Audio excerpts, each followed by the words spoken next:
"I think he's lost, Pike," the boy on my right said. The one on my left elbowed me sharply in the side of the head, and the alley tilted crazily around me. Pike laughed.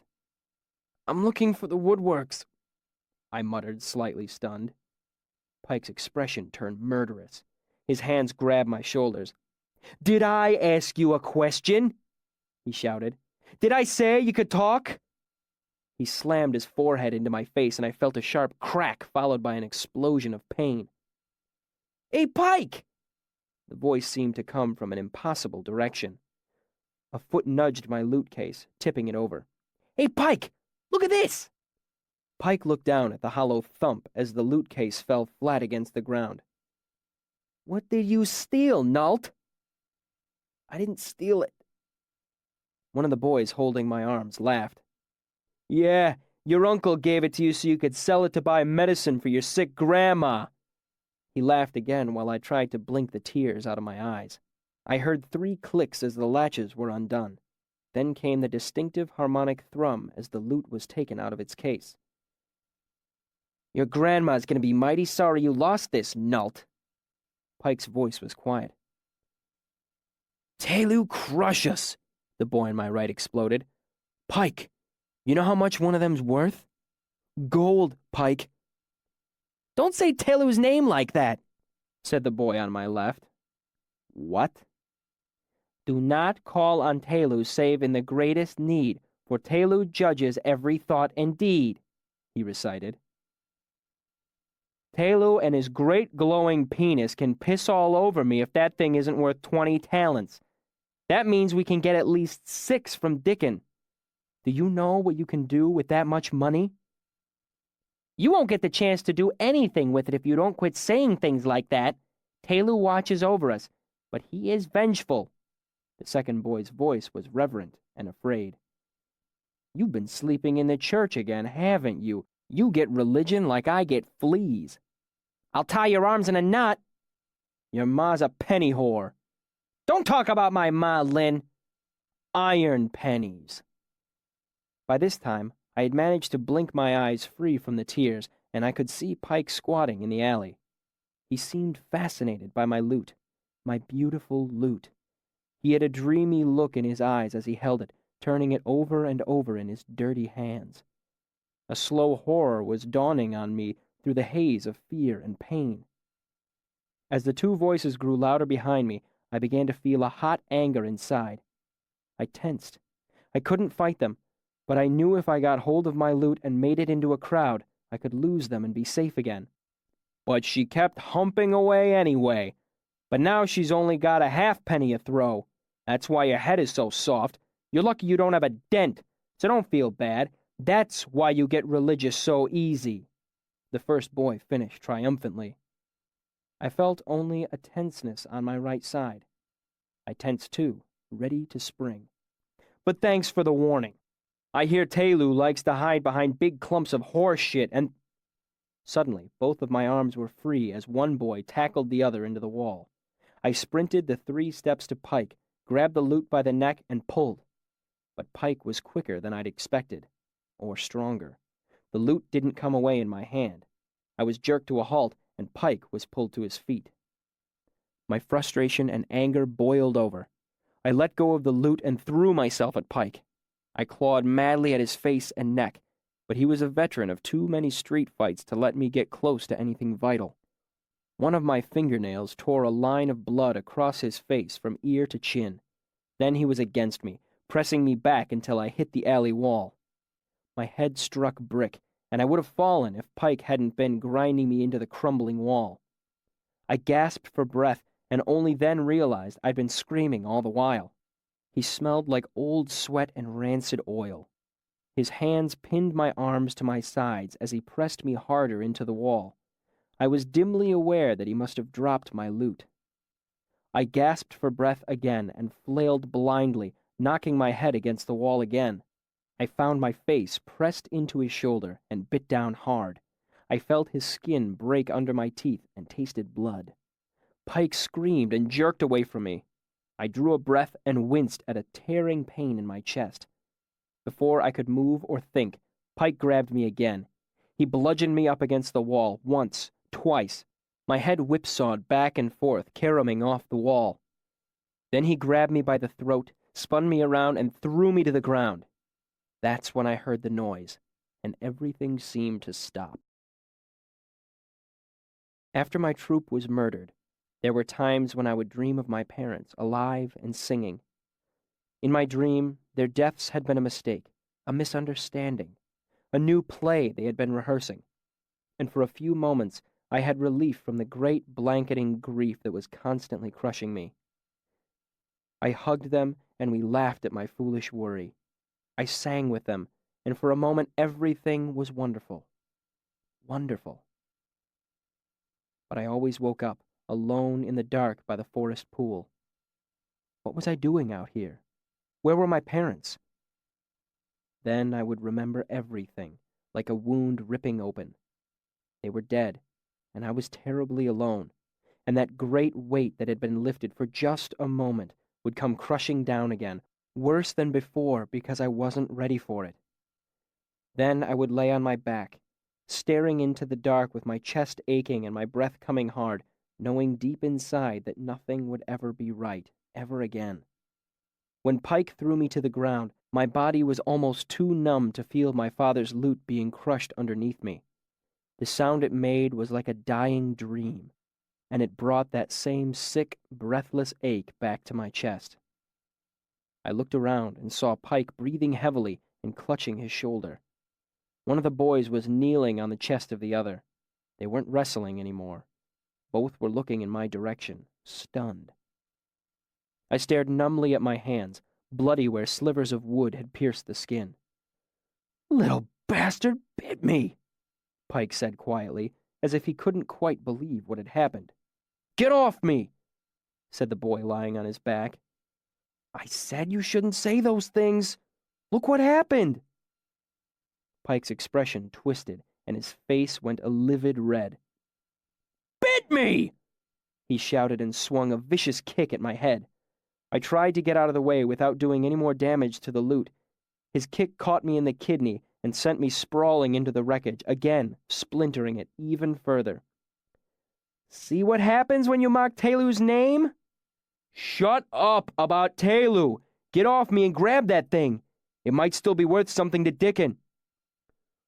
"Look what you did!" Pike continued to howl above me. A kick caught me in the side and rolled me halfway over. The edges of my vision started to darken. I almost welcomed it as a distraction. But the deeper pain was still there, untouched. I balled my bloody hands into stinging fists. "These knob things still seem okay. They're silvery. I'll bet we can get something for them." Pike pulled back his foot again. I tried to put up my hands to keep it away, but my arms just twitched and Pike kicked me in the stomach. "Grab that bit over there! Pike! Pike!" Pike kicked me in the stomach again, and I vomited weakly onto the cobblestones. "You there! Stop! City watch!" a new voice shouted. A heartbeat of stillness was followed by a scuffle and a flurry of pattering feet. A second later, heavy boots pounded past and faded in the distance. I remember the ache in my chest. I blacked out. I was shaken out of darkness by someone turning my pockets inside out. I tried unsuccessfully to open my eyes. I heard a voice muttering to itself. "Is this all I get for saving your life? Copper and a couple shims. Drinks for an evening? Worthless little sod." He coughed deep in his chest, and the smell of stale liquor washed over me. "Screaming like that. If you hadn't sounded like a girl, I wouldn't have run all this way." I tried to say something, but it dribbled out as a groan. "Well, you're alive. That's something, I suppose." I heard a grunt as he stood up, then the heavy thumping of his boots faded away into silence. After a while, I found I could open my eyes. My vision was blurry, and my nose felt larger than the rest of my head. I prodded it delicately. Broken. Remembering what Ben had taught me, I put one hand on each side of it and twisted it sharply back into place. I clenched my teeth against a cry of pain, and my eyes filled with tears. I blinked them away and was relieved when I saw the street without the painful blurriness of a moment ago. The contents of my small sack lay next to me on the ground. A half ball of string, a small dull knife, rhetoric and logic, and the remainder of a piece of bread the farmer had given me for lunch. It seemed like forever ago. The farmer. I thought of Seth and Jake. Soft bread and butter, songs while riding in a wagon, their offer of a safe place, a new home. A sudden memory was followed by a sudden sickening panic. I looked around the alley, my head aching from the sudden movement. Sifting the garbage with my hands, I found some terribly familiar shards of wood.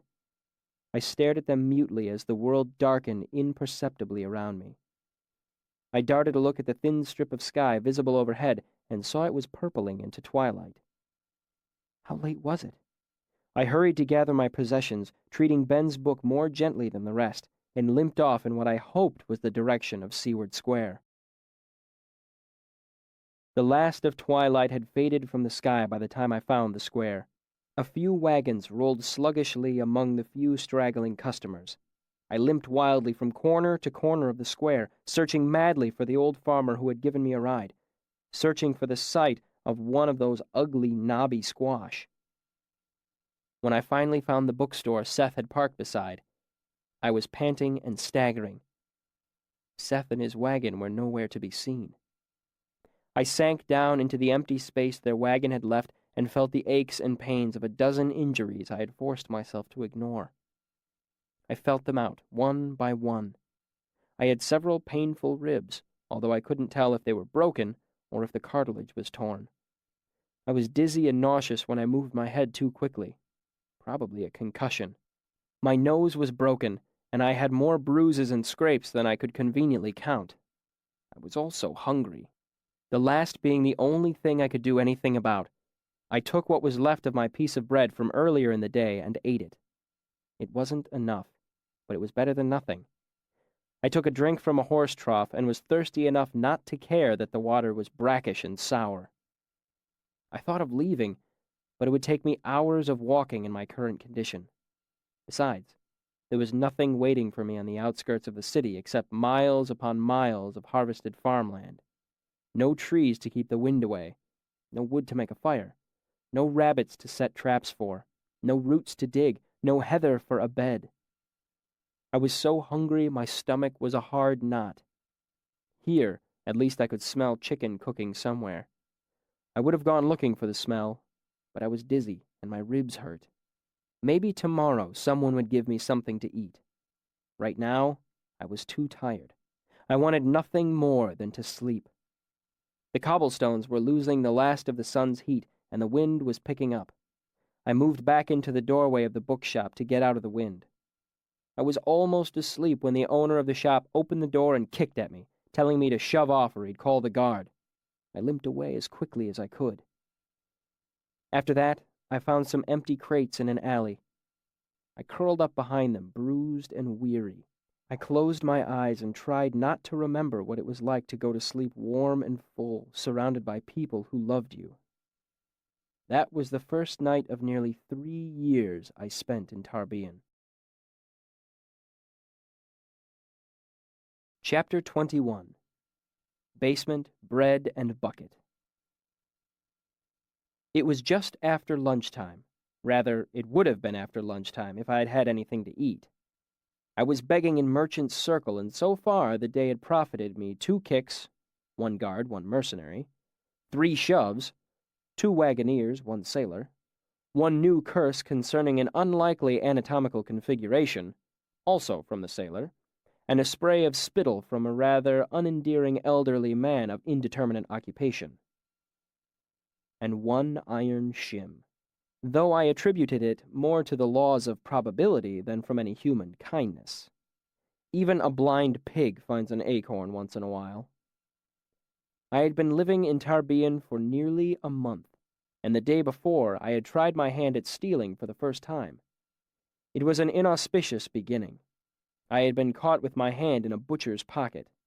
This had earned me such a tremendous blow to the side of my head that today I was dizzy when I tried to stand or move about quickly. Hardly encouraged by my first foray into thievery, I had decided that today was a begging day. As such, it was about average. Hunger knotted my stomach, and a single shim's worth of stale bread wasn't going to help much. I was considering moving to a different street when I saw a boy run up to a younger beggar across the way. He talked excitedly for a moment, then hurried off.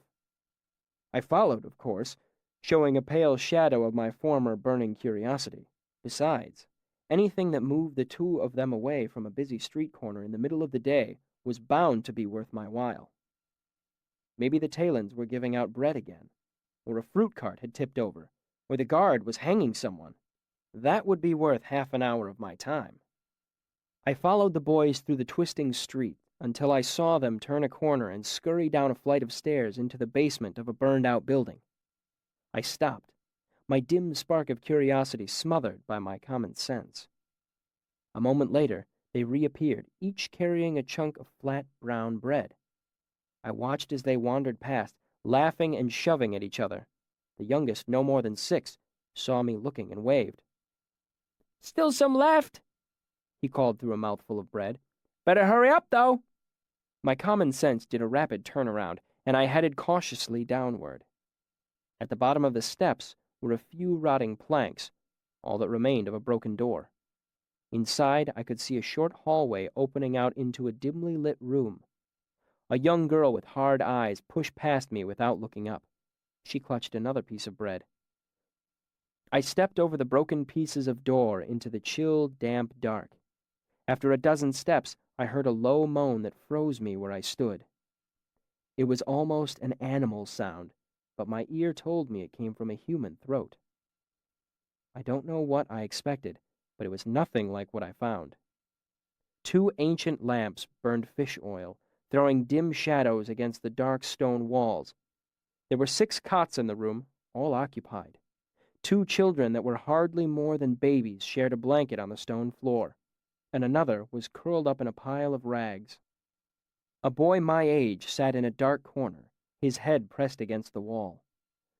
One of the boys moved slightly on his cot, as if stirring in his sleep, but something was wrong with the movement. It was too strained, too tense. I looked closer and saw the truth. He was tied to the cot. All of them were. He strained against the ropes and made the noise I had heard in the hall.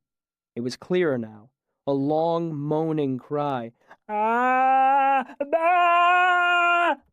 For a moment, all I could do was think about every story I had ever heard about the Duke of Gibeah, about how he and his men had abducted and tormented people for 20 years before the church had gone in and put an end to it. What? Came a voice from the other room. The voice had an odd inflection to it, as if it wasn't really asking a question. The boy on the cot jerked against his ropes. "Ah! Abby!" A man came through the doorway, brushing his hands on the front of his tattered robe. What? He repeated in the same, not questioning tone. His voice was old and tired around the edges, but at its center, it was patient. Patient as a heavy stone or a mother cat with kittens. Not the sort of voice I expected of a Duke of Gibeah type to have. What? Hush, Tanny. I wasn't gone, just stepped away. Now I'm here." His feet made slapping sounds against the bare stone floor. He was barefoot. I felt the tension slowly spill out of me. Whatever was going on here, it didn't seem nearly as sinister as I had originally thought. The boy stopped straining against the ropes when he saw the man approaching. "Yeah," he said, and tugged against the ropes restraining him. "What?" It was a question this time. "Yeah." "Hmm?" The old man looked around and saw me for the first time. "Oh, hello." He looked back to the boy on the bed.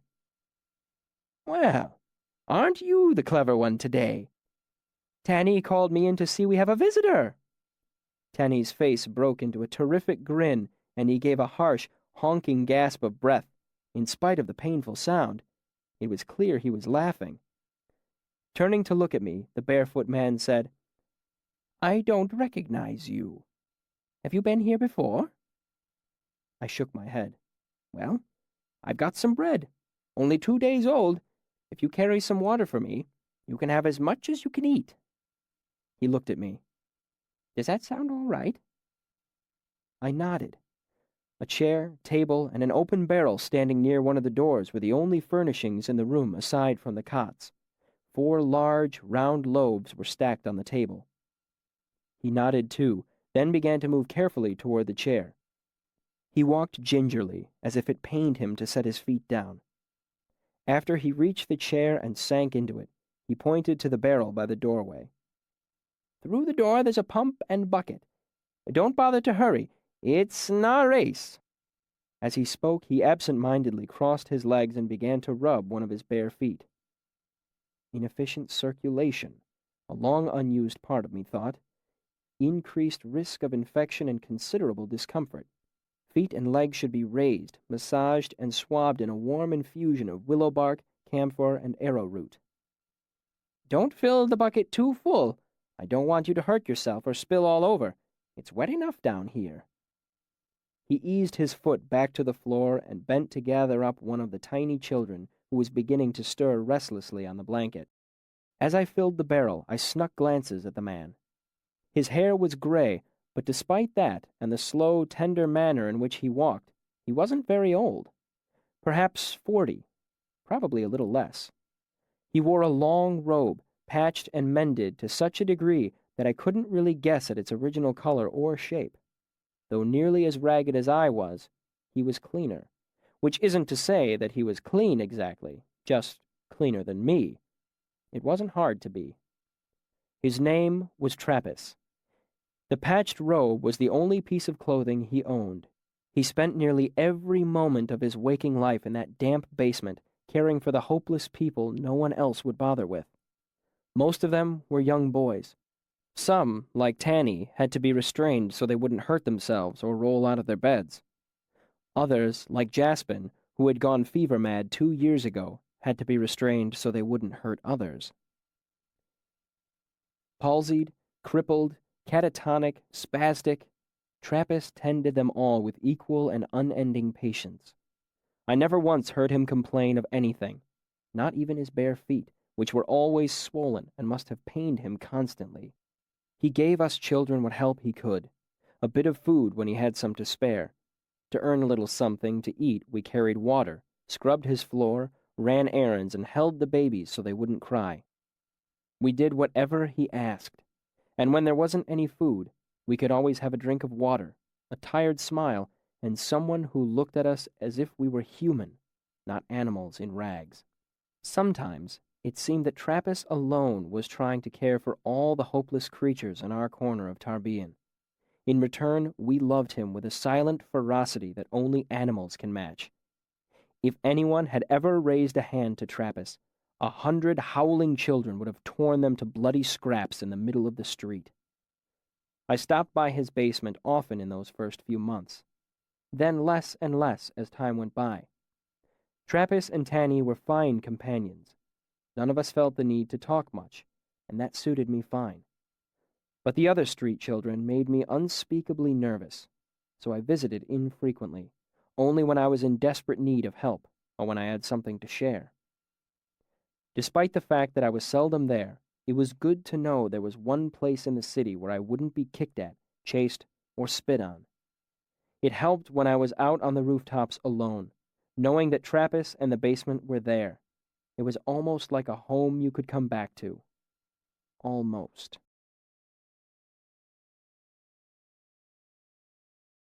Chapter 22. A Time for Demons. I learned many things those first months in Tarbean. I learned which inns and restaurants threw away the best food and how rotten food needed to be before it made you sick to eat it. I learned that the walled complex of buildings near the docks was the Temple of Telu. The Talans sometimes gave out bread, making us say prayers before we could take our loaf. I didn't mind. It was easier than begging. Sometimes the gray-robed priest tried to get me to come into the church to say the prayers, but I'd heard rumors and ran away whenever I was asked, whether I had my loaf or no. I learned how to hide. I had a secret place atop an old tannery where 3 roofs met, making a shelter from the wind and rain. Ben's book I secreted away under the rafters, wrapped in canvas. I handled it only rarely, like a holy relic. It was the last solid piece of my past, and I took every precaution to keep it safe. I learned that Tarbean is vast. You cannot understand it if you have not seen it yourself. It's like the ocean. I can tell you of the waves and water, but you don't begin to get an inkling of its size until you stand on the shore. You don't really understand the ocean until you are in the midst of it, nothing but ocean on all sides, stretching away endlessly. Only then do you realize how small you are, how powerless. Part of Tarbean's vastness is the fact that it's divided into 1,000 small pieces, each with its own personality. There was Downings, Drover Court, The Wash, Middletown, Tallows, Tunning, Dockside, the Tarway, Seemling Lane. You could live your whole life in Tarbean and never know all its parts. But for most practical purposes, Tarbean had 2 pieces: Waterside and Hillside. Waterside is where people are poor. That makes them beggars, thieves, and whores. Hillside is where people are rich. That makes them solicitors, politicians, and courtesans. I had been in Tarbean for 2 months when I first thought to try my hand at begging Hillside. Winter gripped this city firmly, and the midwinter pageantry was making the streets more dangerous than usual. This was shocking to me. Every winter for the entirety of my young life, our troupe had organized the midwinter pageantry for some town. Dressed in demon masks, we would terrorize them for 7 days of high mourning, much to everyone's delight. My father played an Encanis so convincing you'd think we'd conjured him. Most importantly, he could be frightening and careful at the same time. No one was ever hurt when our troupe was in charge. But in Tarbean, it was different.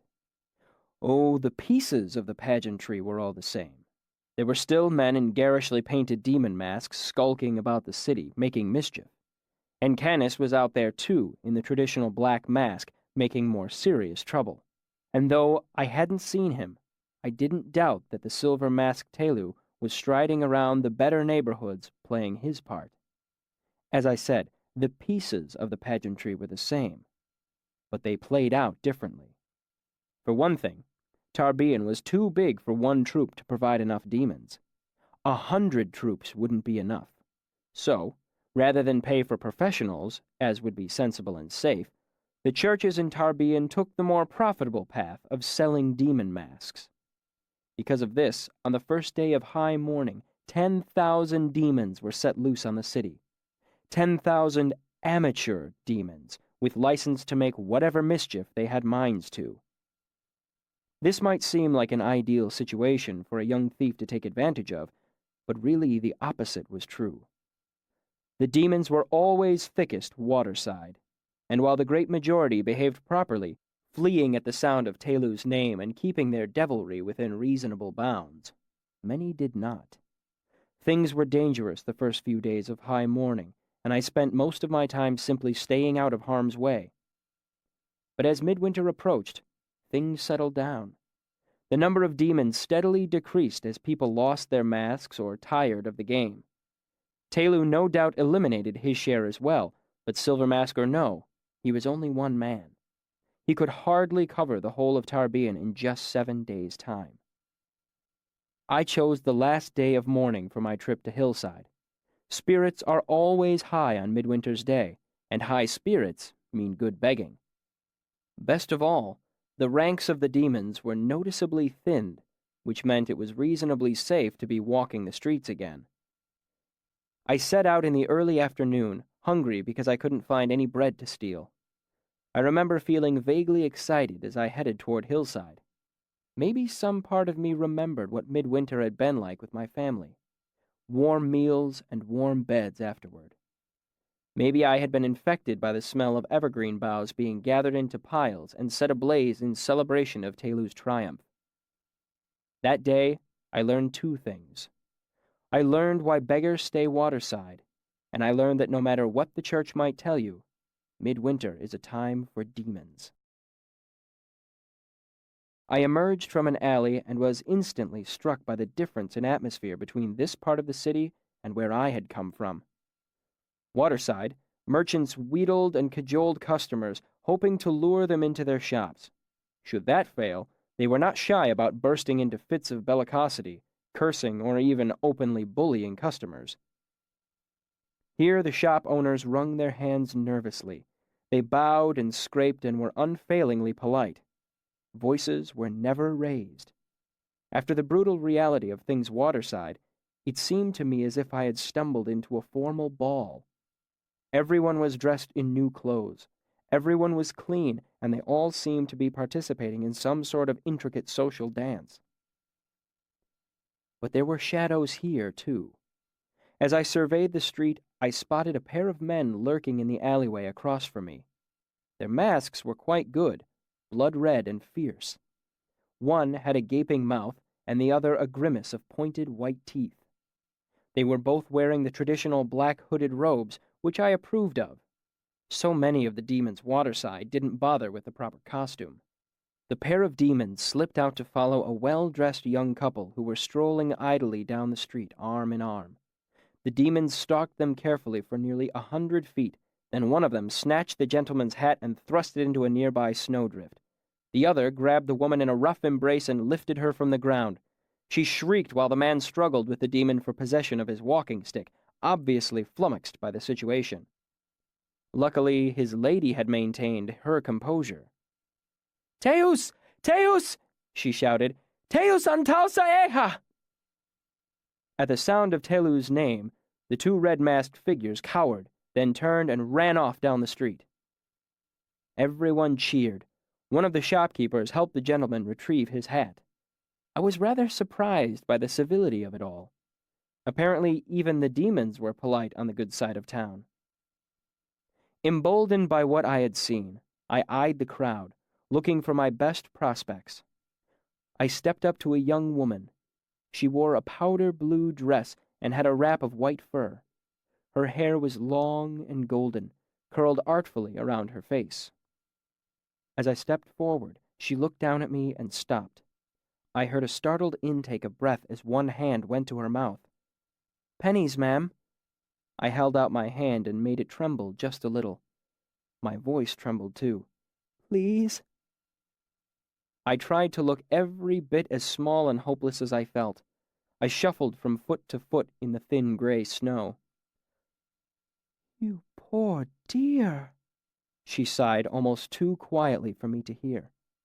She fumbled with the purse at her side, either unable or unwilling to take her eyes from me.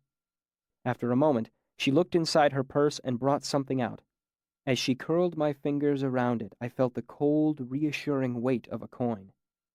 "Thank you, ma'am," I said automatically. I looked down for a moment and saw silver glinting through my fingers. I opened my hand and saw a silver penny. A whole silver penny. I gaped. A silver penny was worth 10 copper pennies, or 50 iron ones. More than that, it was worth a full belly every night for half a month. For an iron penny, I could sleep on the floor at the Red Eye for the night. For 2, I could sleep on the hearth by the embers of the evening fire. I could buy a rag blanket that I would hide on the rooftops, keeping me warm all winter. I looked up at the woman, who was still looking down at me with pitying eyes. She couldn't know what this meant. "Lady, thank you," my voice cracked. I remembered one of the things that we had said back when I lived in the troop. "May all your stories be glad ones, and your roads be smooth and short." She smiled at me and might have said something, but I got a strange feeling near the base of my neck. Someone was watching me. On the street, you either develop a sensitivity to certain things, or your life is miserable and short. I looked around and saw a shopkeeper talking with a guard and gesturing in my direction. This wasn't some waterside guard. He was clean-shaven and upright. He wore a black leather jerkin with metal studs and carried a brass-bound club as long as his arm. I caught scraps of what the shopkeeper was saying. Customers. Who's going to buy chocolate with He gestured my way again and said something I couldn't catch. Pays you? That's right. Maybe I should mention. The guard turned his head to look in my direction. I caught his eyes. I turned and ran. I headed for the first alley I saw, my thin shoes slipping on the light layer of snow that covered the ground. I heard his heavy boots pounding behind me as I turned in a second alley branching off from the first.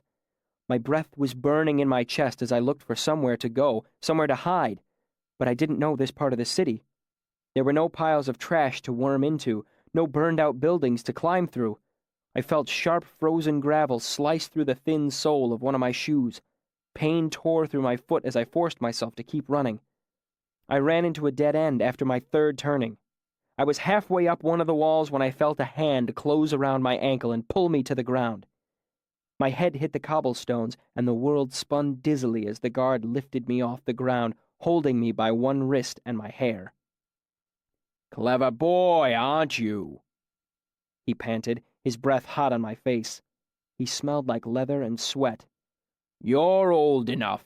You should know not to run by now." He shook me angrily and twisted my hair. I cried out as the alley tilted around me. He pressed me roughly against a wall. "You should know enough not to be coming hillside either." He shook me. "You dumb boy?"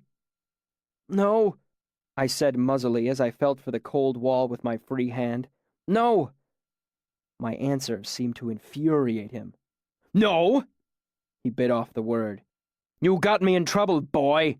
I might get written up. If you aren't dumb, then you must need a lesson." He spun me around and threw me down. I slid in the greasy alley snow. My elbow struck the ground and my arm went numb. The hand clutching a month of food, warm blankets, and dry shoes came open. Something precious flew away and landed without even a clink as it hit the ground. I hardly noticed. The air hummed before his club cracked against my leg. He snarled at me. "Don't come hillside, understand?"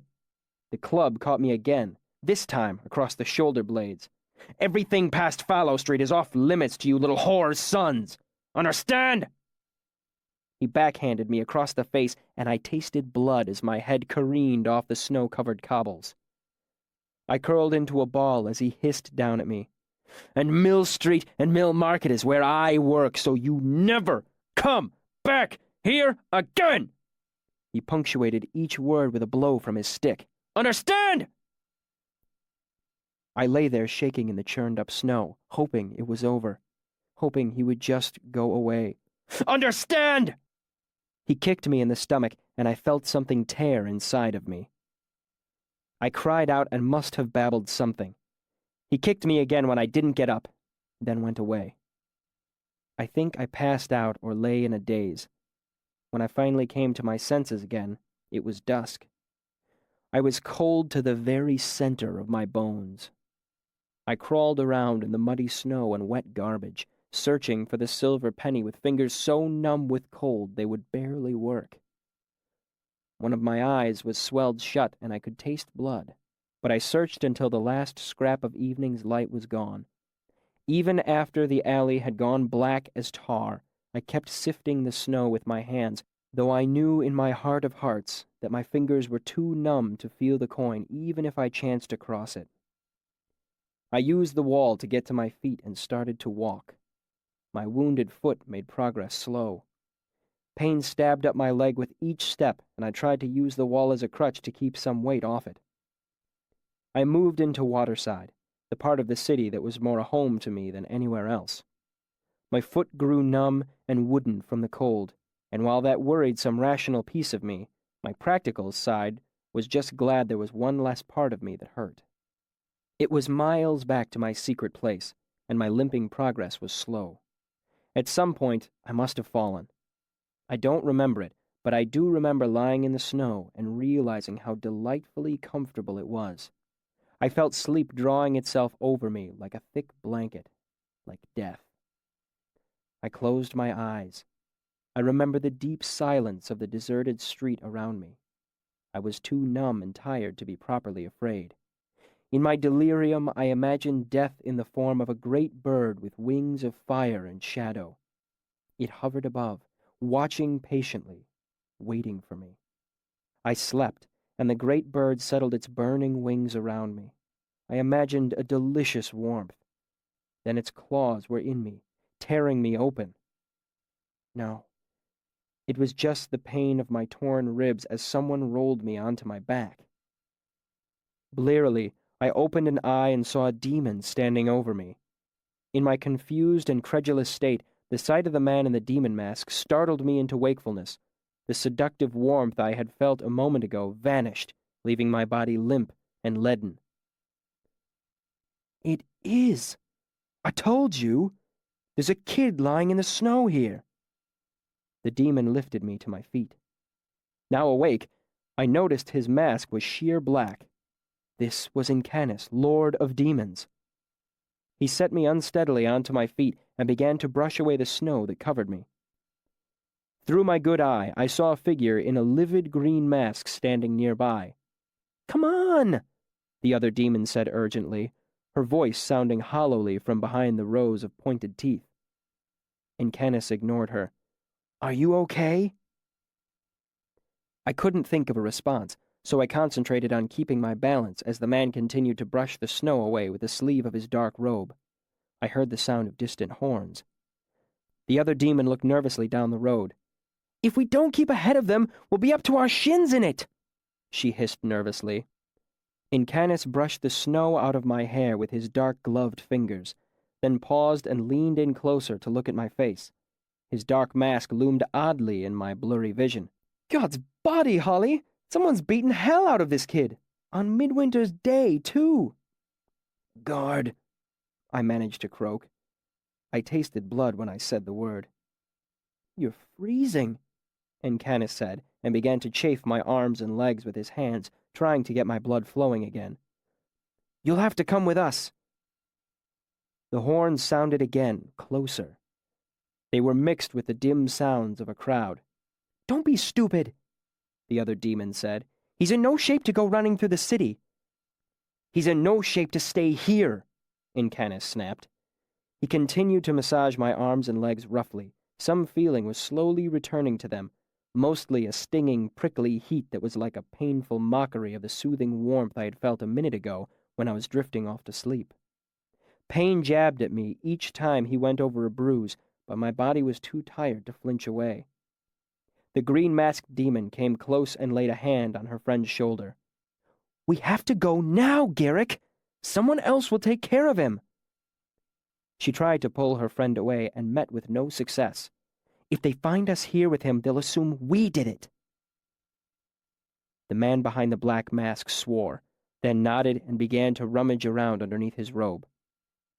"Don't lie down again," he said to me in urgent tones, "and get inside, somewhere you can warm up." The crowd sounds were close enough for me to hear individual voices mixed with the noise of horses' hooves and creaking wooden wheels. The man in the black mask held out his hand. It took me a moment to focus on what he held. A silver talent, thicker and heavier than the penny I had lost. So much money I could hardly think of it. "Go on, take it." He was a form of darkness, black hooded cloak, black mask, black gloves. Incanus stood in front of me holding out a bright bit of silver that caught the moonlight. I was reminded of the scene from Daonica, where Tarsus sells his soul. I took the talent, but my hand was so numb I couldn't feel it. I had to look down to make sure my fingers were gripping it. I imagined I could feel warmth radiating up my arm. I felt stronger.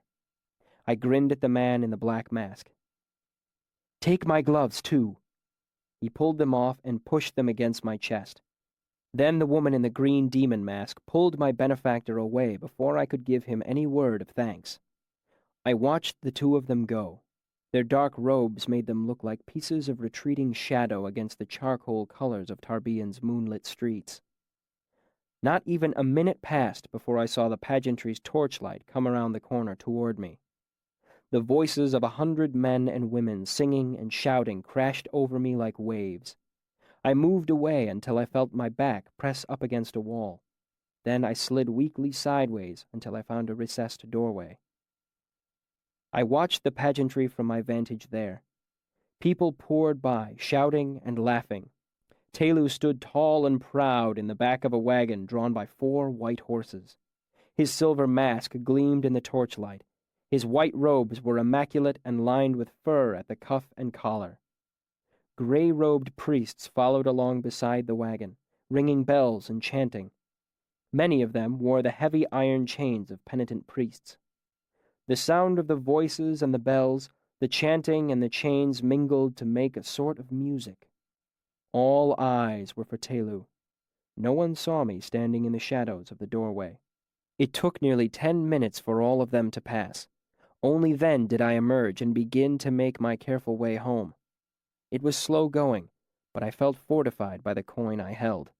I checked the talent every dozen steps or so to reassure myself that my numb hand was still gripping it tightly. I wanted to put on the gloves I had been given, but I feared to drop the coin and lose it in the snow. I don't know how long it took for me to get back. The walking warmed me slightly, though my feet still felt wooden and numb. When I looked back over my shoulder, my trail was marked by a smear of blood in every other footprint. It reassured me in an odd way. A foot that bleeds is better than one that is frozen solid. I stopped at the first inn I recognized, the Laughing Man. It was full of music, singing, and celebration. I avoided the front door and went around to the back alley. There were a pair of young girls chatting in the kitchen doorway, avoiding their work. I limped up to them, using the wall as a crutch. They didn't notice me until I was nearly on top of them. The younger one looked up at me and gasped. I took a step closer. "Could one of you bring me food and a blanket? I can pay." I held out my hand and was frightened by how much it shook. It was smeared with blood from when I had touched the side of my face. The inside of my mouth felt raw. It hurt to talk. "Please." They looked at me for a moment in stunned silence. Then they looked at each other, and the older of the two motioned the other inside. The young girl disappeared through the door without a word. The older girl, who might have been 16, came closer to me and held out her hand. I gave her the coin and let my arm fall heavily to my side. She looked at it and disappeared inside after a second long glance at me. Through the open doorway, I heard the warm, bustling sounds of a busy inn, the low murmur of conversation, punctuated with laughter, the bright clink of bottle glass, and the dull thump of wooden tankards on tabletops. And threading gently through it all, a lute played in the background. It was faint, almost drowned by the other noise, but I heard it the same way a mother can mark her child crying from a dozen rooms away. The music was like a memory of family, of friendship and warm belonging. It made my gut twist and my teeth ache. For a moment, my hands stopped aching from the cold, and instead longed for the familiar feel of music running through them. I took a slow, shuffling step. Slowly, sliding along the wall, I moved back away from the doorway until I couldn't hear the music anymore. Then I took another step, until my hands hurt with the cold again, and the ache in my chest came from nothing more than broken ribs. They were simpler pains, easier to endure. I don't know how long it was before the two girls came back. The younger one held out a blanket wrapped around something. I hugged it to my aching chest. It seemed disproportionately heavy for its size, but my arms were trembling slightly under their own weight, so it was hard to tell. The older girl held out a small, solid purse. I took it as well, clutching it so tightly my frost-burned fingers ached. She looked at me. "You can have a corner by the fire in here if you want it." The younger girl nodded quickly. "Natty won't mind." She took a step and reached out to take my arm. I jerked away from her, almost falling. "No." I meant to shout, but it came out as a weak croak. "Don't touch me." My voice was shaking, though I couldn't tell if I was angry or afraid. I staggered away against the wall. My voice was blurry in my ears. "I'll be fine." The younger girl started to cry, her hands hanging useless at her sides. "I've got somewhere to go." My voice cracked and I turned away. I hurried off as fast as I could. I wasn't sure what I was running from, unless it was people. That was another lesson I had learned, perhaps too well. People meant pain. I heard a few muffled sobs behind me. It seemed a long while before I made it to the corner. I made it to my hidden place where the roofs of 2 buildings met underneath the overhang of a third. I don't know how I managed to climb up there. Inside the blanket was a whole flask of spiced wine and a loaf of fresh bread nestled next to a turkey breast bigger than both my balled fists. I wrapped myself in the blanket and moved out of the wind as the snow turned to sleet. The brick of the chimney behind me was warm and wonderful. The first swallow of wine burned my mouth like fire where it was cut. But the second didn't sting nearly so much. The bread was soft and the turkey was still warm. I woke at midnight when all the bells in the city started ringing. People ran and shouted in the streets. The 7 days of high mourning were behind us. Midwinter was past. A new year had begun. Chapter 23. The Burning Wheel. I stayed tucked into my secret place all that night and woke late the next day to find my body had stiffened into a tight knot of pain. Since I still had food and a little wine, I stayed where I was rather than risk falling when I tried to climb down to the street. It was a sunless day with a damp wind that never seemed to stop. Sleet gusted under the protection of the overhanging roof. The chimney was warm behind me, but it wasn't enough to actually dry out my blanket or drive away the chilly damp that soaked my clothes. I finished the wine and the bread early on, and after that, I spent most of my time gnawing at the turkey bones and trying to warm up snow in the empty wine flask so I could drink it. Neither proved very productive, and I ended up eating mouthfuls of slushy snow that left me shivering with a taste of tar in my mouth. Despite my injuries, I dropped off to sleep in the afternoon and woke late at night filled with the most wonderful warmth.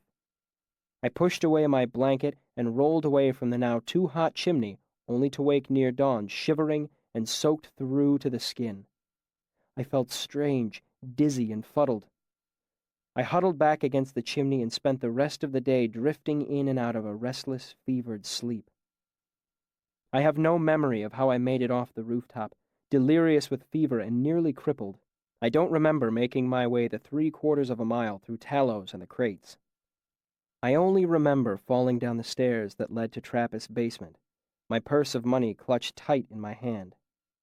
As I lay there shivering and sweating, I heard the faint slapping of his bare feet on the stone. What? He said gently as he picked me up. Hush, hush. Trappist nursed me through the long days of my fever. He wrapped me in blankets, fed me, and when my fever showed no signs of breaking on its own, he used the money I'd brought to buy a bittersweet medicine. He kept my face and hands wet and cool while murmuring his patient, gentle, what? Hush, hush. While I cried out from endless fever dreams of my dead parents, the Chandrian, and a man with empty eyes. I awoke clear-headed and cool. "Oorie!" Tanny said loudly from where he was tied to his cot. What? Hush, hush, Tanny, Trappist said as he put down one of the babies and picked up the other. It looked around owlishly with wide, dark eyes, but seemed unable to support its own head. It was quiet in the room. "Ooh-wee!" Tanny said again. I coughed, trying to clear my throat. "There's a cup on the floor next to you," Trappist said, brushing a hand along the head of the baby he held. "Ooh! Ooh! Ooh-wee! Yeah!" Tanny bellowed, strange half-gasps punctuating his cry. The noise agitated several of the others who moved restlessly in their cots. The older boy sitting in the corner raised his hands to the sides of his head and began to moan. He started rocking back and forth, gently at first, but then more and more violently so that when he came forward his head knocked against the bare stone of the wall. Trappist was at his side before the boy could do himself any real harm. He put his arms around the rocking boy. "Hush, hush, Lonnie, hush, hush." The boy's rocking slowed but did not entirely subside. "Tanny, you know better than to make all that noise." His voice was serious, but not stern. "Why are you making trouble? Lonnie could hurt himself." "Sorry," Tanny said softly. I thought I could detect a note of remorse in his voice. "I think he wants a story," I said, surprising myself by speaking. "Ah," Tanny said. "Is that what you want, Tanny?" "Ah." There was a quiet moment. "I don't know any stories," he said. Tanny remained stubbornly silent. Everyone knows one story, I thought. Everyone knows at least one.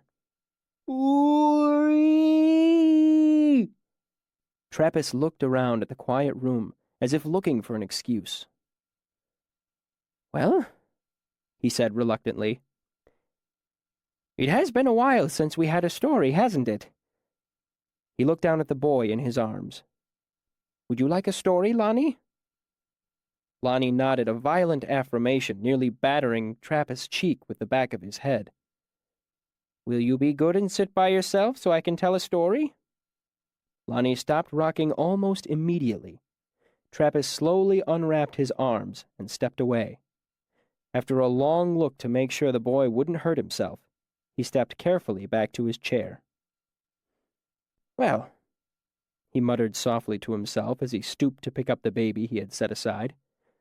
"Do I have a story?" He spoke very quietly to the child's wide eyes. No, I don't. Can I remember one? I suppose I had better." He sat for a long moment, humming to the child in his arms, a thoughtful expression on his face. "Yes, of course." He sat up taller in his chair. "Are you ready?"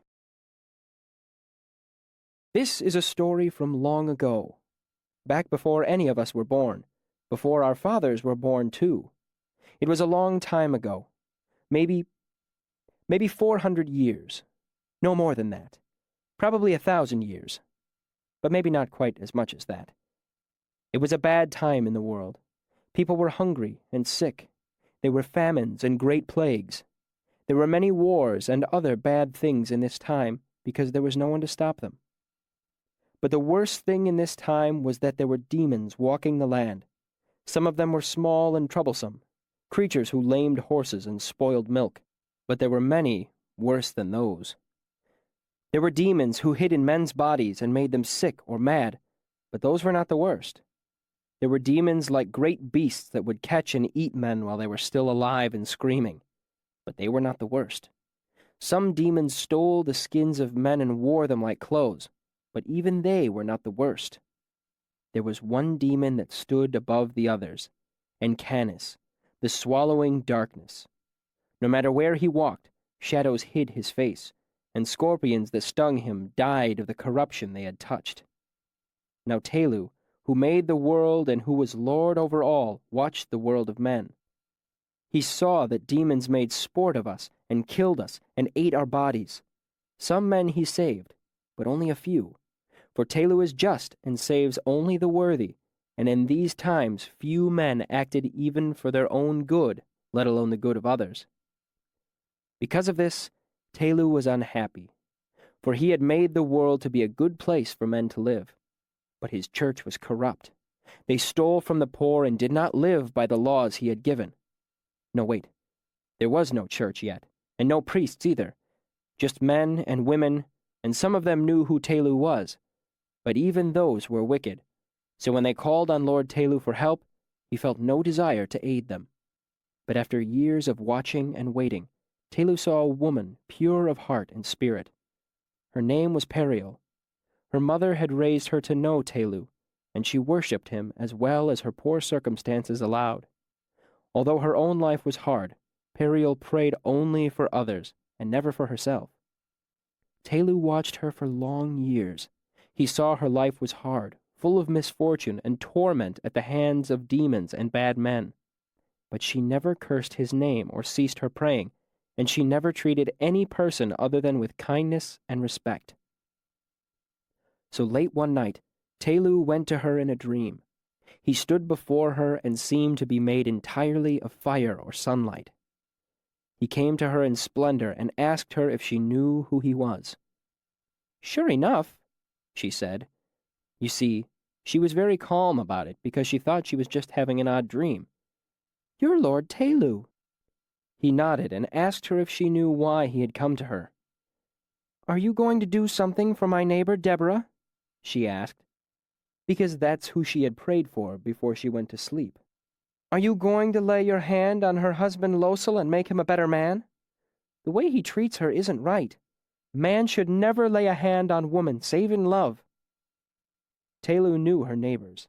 He knew they were wicked people who had done wicked things. Everyone in the village was wicked but her. Everyone in the world was. He told her so. "Deborah has been very kind and good to me," Periel said. "And even Losel, who I don't care for, is one of my neighbors all the same." Telu told her that Deborah spent time in many different men's beds, and Losel drank every day of the week, even on morning. No, wait, there wasn't any morning yet, but he drank a lot at any rate. Sometimes he grew so angry that he beat his wife until she could not stand or even cry aloud. Periel was quiet for a long moment in her dream. She knew Telu spoke the truth, but while Periel was pure of heart, she was not a fool. She had suspected her neighbors of doing the things Telu said. Even now that she knew for certain, she cared for her neighbors all the same. "You won't help her?" Telu said that the man and wife were each other's fitting punishment. They were wicked, and the wicked should be punished. Periel spoke out honestly, perhaps because she thought she was dreaming, but perhaps she would have said the same thing had she been awake, for Periel said what was in her heart. "It's not their fault that the world is full of hard choices and hunger and loneliness," she said. "What can you expect of people when demons are their neighbors?" But though Telu listened to her wise words with his ears, he told her that mankind was wicked, and the wicked should be punished. "I think you know very little about what it is to be a man," she said, "and I would still help them if I could," she told him resolutely. "So you shall," Telu told her, and reached out to lay his hand on her heart. When he touched her, she felt like she were a great golden bell that had just rung out its first note. She opened her eyes and knew then that it had been no normal dream. Thus it was that she was not surprised to discover she was pregnant. In 3 months she gave birth to a perfect, dark-eyed baby boy. She named him Menda. The day after he was born, Menda could crawl. In 2 days he could walk. Periel was surprised, but not worried, for she knew the child was a gift from God. Nevertheless, Periel was wise. She knew that people might not understand, so she kept Menda close by her, and when her friends and neighbors came to visit, she sent them away. But this could only last a little while, for in a small town there are no secrets. Folk knew that Periel was not married, and while children born out of wedlock were common during this time, children who grew to manhood in less than 2 months were not. They were afraid that she might have lain down with a demon, and that her child was a demon's child. Such things were not unheard of in those dark times, and the people were afraid. So everyone gathered together on the first day of the 7th span, and made their way to the tiny house where Periel lived by herself with her son. The town smith, whose name was Rengen, led them. "Show us the boy," he yelled, but there was no response from the house. "Bring out the boy and show us he is nothing but a human child." The house remained quiet, and though there were many men among them, no one wanted to enter a house that might have a demon's child inside. So the smith cried out again, "Periel, bring out young Menda, or we will burn your house around you." The door opened, and a man stepped out. None of them recognized who it was, because even though he was only 7 span from the womb, Menda looked to be a young man of 17. He stood proud and tall, with coal-black hair and eyes. "I am the one you think is Menda," he said in a voice both powerful and deep. "What do you want of me?" The sound of his voice made Periel gasp inside the cottage. Not only was this the first time Menda had ever spoken, but she recognized his voice as the same one that had spoken to her in a dream months ago. "What do you mean, we think you are Menda?" asked the smith, gripping his hammer tightly. He knew that there were demons that looked like men, or wore their skins like costumes, the way a man might hide beneath a sheepskin. The child who was not a child spoke again. "I am Periel's son, but I am not Menda, and I am not a demon." "Touch the iron of my hammer, then," said Rengen, for he knew all demons feared two things, cold iron and clean fire. He held out his heavy forge hammer. It shook in his hands, but no one thought the less of him for it. He who was not Menda stepped forward and laid both hands on the iron head of the hammer. Nothing happened. From the doorway of her house where she watched, Periel burst into tears, for though she trusted Telu, some part of her had held a mother's worry for her son. "I am not Menda, though that is what my mother called me. I am Telu, Lord above all. I have come to free you from demons and the wickedness of your own hearts. I am Telu, son of myself. Let the wicked hear my voice and tremble." And they did tremble, but some of them refused to believe. They called him a demon and threatened him. They spoke hard, frightened words. Some threw stones and cursed him and spat toward him and his mother. Then Telu grew angry, and he might have slain them all. But Periel leaped forward and laid a restraining hand on his shoulder. "What more can you expect," she asked him quietly, "from men who live with demons for their neighbors? Even the best dog will bite that has been kicked enough." Telu considered her words and saw that she was wise, so he looked over his hands at Rengen, looked deep into his heart, and said, "Rengen, son of Engen, you have a mistress who you pay to lie with you. Some men come to you for work and you cheat or steal from them. And though you pray loudly, you do not believe I, Telu, made the world and watch over all who live here." When Rengen heard this, he grew pale and dropped his hammer to the ground. For what Telu said to him was true. Telu looked at all the men and women there. He looked into their hearts and spoke of what he saw. All of them were wicked, so much that Rengen was among the best of them. Then Telu drew a line in the dirt of the road so that it lay between himself and all those who had come. "This road is like the meandering course of a life. There are two paths to take, side by side. Each of you are already traveling that side. You must choose. Stay on your own path or cross to mine." "But the road is the same, isn't it? It still goes to the same place," someone asked. "Yes." "Where does the road lead?" "Death. All lives end in death, excepting one. Such is the way of things." "Then what does it matter which side a man is on?"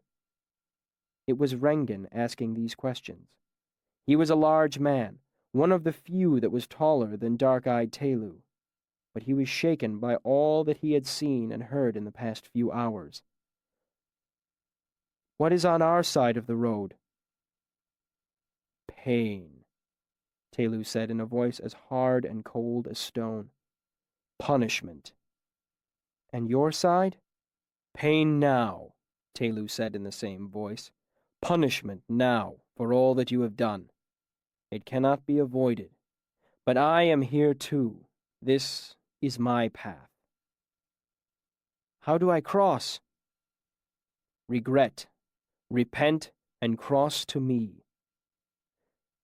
Rengen stepped over the line to stand beside his god.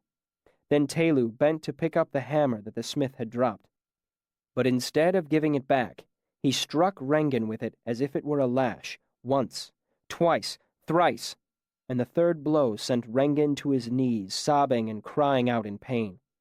But after the third blow, Telu laid the hammer aside and knelt to look Rengen in the face. "You were the first to cross," he said softly, so only the smith could hear.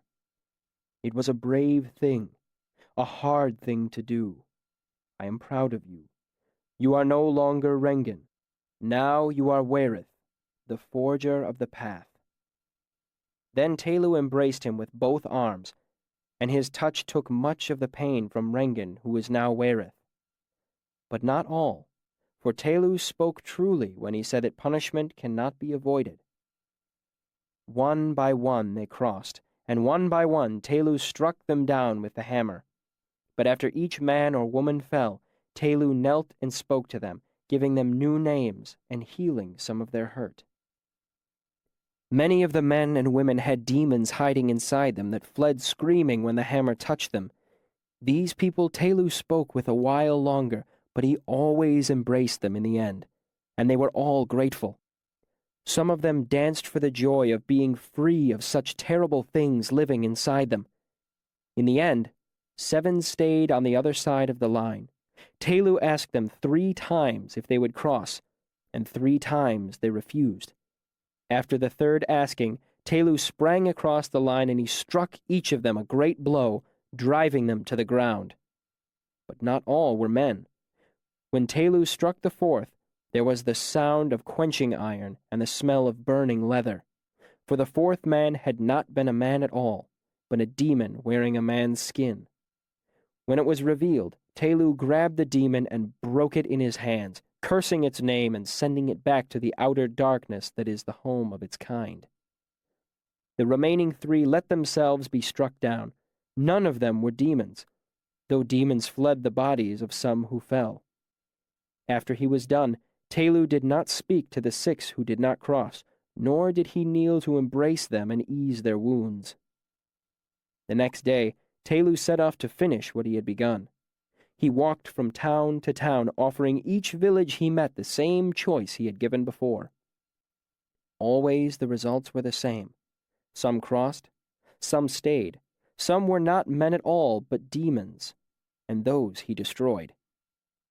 But there was one demon who eluded Telu, Encanis, whose face was all in shadow, Encanis, whose voice was like a knife in the minds of men. Wherever Telu stopped to offer men the choice of path, Encanis had been there just before, killing crops and poisoning wells. Encanis setting men to murder one another and stealing children from their beds at night. At the end of 7 years, Telu's feet had carried him all through the world. He had driven out the demons that plagued us, all but one. Encanis ran free and did the work of 1,000 demons, destroying and despoiling wherever he went. So Telu chased, and Encanis fled. Soon Telu was a span of days behind the demon, then 2 days, then half a day. Finally, he was so close he felt the chill of Encanis's passing and could spy places where he had set his hands and feet, for they were marked with a cold, black frost. Knowing he was pursued, Encanis came to a great city. The Lord of Demons called forth his power, and the city was brought to ruin. He did this, hoping Telu would delay so he could make his escape. But the walking god paused only to appoint priests who cared for the people of the ruined town. For 6 days, Encanis fled, and 6 great cities he destroyed. But on the 7th day, Telu drew near before Encanis could bring his power to bear, and the 7th city was saved. That is why 7 is a lucky number, and why we celebrate on Chayan. Encanis was now hard-pressed and bent his whole thought upon escape. But on the 8th day, Telu did not pause to sleep or eat, and thus it was that at the end of felling, Telu caught Encanis. He leapt on the demon and struck him with his forge hammer. Encanis fell like a stone, but Telu's hammer shattered and lay in the dust of the road. Telu carried the demon's limp body all through the long night, and on the morning of the 9th day, he came to the city of Atur. When men saw Telu carrying the demon's senseless form, they thought Encanis dead, but Telu knew that such a thing was not easily done. No simple blade or blow could kill him. No cell of bars could keep him safe within. So Telu carried Incanus to the smithy. He called for iron, and people brought all they owned. Though he had taken no rest, nor a morsel of food, all through the 9th day, Telu labored. While 10 men worked the bellows, Telu forged the great iron wheel. All night he worked, and when the first light of the 10th morning touched him, Telu struck the wheel one final time, and it was finished. Wrought all of black iron, the wheel stood taller than a man. It had 6 spokes, each thicker than a hammer's haft, and its rim was a handspan across. It weighed as much as 40 men and was cold to the touch. The sound of its name was terrible, and none could speak it. Telu gathered the people who were watching and chose a priest among them. Then he set them to dig a great pit in the center of the town, 15 feet wide and 20 feet deep. With the sun rising, Telu laid the body of the demon on the wheel. At the first touch of iron, Incanus began to stir in his sleep, but Telu chained him tightly to the wheel, hammering the links together, sealing them tighter than any lock. Then Telu stepped back, and all saw Incanus shift again, as if disturbed by an unpleasant dream. Then he shook and came awake entirely. Incanus strained against the chains, his body arching upward as he pulled against them. Where the iron touched his skin, it felt like knives and needles and nails, like the searing pain of frost, like the sting of 100 biting flies. Incanus thrashed on the wheel and began to howl as the iron burned and bit and froze him. To Telu, the sound was like a sweet music. He lay down on the ground beside the wheel and slept a deep sleep, for he was very tired. When he awoke, it was evening of the 10th day. Incanus was still bound to the wheel, but he no longer howled and fought like a trapped animal. Telu bent and with great effort lifted one edge of the wheel and set it leaning against a tree that grew nearby. As soon as he came close, Incanus cursed him in languages no one knew, scratching and biting. "You brought this on yourself," Telu said. That night there was a celebration. Telu sent men to cut a dozen evergreens and use them to kindle a bonfire in the bottom of the deep pit they had dug. All night the townsfolk danced and sang around the burning fire. They knew the last and most dangerous of the world's demons was finally caught. And all night Incanus hung from his wheel and watched them, motionless as a snake. When the morning of the 11th day came, Telu went to Incanus a third and final time. The demon looked worn and feral. His skin was sallow, and his bones pressed tight against his skin. But his power still lay around him like a dark mantle, hiding his face in shadow. "Incanus," Telu said, "this is your last chance to speak. Do it, for I know it is within your power." "Lord Telu, I am not Incanus." For that brief moment, the demon's voice was pitiful, and all who heard it were moved to sorrow. But then there was a sound like quenching iron, and the wheel rung like an iron bell. Incanus's body arched painfully at the sound, then hung limply from his wrists as the ringing of the wheel faded.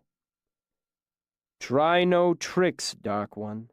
Speak no lies," Telu said sternly, his eyes as dark and hard as the iron of the wheel. "What then?" Incanus hissed, his voice like the rasp of stone on stone. "What?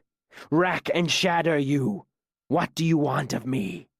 "Your road is very short, Incanus, but you may still choose a side on which to travel." Incanus laughed. "You will give me the same choice you give the cattle? Yes, then, I will cross to your side of the path. I regret and The wheel rung again, like a great bell tolling long and deep. Incanus threw his body tight against the chains again, and the sound of his scream shook the earth and shattered stones for 1/2 mile in each direction. When the sounds of wheel and scream had faded, Incanus hung panting and shaking from his chains.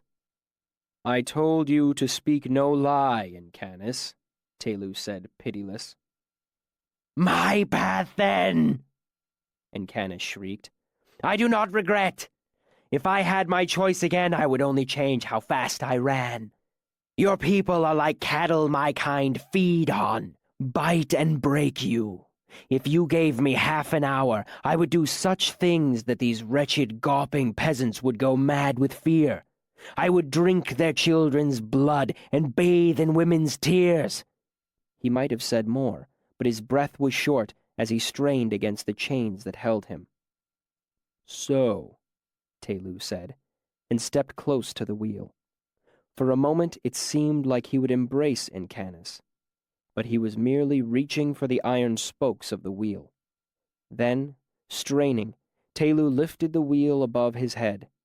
He carried it, arms upstretched, toward the pit, and threw Incanus in.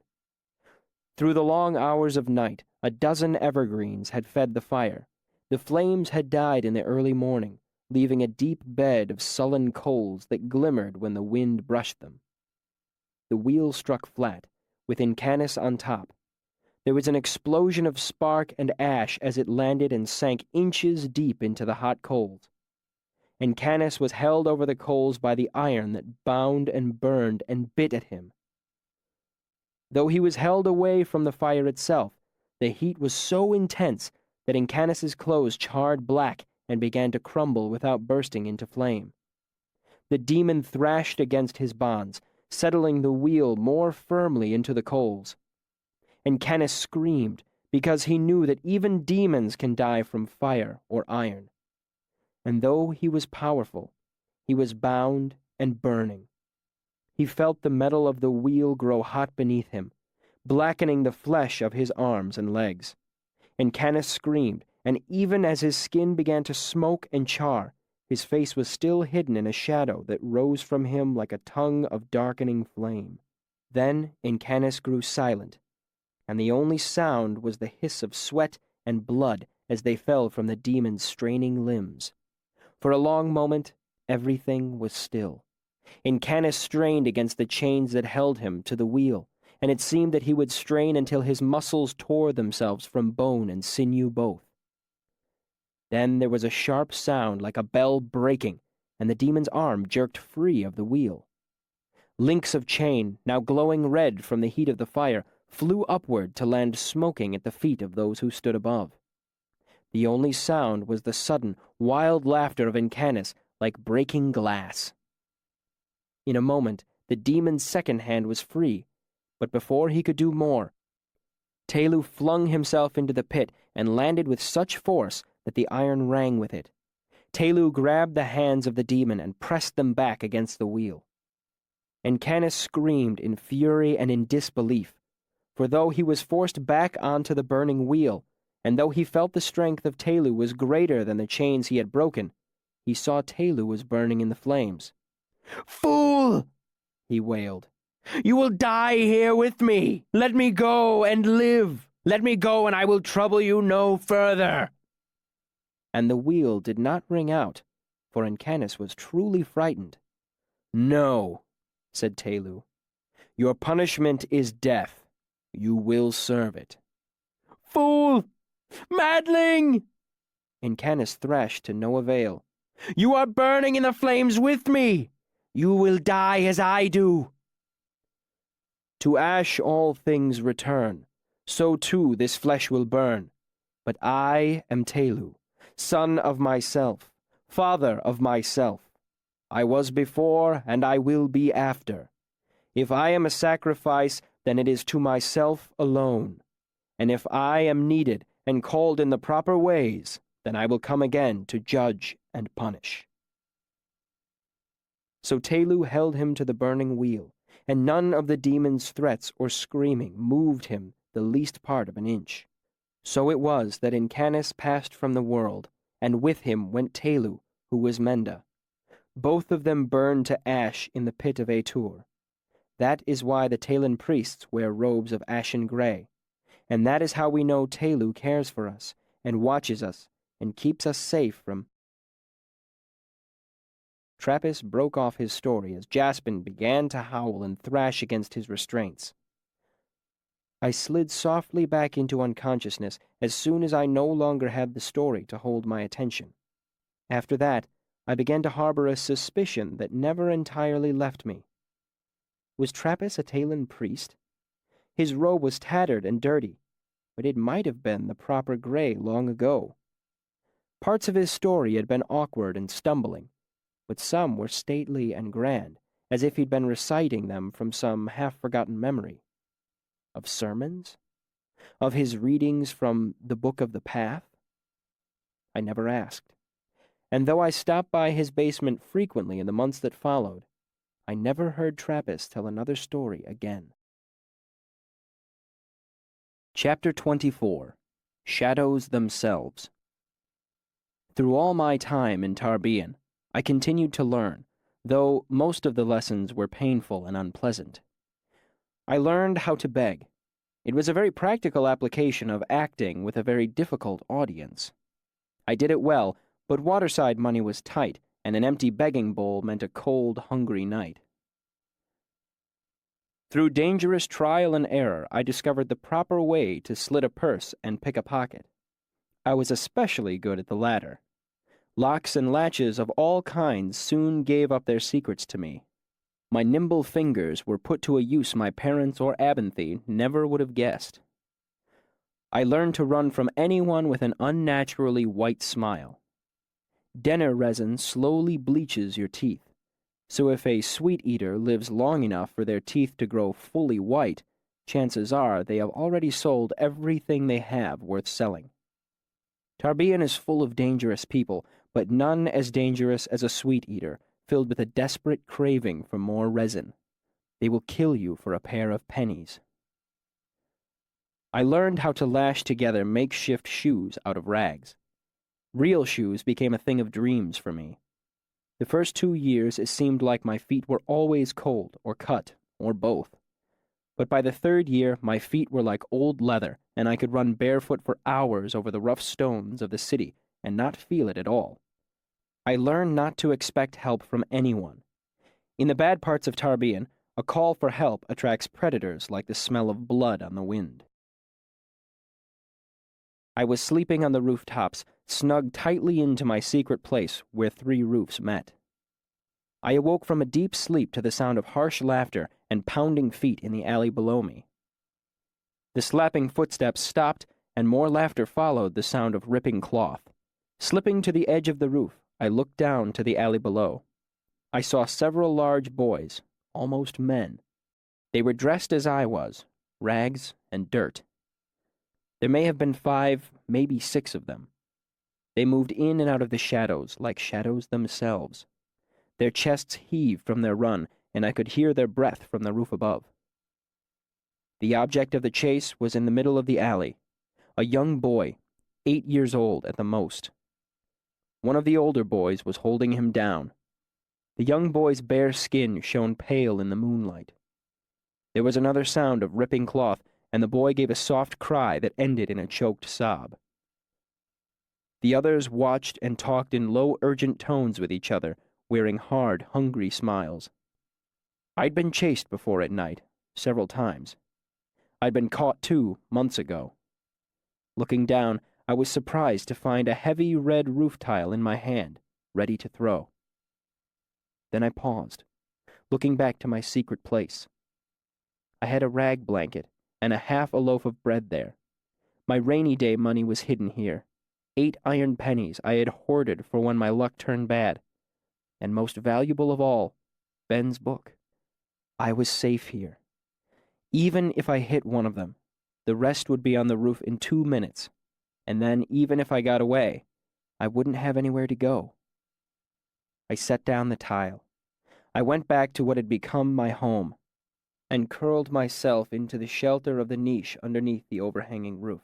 I twisted my blanket in my hands and clenched my teeth, trying to shut out the low rumble of conversation, punctuated by coarse laughter and quiet, hopeless sobbing from below.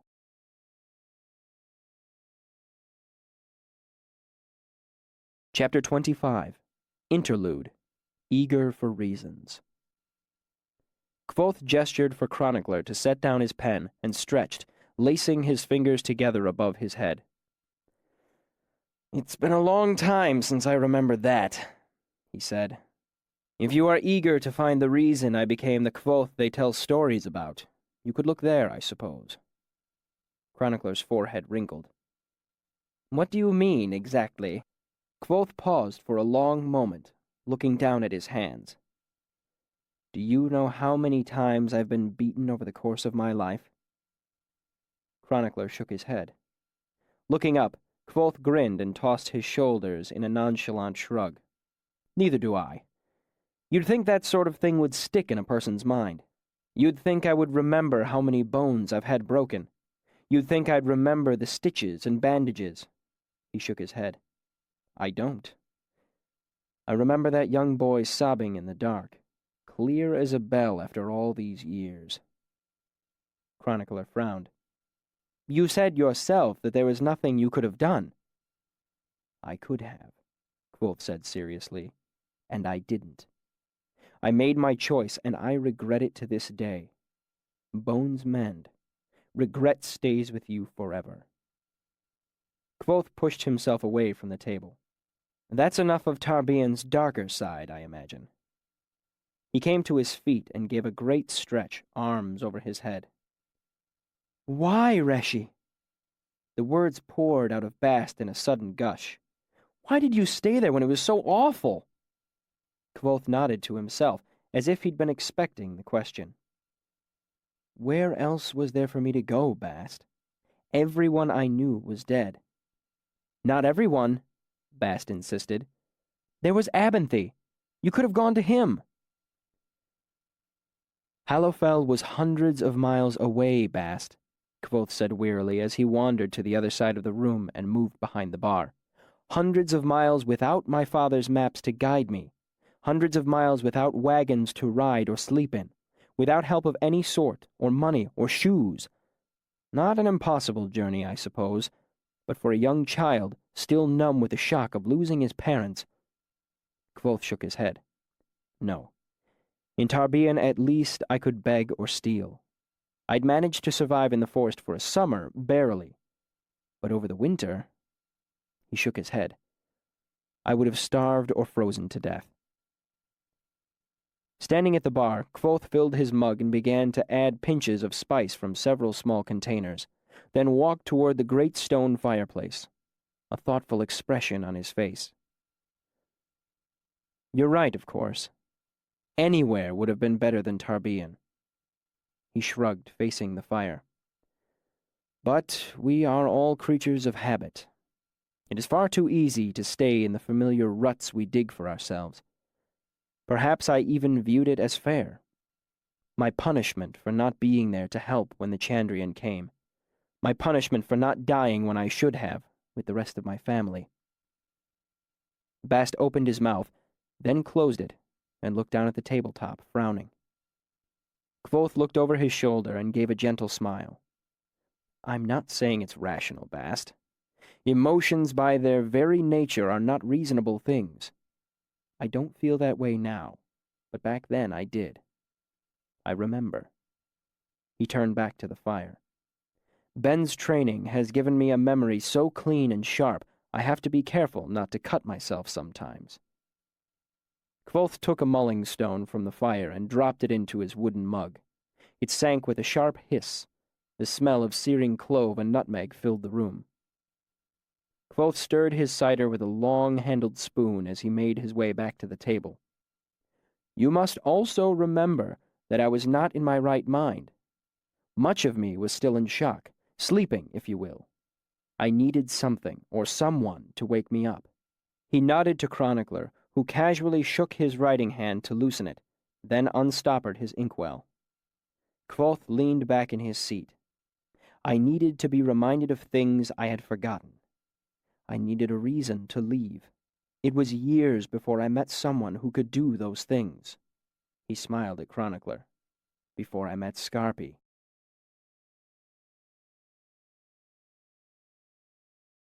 Chapter 26. Lanre Turned. I had been in Tarbean for years at this point. 3 birthdays had slipped by unnoticed, and I was just past 15. I knew how to survive waterside. I had become an accomplished beggar and thief.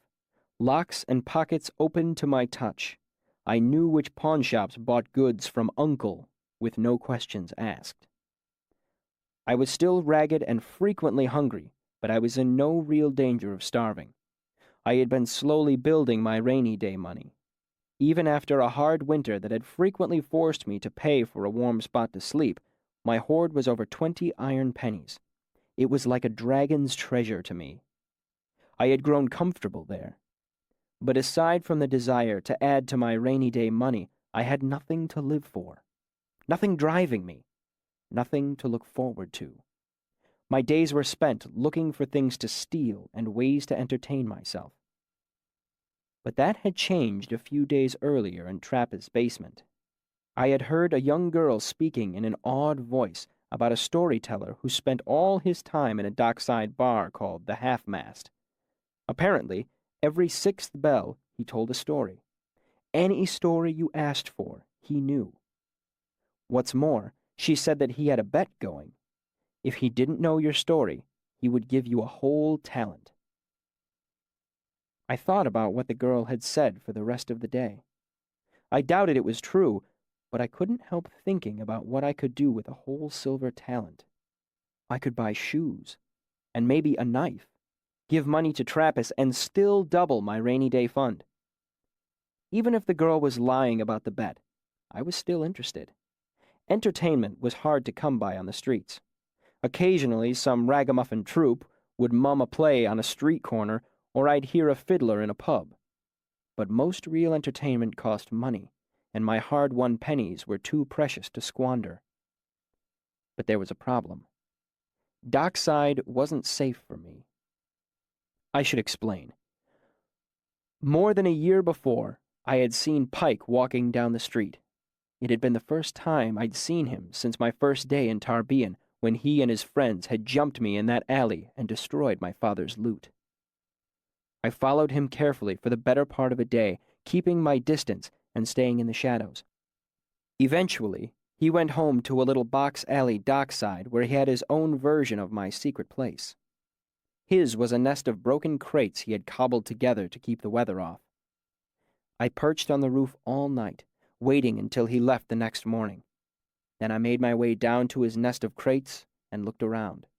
It was cozy, filled with the accumulated small possessions of several years. He had a bottle of beer, which I drank. There was also half a cheese that I ate and a shirt that I stole, as it was slightly less raggedy than my own. Further searching revealed various odds and ends: a candle, a ball of string, some marbles. Most surprising were several pieces of sailcloth with charcoal drawings of a woman's face. I had to search for nearly 10 minutes until I found what I was really looking for. Hidden away behind everything else was a small wooden box that showed signs of much handling. It held a bundle of dried violets tied with a white ribbon, a toy horse that had lost most of its string mane, and a lock of curling blonde hair. It took me several minutes with flint and steel to get the fire going. The violets were good tinder, and soon greasy clouds of smoke were billowing high into the air. I stood by and watched as everything Pike loved went up in flames. But I stayed too long savoring the moment.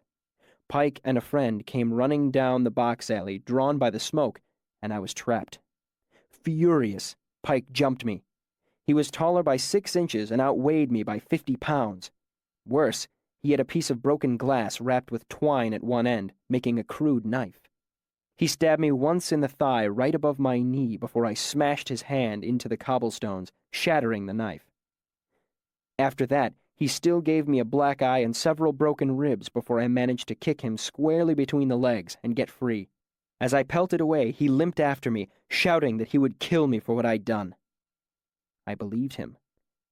After patching up my leg, I took every bit of rainy day money I had saved and bought 5 pints of Dreg, a cheap, foul liquor strong enough to blister the inside of your mouth. Then I limped into dockside and waited for Pike and his friends to spot me.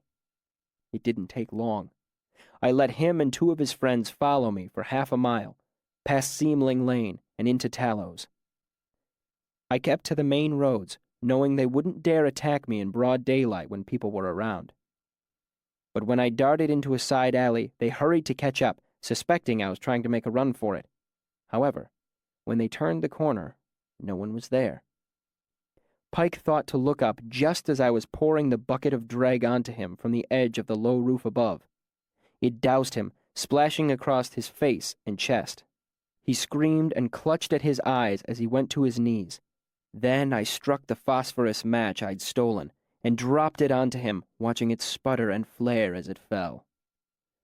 Full of the pure, hard hatred of a child, I hoped he would burst into a pillar of flame. He didn't, but did catch fire. He screamed again and staggered around while his friends swatted at him, trying to put him out. I left while they were busy. It had been over a year ago, and I hadn't seen Pike since. He hadn't tried to find me, and I stayed well clear of Dockside, sometimes going miles out of my way rather than pass near it. It was a kind of truce. However, I didn't doubt that Pike and his friends remembered what I looked like, and were willing to settle the score if they spotted me. After thinking it over, I decided it was too dangerous. Even the promise of free stories and a chance at a silver talent wasn't worth stirring things up with Pike again. Besides, what story would I ask for? The question rolled around in my head for the next few days. What story would I ask for? I jostled up against a dock worker and was cuffed away before I could get my hand all the way into his pocket. What story? I begged on the street corner opposite the Talon Church. What story? I stole 3 loaves of bread and took 2 of them down to Trappist as a gift. What story? Then, as I lay on the rooftops in my secret place where 3 roofs met, it came to me just as I was about to drift off to sleep. Lanray. Of course. I could ask him for the real story of Lanray. The story my father had been... My heart stuttered in my chest as I suddenly remembered things I had avoided for years. My father idly strumming at his lute, my mother beside him in the wagon singing. Reflexively, I began to draw away from the memories, the way you might pull your hand back from a fire. But I was surprised to find that these memories held only a gentle ache, not the deep pain I expected. Instead, I found a small, budding excitement at the thought of hearing a story my father would have sought out, a story he himself might have told. Still, I knew it to be sheer folly to go running dockside for the sake of a story. All the hard practicality Tarbean had taught me over the years urged me to stay in my familiar corner of the world, where I was safe. The first thing I saw on entering the half-mast was Scarpy. He was sitting on a tall stool at the bar, an old man with eyes like diamonds and the body of a driftwood scarecrow. He was thin and weathered, with thick white hair on his arms and face and head. The whiteness of it stood out from his deep brown tan, making him seem splashed with wave foam. At his feet were a group of 20 children, some few my age, most younger. They were a strange mix to see, ranging from grubby, shoeless urchins like myself to reasonably well-dressed, well-scrubbed children who probably had parents and homes. None of them looked familiar to me, but I never knew who might be a friend of Pike's. I found a place near the door with my back to the wall and sank down onto my haunches. Scarpy cleared his throat once or twice in a way that made me thirsty. Then, with ritual significance, he looked mournfully into the clay mug that sat in front of him and carefully turned it upside down on the bar. The children surged forward, pressing coins onto the bar. I did a quick count. 2 iron halfpennies, 9 shims, and a drab. Altogether, just a little over 3 iron pennies in Commonwealth coin. Maybe he was no longer offering the silver talent bet. More likely, the rumor I'd heard was wrong. The old man nodded almost imperceptibly to the bartender. "Fallows Red." His voice was deep and rough, almost hypnotic. The bald man behind the bar gathered up the coins and deftly poured wine into Scarpy's wide clay cup. "So, what would everyone like to hear about today?" Scarpy rumbled, his deep voice rolling out like distant thunder. There was a moment of silence that again struck me as ritualistic, almost reverent. Then a babble burst forth from all the children at once. "I want a fairy story! Orin and the fight at Manat! Yes, Orin Velciter! The one with Baron! Lartem! Mir Terinial! Ilion and the bear! Lanray!" I said, almost without meaning to. The room went still again as Scarpy took a drink. The children watched him with a familiar intensity I couldn't quite identify. Scarpy sat calmly in the middle of the quiet. "Did I—" His voice rolled out slowly, like dark honey. "Hear someone say, Lanray?" He looked directly at me, his blue eyes clear and sharp. I nodded, not knowing what to expect. "I want to hear about the dry lands over the storm wall," one of the younger girls complained. "About the sand snakes that come out of the ground like sharks, and the dry men who hide under the dunes and drink your blood instead of water, and—" She was cuffed quickly into silence from a dozen different directions by the children surrounding her. Silence fell sharply as Scarpy took another drink. Watching the children as they watched Scarpy, I realized what they reminded me of. A person anxiously watching a clock. I guessed that when the old man's drink was gone, the story he told would be over as well. Scarpy took another drink, no more than a sip this time. Then he set his cup down and pivoted on his stool to face us. "Who would like to hear the story of a man who lost his eye and gained a better sight?" Something about the tone of his voice or the reaction of the other children told me this was a purely rhetorical question. "So, Lanray and the Creation War. An old, old story." His eyes swept over the children. "Sit and listen, for I will speak of the shining city as it once was, years and miles away." Once years and miles away, there was Mir Terinial, the shining city. It sat among the tall mountains of the world like a gem on the crown of a king. Imagine a city as large as Tarbean, but on every corner of every street there was a bright fountain, or a green tree growing, or a statue so beautiful it would make a proud man cry to look at it.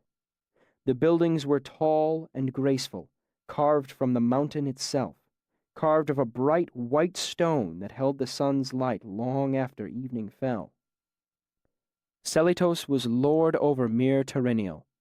Just by looking at a thing, Selitos could see its hidden name and understand it. In those days, there were many who could do such things, but Selitos was the most powerful namer of anyone alive in that age. Selitos was well loved by the people he protected.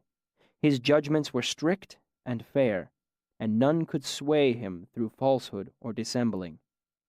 Such was the power of his sight that he could read the hearts of men like heavy-lettered books. Now in those days, there was a terrible war being fought across a vast empire. The war was called the Creation War, and the empire was called Urgen. And despite the fact that the world has never seen an empire as grand or a war so terrible, both of them only live in stories now. Even history books that mention them as doubtful rumor have long since crumbled into dust. The war had lasted so long that folk could hardly remember a time when the sky wasn't dark with the smoke of burning towns. Once there had been hundreds of proud cities scattered through the empire. Now there were merely ruins littered with the bodies of the dead. Famine and plague were everywhere, and in some places there was such despair that mothers could no longer muster enough hope to give their children names. But 8 cities remained. They were Belen, Antus, Vayaret, Tenusa, Emlyn, and the twin cities of Marilla and Morella. Last was Mir Terenial, greatest of them all, and the only one unscarred by the long centuries of war. It was protected by the mountains and brave soldiers. But the true cause of Mir Terenial's peace was Selitos. Using the power of his sight, he kept watch over the mountain passes leading to his beloved city. His rooms were in the city's highest towers, so he could see any attack long before it came to be a threat. The other 7 cities, lacking Selitos' power, found their safety elsewhere. They put their trust in thick walls, in stone and steel. They put their trust in strength of arm, in valor and bravery and blood. And so they put their trust in Lanre. Lanre had fought since he could lift a sword, and by the time his voice began to crack, he was the equal of a dozen older men.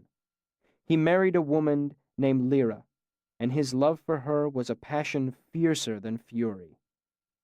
Lyra was terrible and wise, and held a power just as great as his. For while Lanre had the strength of his arm and the command of loyal men, Lyra knew the names of things, and the power of her voice could kill a man or still a thunderstorm. As the years passed, Lanre and Lyra fought side by side. They defended Belen from a surprise attack, saving the city from a foe that should have overwhelmed them. They gathered armies and made the cities recognize the need for allegiance. Over the long years, they pressed the Empire's enemies back. People who had grown numb with despair began to feel warm hope kindling inside. They hoped for peace, and they hung those flickering hopes on Lanre. Then came the Black of Drosentor. Black meant battle in the language of the time, and at Drosentor there was the largest and most terrible battle of this large and terrible war. They fought unceasing for 3 days in the light of the sun, and for 3 nights unceasing by the light of the moon. Neither side could defeat the other, and both were unwilling to retreat. Of the battle itself, I have only one thing to say. More people died at Drosentor than there are living in the world today. Lanre was always where the fight was thickest, where he was needed most. His sword never left his hand or rested in its sheath. At the very end of things, covered in blood amid a field of corpses, Lanre stood alone against a terrible foe. It was a great beast with scales of black iron, whose breath was a darkness that smothered men. Lanre fought the beast and killed it. Lanre brought victory to his side, but he bought it with his life. After the battle was finished and the enemy was set beyond the doors of stone, survivors found Lanre's body, cold and lifeless near the beast he had slain. Word of Lanre's death spread quickly, covering the field like a blanket of despair. They had won the battle and turned the tide of the war, but each of them felt cold inside. The small flame of hope that each of them cherished began to flicker and fade. Their hopes had hung on Lanre, and Lanre was dead. In the midst of silence, Lyra stood by Lanre's body and spoke his name. Her voice was a commandment. Her voice was steel and stone. Her voice told him to live again, but Lanre lay motionless and dead. In the midst of fear, Lyra knelt by Lanre's body and breathed his name. Her voice was a beckoning. Her voice was love and longing. Her voice called him to live again, but Lanre lay cold and dead. In the midst of despair, Lyra fell across Lanre's body and wept his name. Her voice was a whisper. Her voice was echo and emptiness. Her voice begged him to live again, but Lanre lay breathless and dead. Lanre was dead. Lyra wept brokenly and touched his face with trembling hands. All around, men turned their heads, because the bloody field was less horrible to look upon than Lyra's grief. But Lanre heard her calling. Lanre turned at the sound of her voice and came to her. From beyond the doors of death, Lanre returned. He spoke her name and took Lyra in his arms to comfort her. He opened his eyes and did his best to wipe away her tears with shaking hands. And then he drew a deep and living breath. The survivors of the battle saw Lanre move, and they marveled. The flickering hope for peace each of them had nurtured for so long flared like hot fire inside them. "Lanre and Lyra!" they shouted, their voices like thunder. "Our Lord's love is stronger than death. Our Lady's voice has called him back. Together they have beaten death. Together how can we help but be victorious?" So the war continued, but with Lanre and Lyra fighting side by side, the future seemed less grim. Soon, everyone knew the story of how Lanre had died and how his love and Lyra's power had drawn him back. For the first time in living memory, people could speak openly of peace without being seen as fools or madmen. Years passed. The Empire's enemies grew thin and desperate, and even the most cynical of men could see the end of the war was drawing swiftly near. Then rumors began to spread. Lyra was ill. Lyra had been kidnapped. Lyra had died. Lanre had fled the Empire. Lanre had gone mad. Some even said Lanre had killed himself and gone searching for his wife in the land of the dead. There were stories aplenty, but no one knew the truth of things. In the midst of these rumors, Lanre arrived at Mir Terenial. He came alone, wearing his silver sword and haubergeon of black iron scales. His armor fit him closely as a second skin of shadow. He had wrought it from the carcass of the beast he had killed at Drossen Tor. Lanre asked Selitos to walk with him outside the city. Selitos agreed, hoping to learn the truth of Lanre's trouble and offer him what comfort a friend can give. They often kept each other's counsel, for they were both lords among their people. Selitos had heard the rumors, and he was worried. He feared for Lyra's health, but more, he feared for Lanre. Selitos was wise. He understood how grief can twist a heart, how passions drive good men to folly. Together they walked the mountain paths. Lanre leading the way, they came to a high place in the mountains where they could look out over the land. The proud towers of Mir Terenial shone brightly in the last light of the setting sun. After a long time, Selitos said, "I have heard terrible rumors concerning your wife." Lanre said nothing, and from his silence, Selitos knew that Lyra was dead. After another long pause, Selitos tried again. "Though I do not know the whole of the matter, Mir Terenial is here for you. I will lend whatever aid a friend can give." "You have given me enough, old friend." Lanre turned and placed his hand on Selitos' shoulder. "Sileneski, I bind you. By the name of stone, be still as stone. Eru, I command the air. Lay leaden on your tongue. Selitos, I name you. May all your powers fail you but your sight." Selitos knew that in all the world there were only 3 people who could match his skill in names: Aleph, Eax, and Lyra. Lanre had no gift for names. His power lay in the strength of his arm. For him to attempt to bind Selitos by his name would be as fruitless as a boy attacking a soldier with a willow stick. Nevertheless, Lanre's power lay on him like a great weight, like a vice of iron, and Selitos found himself unable to move or speak. He stood still as stone and could do nothing but marvel. How had Lanre come by such power? In confusion and despair, Selitos watched night settle in the mountains. With horror, he saw that some of the encroaching blackness was, in fact, a great army moving upon Mir Terenial. Worse still, no warning bells were ringing. Selitos could only stand and watch as the army crept closer in secret. Mir Terenial was burned and butchered. The less that is said of it, the better. The white walls were charred black, and the fountains ran with blood. For a night and a day Selitos stood helpless beside Lanre, and could do nothing more than watch and listen to the screams of the dying, the ring of iron, the crack of breaking stone.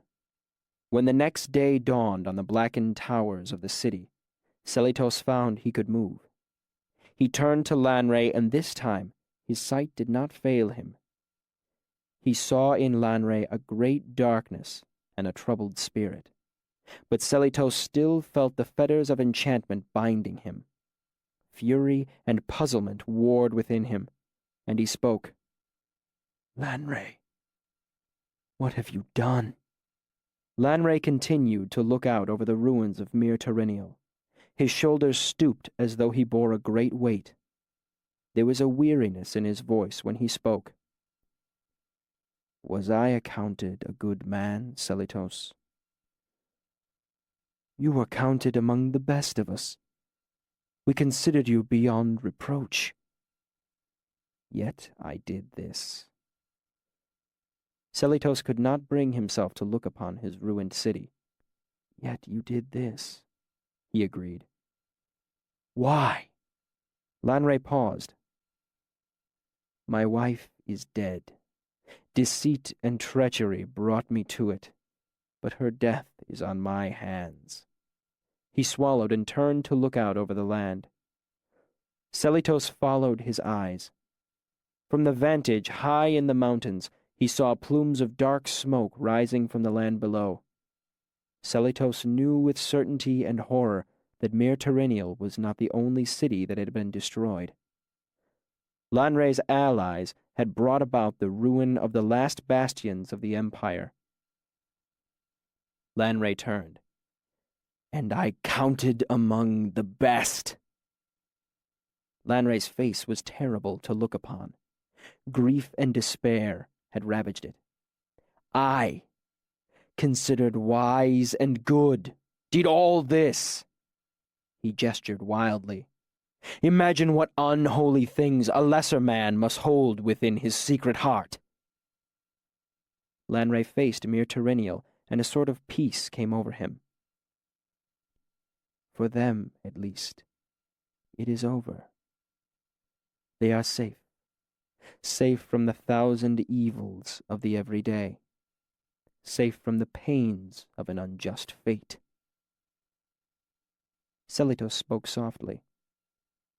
"Safe from the joy and wonder." "There is no joy!" Lanre shouted in an awful voice. Stones shattered at the sound, and the sharp edges of echo came back to cut at them. "Any joy that grows here is quickly choked by weeds. I am not some monster who destroys out of a twisted pleasure. I sow salt because the choice is between weeds and nothing." Selitos saw nothing but emptiness behind his eyes. Selitos stooped to pick up a jagged shard of mountain glass, pointed at one end. "Will you kill me with a stone?" Lanre gave a hollow laugh. "I wanted you to understand, to know it was not madness that made me do these things." "You are not mad," Selitos admitted. "I see no madness in you." "I hoped, perhaps, that you would join me in what I aim to do." Lanre spoke with a desperate longing in his voice. "This world is like a friend with a mortal wound. A bitter draught given quickly only eases pain." "Destroy the world?" Selitos said softly to himself. "You are not mad, Lanre. What grips you is something worse than madness. I cannot cure you." He fingered the needle-sharp point of the stone he held.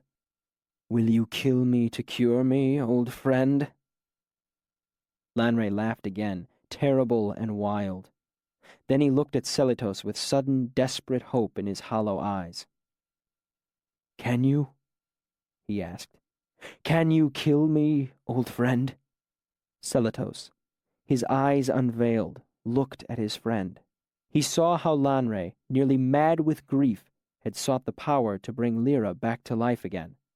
Out of love for Lyra, Lanre had sought knowledge where knowledge is better left alone, and gained it at a terrible price. But even in the fullness of his hard-won power, he could not call Lyra back. Without her, Lanre's life was nothing but a burden, and the power he had taken up lay like a hot knife in his mind.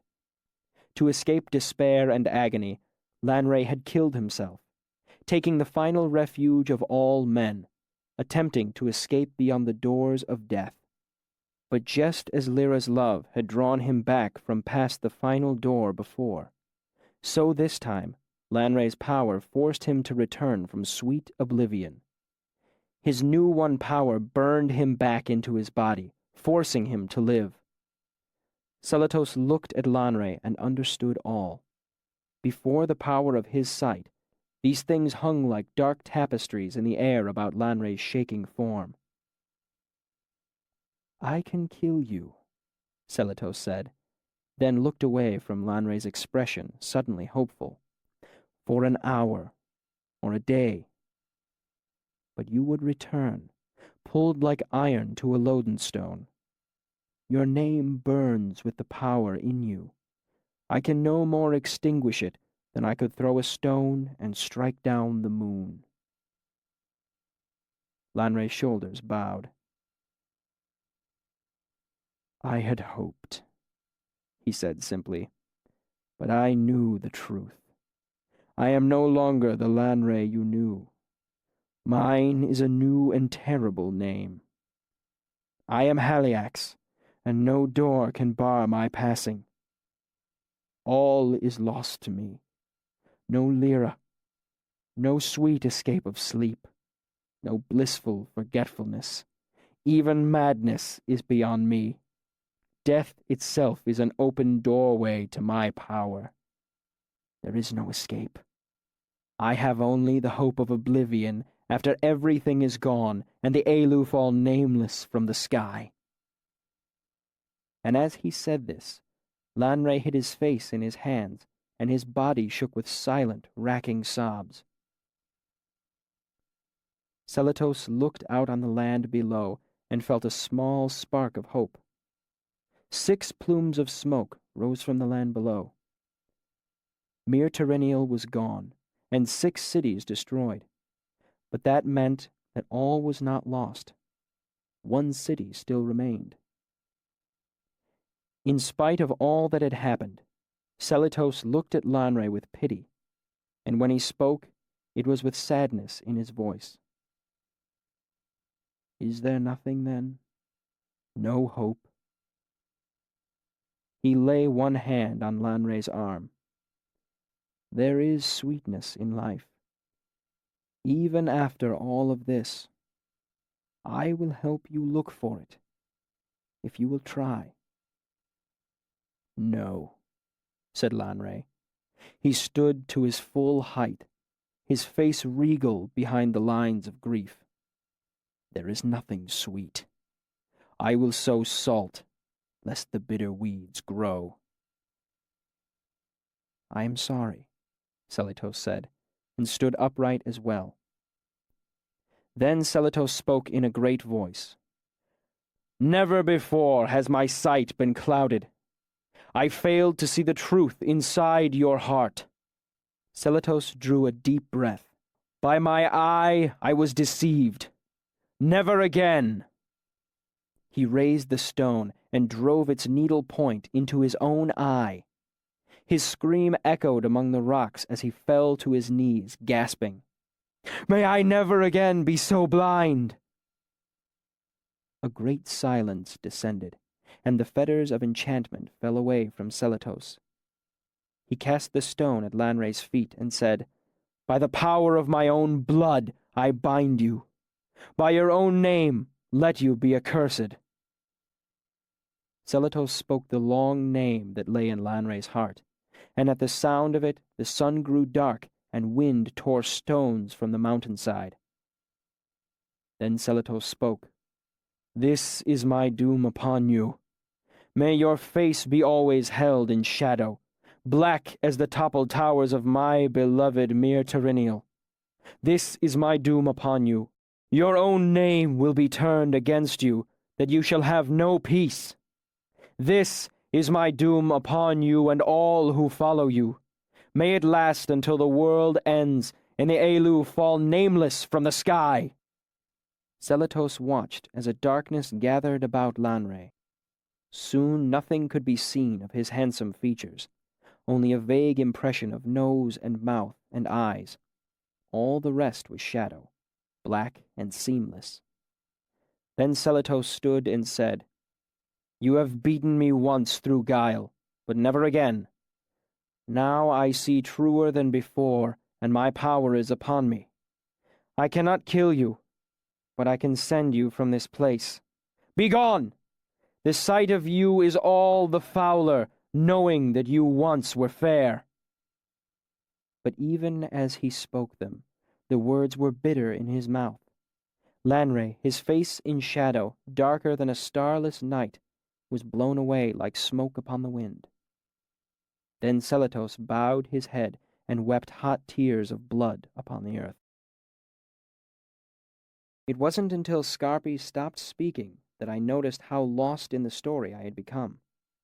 He tilted his head back and drained the last of the wine from his wide clay cup. He turned it upside down and set it on the bar with a dull thump of finality. There was a small clamor of questions, comments, pleas, and thanks from the children who had remained still as stones throughout the story.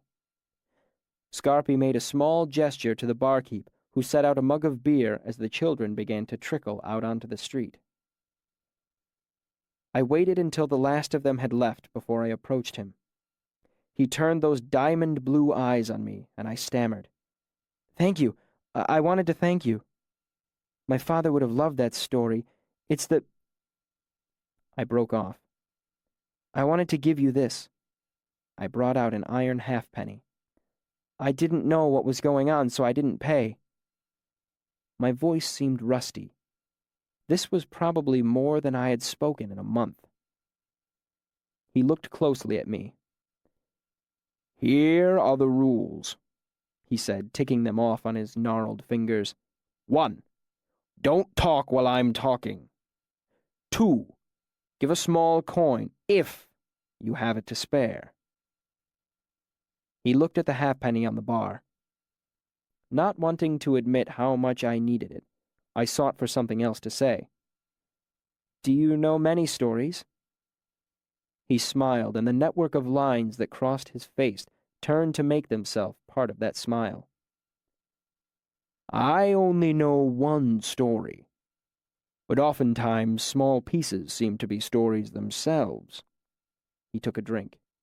"It's growing all around us, in the manor houses of the Sealdom and in the workshops of the Sealdar, over the storm wall in the great sand sea, in the low stone houses of the Adem, full of silent conversation. And sometimes," he smiled, "sometimes the story is growing in squalid backstreet bars, dockside in Tarbean." His bright eyes looked deep into me, as if I were a book that he could read. "There's no good story that doesn't touch the truth," I said, repeating something my father used to say, mostly to fill the silence. It felt strange talking to someone again, strange but good. "There's as much truth here as anywhere, I suppose. It's too bad. The world could do with a little less truth and a little more—" I trailed off, not knowing what I wanted more of. I looked down at my hands and found myself wishing they were cleaner. He slid the halfpenny toward me. I picked it up, and he smiled. His rough hand lit lightly as a bird on my shoulder. "Every day except morning. 6th bell, more or less." I started to leave, then stopped. "Is it true? The story?" I made an inarticulate gesture. "The part you told today?" "All stories are true," Scarpi said. "But this one really happened, if that's what you mean." He took another slow drink, then smiled again, his bright eyes dancing. More or less. You have to be a bit of a liar to tell a story the right way. Too much truth confuses the facts. Too much honesty makes you sound insincere. My father used to say the same thing. As soon as I mentioned him, a confusing welter of emotions rose up in me. Only when I saw Scarpy's eyes following me did I realize I was backing nervously toward the exit. I stopped and forced myself to turn and walk out the door. "I'll be here, if I can." I heard the smile in his voice behind me. "I know." Chapter 27. His Eyes Unveiled. I left the bar smiling, unmindful of the fact that I was still dockside and in danger. I felt buoyant knowing I would have the chance to hear another story soon. It had been a long time since I had looked forward to anything. I went back to my street corner and proceeded to waste 3 hours begging, not gaining so much as a thin shim for my efforts. Even this failed to dampen my spirits. Tomorrow was morning, but the day after there would be stories. But as I sat there, I felt a vague unease creep over me. A feeling that I was forgetting something impinged on my too rare happiness. I tried to ignore it, but it stayed with me all day and into the next, like a mosquito I couldn't see, let alone swat. By the end of the day, I was certain I had forgotten something. Something about the story Scarpy had told.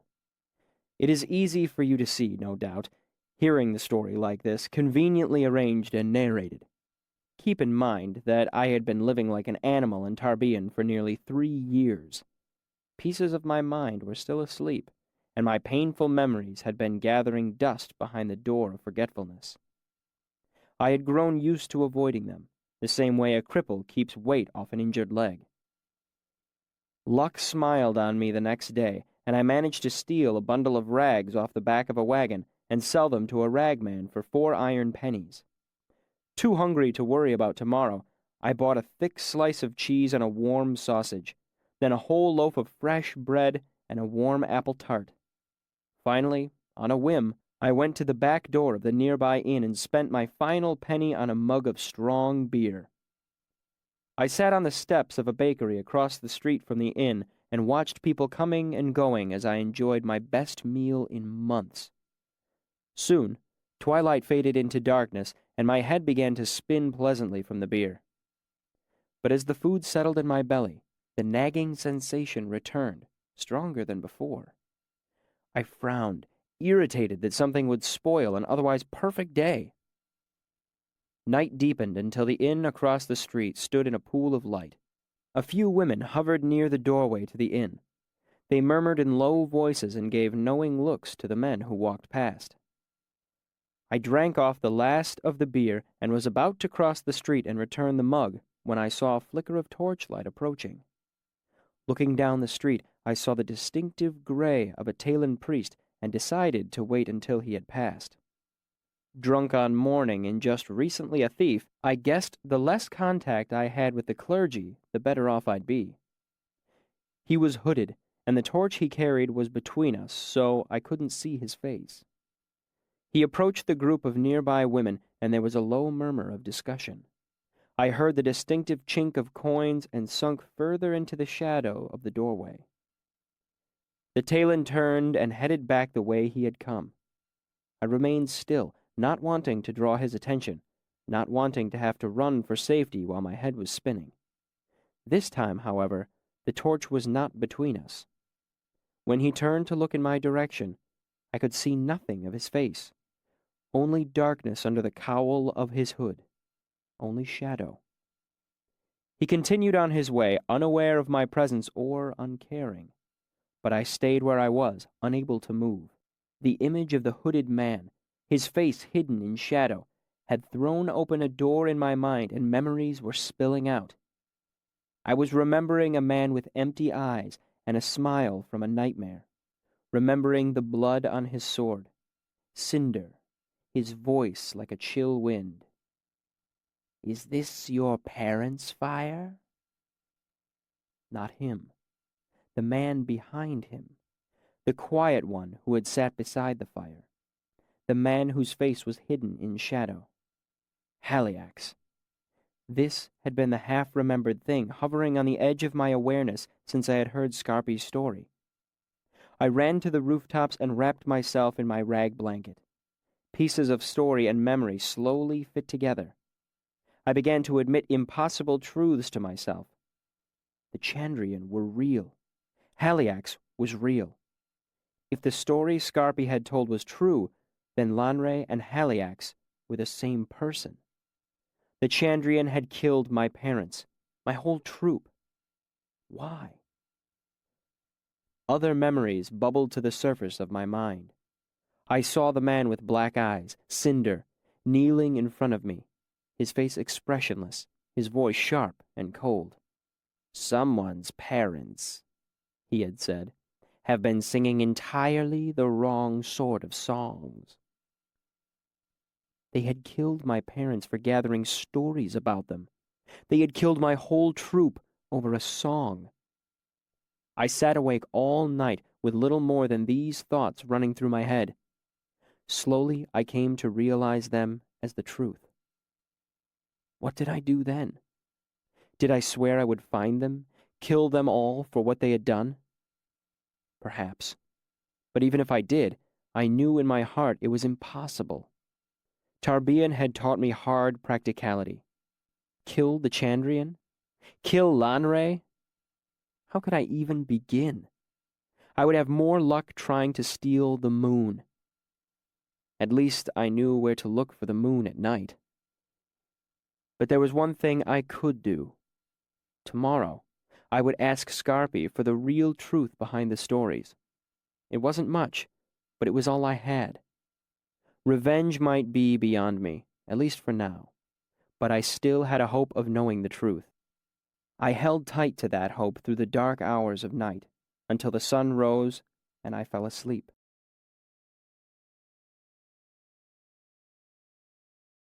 Chapter 28. Telu's Watchful Eye. The next day I came blearily awake to the sound of the hour being struck. I counted 4 bells, but didn't know how many I might have slept through. I blinked the sleep from my eyes and tried to gauge the time from the position of the sun. About 6th bell. Scarpy would be starting his story now. I ran through the streets. My bare feet slapped on rough cobbles, splashing through puddles and taking shortcuts through alleyways. Everything became a blur around me as I pulled in great lungfuls of the damp, stagnant city air. I almost burst into the half-mast at a dead run and settled in against the back wall by the door.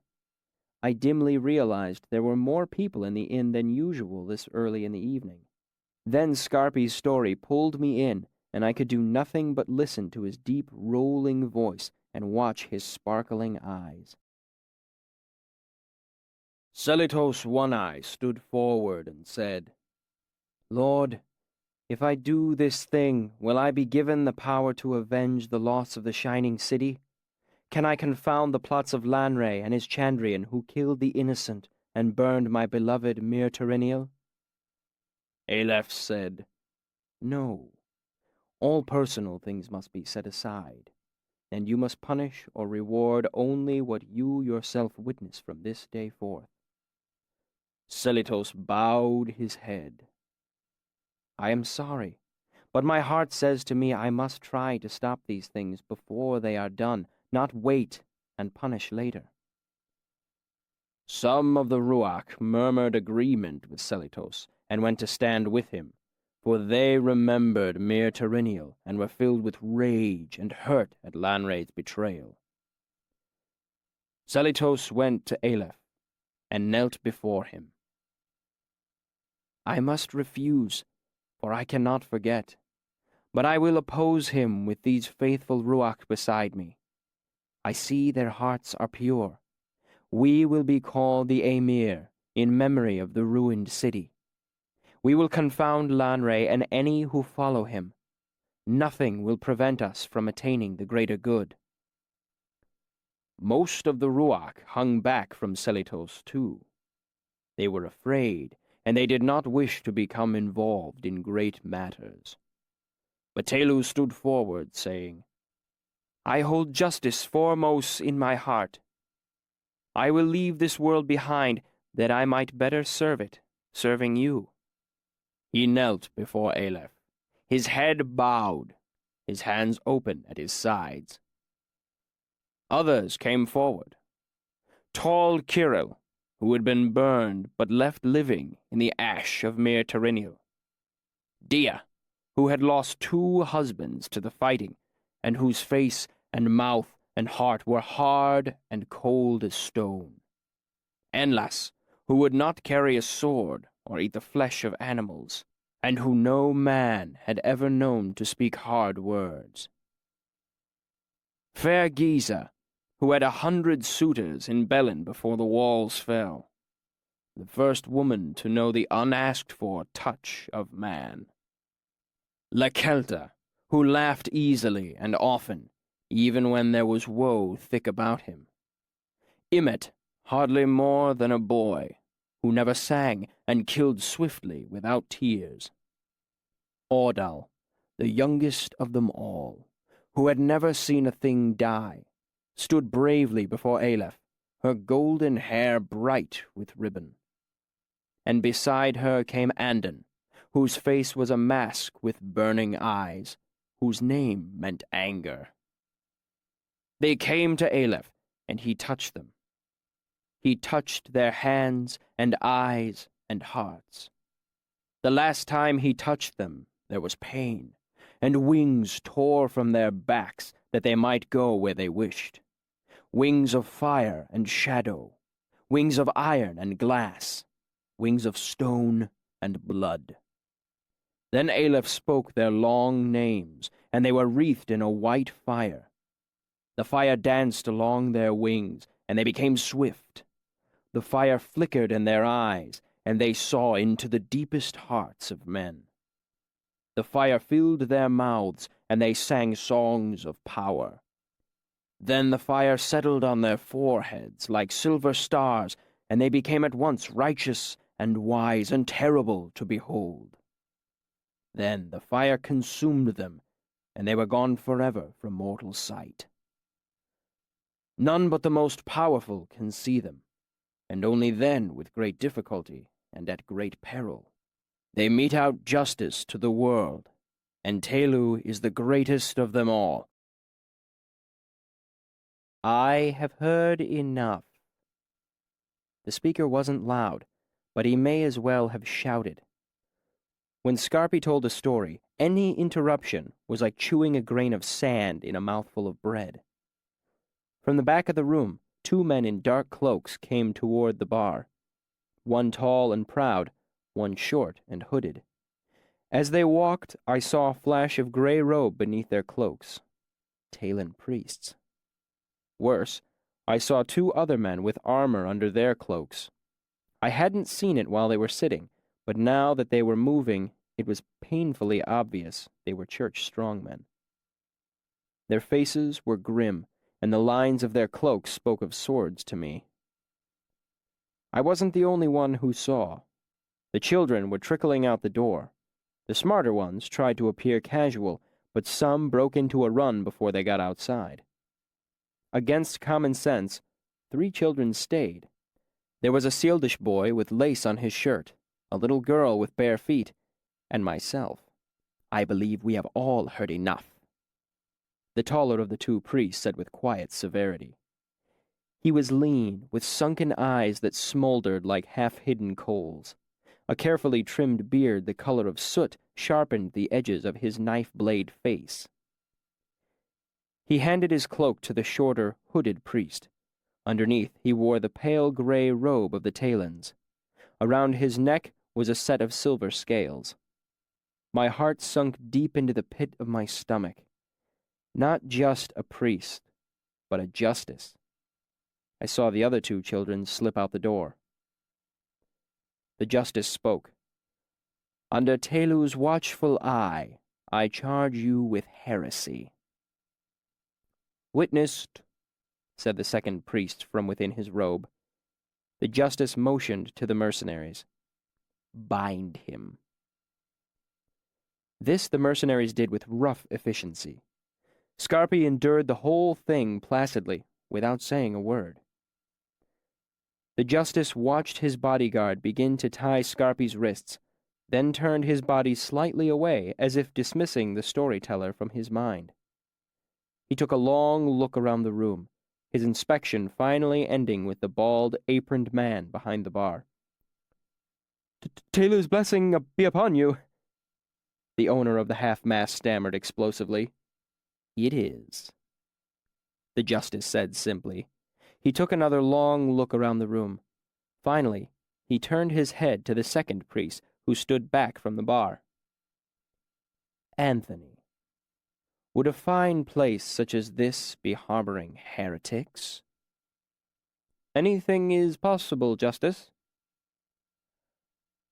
"Ah," the justice said softly, and looked slowly around the room, once again ending with an inspection of the man behind the bar. "Can I offer your honors a drink, if it please you?" the owner offered quickly. There was only silence. "I mean, a drink for you and your brothers, a fine barrel of fallow white, to show my thanks. I let him stay because his stories were interesting at first." He swallowed hard and hurried on. "But then he started to say wicked things. I was afraid to throw him out because he's obviously mad, and everyone knows God's displeasure falls heavy on those who raise their hands to madmen." His voice broke, leaving the room suddenly quiet. He swallowed, and I could hear the dry click his throat made from where I stood by the door. "A generous offer," the justice said finally. "Very generous," echoed the shorter priest. "However, strong drink sometimes tempts men to wicked actions." "Wicked," whispered the priest. "And some of our brothers have taken vows against the temptations of the flesh. I must refuse." The justice's voice dripped pious regret. I managed to catch Scarpy's eye. He gave me a little half-smile. My stomach churned. The old storyteller didn't seem to have any idea what sort of trouble he was in. But at the same time, deep inside me, something selfish was saying, if you'd come earlier and found out what you needed to know, it wouldn't be so bad now, would it? The barman broke the silence. "Could you take the price of the barrel then, sirs, if not the barrel itself?" The justice paused, as if thinking. "For the sake of the children?" the bald man pleaded. "I know you will use the money for them." The justice pursed his lips. "Very well," he said after a moment. "For the sake of the children." The shorter priest's voice had an unpleasant edge. "The children." The owner managed a weak smile. Scarpy rolled his eyes at me and winked. "You would think," Scarpy's voice rolled out like thick honey, "fine churchmen such as yourselves could find better things to do than arresting storytellers and extorting money from honest men." The clinking of the barman's coins trailed off, and the room seemed to hold its breath. With a studied casualness, the justice turned his back toward Scarpy and spoke over one shoulder toward the shorter priest. "Anthony, we seem to have found a courteous heretic. How strange and wonderful. We should sell him to a rue troupe. In a way, he resembles a talking dog." Scarpy spoke to the man's back. "It's not as if I expect you to bound off looking for Haliax and the Seven yourself. Small deeds for small men, I always say. I imagine the trouble is in finding the job small enough for men such as yourselves. But you are resourceful. You could pick trash or check brothel beds for lice when you're visiting." Turning, the justice snatched the clay cup off the bar and dashed it against Scarpy's head, shattering it. "Do not speak in my presence," he crackled. "You know nothing." Scarpy shook his head a little, as if to clear it. A trickle of red lined its way down his driftwood face, down into one of his seafoam eyebrows. "I suppose that could be true. Telu always said—" "Do not speak his name!" the justice screamed, his face a livid red. "Your mouth dirties it. It is a blasphemy upon your tongue." "Oh, come now, Airless," Scarpy chided, as though talking to a small child. "Telu hates you even more than the rest of the world does, which is quite a bit." The room became unnaturally still. The justice's face grew pale. "God have mercy on you," he said in a cold, trembling voice. Scarpy looked at the justice mutely for a moment. Then he started to laugh. Great, booming, helpless laughter from the bottom of his soul. The eyes of the justice flickered to one of the men who had tied the storyteller. With no preamble, the grim-faced man struck Scarpy with a tight fist, once in the kidney, once in the back of the neck. Scarpy crumpled to the ground. The room was silent. The sound of his body hitting the wood planking of the floor seemed to fade before the echoes of his laughter did.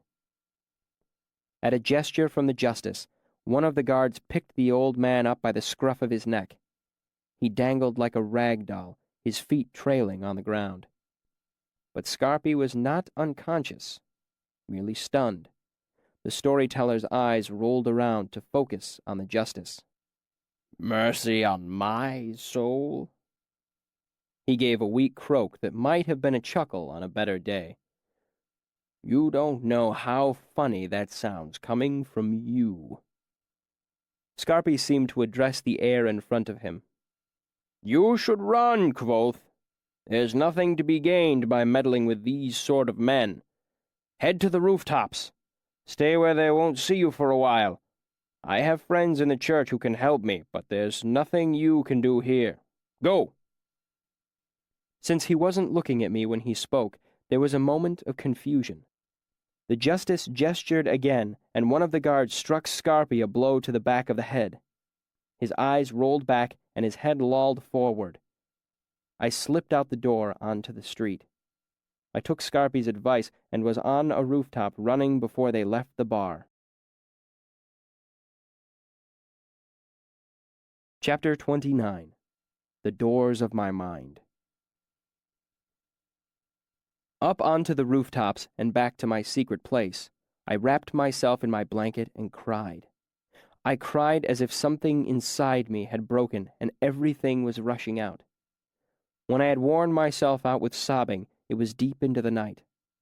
I lay there looking at the sky, weary but unable to sleep.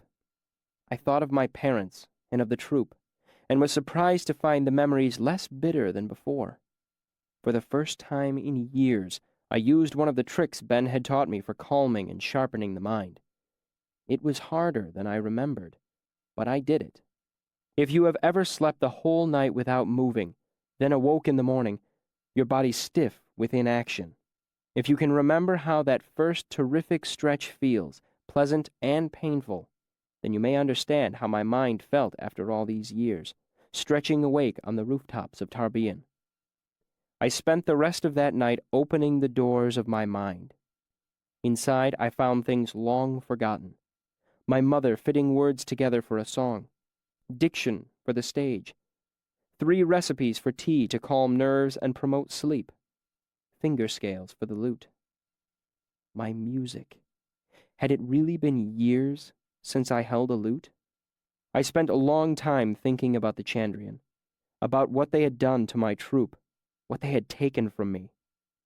I remembered blood and the smell of burning hair and felt a deep, sullen anger burning in my chest. I will admit I thought dark, vengeful thoughts that night. But my years in Tarbean had instilled an iron-hard practicality. I knew revenge was nothing more than a childish fantasy. I was 15. What could I possibly do? I did know one thing. It had come to me as I lay remembering. It was something Haliax had said to Cinder. "Who keeps you safe from the Amir, the singers, the scythe, from all that would harm you in the world." The Chandrian had enemies. If I could find them, they would help me. I had no idea who the Singers or the Scythe were, but everyone knew that the Aemir were church knights, the strong right hand of the Aeturan Empire. Unfortunately, everyone also knew that there had been no Aemir in 300 years. They had been disbanded when the Aeturan Empire collapsed. But Haliax had spoken of them as if they still existed. And Scarpi's story implied that the Aemir had begun with Seletos, not with the Aeturan Empire as I had always been taught. There was obviously more to the story, more that I needed to know. The more I thought on it, the more questions arose. The Chandrian obviously didn't kill everyone who gathered stories or sang songs about them. Everyone knew a story or two about them, and every child at one point has sung the silly rhyme about their signs. What made my parents' song so different? I had questions. There was only one place for me to go, of course. I looked over my meager possessions. I had a rag blanket and a burlap sack with some straw that I used for a pillow. I had a pint bottle with a cork in it, half full of clean water. A piece of canvas sailcloth that I weighted down with bricks and used as a windbreak on cold nights. A crude pair of salt dice and a single tatty shoe that was too small for me, but that I hoped to trade for something else. And 27 iron pennies in common coin, my rainy day money.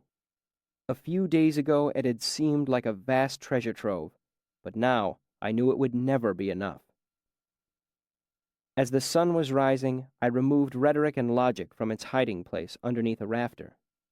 I unwrapped the scrap of treated canvas I used to protect it, and was relieved to find it dry and well.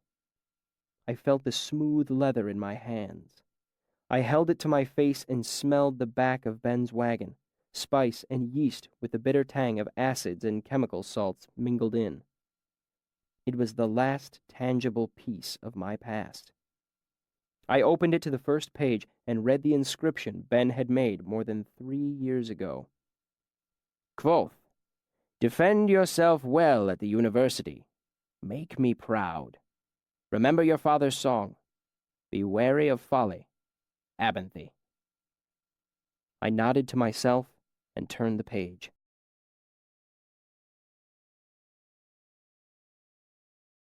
Chapter 30. The Broken Binding. The sign over the doorpost read, The Broken Binding. I took it to be an auspicious sign and walked in. A man sat behind a desk. I assumed he was the owner. He was tall and reedy with thinning hair. He looked up from a ledger, his expression vaguely irritated.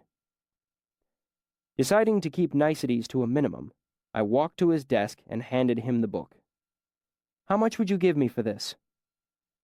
He leafed through it professionally, feeling the paper between his fingers, checking the binding. He shrugged. Couple of jots. It's worth more than that, I said indignantly. It's worth what you can get for it, he said matter-of-factly. I'll give you 1.5. 2 talents, and I have the option to buy it back for a month. He gave a short, barking laugh. This is not a pawn shop. He slid the book across the desk toward me with one hand as he picked up his pen with the other. 20 days? He hesitated, then gave the book another cursory once-over and brought out his purse. He pulled out 2 heavy silver talents. It was more money than I'd seen in one place for a long, long time. He slid them across the desk. I restrained the desire to snatch them up immediately and said, I'll need a receipt. This time, he gave me such a long, hard look that I began to get a little nervous.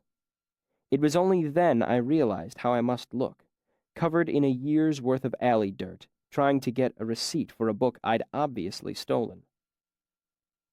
Eventually, he gave another bland shrug and scratched out a note on a slip of paper. At the bottom of it, he drew a line and made a motion with his pen. Sign here. I looked at the paper.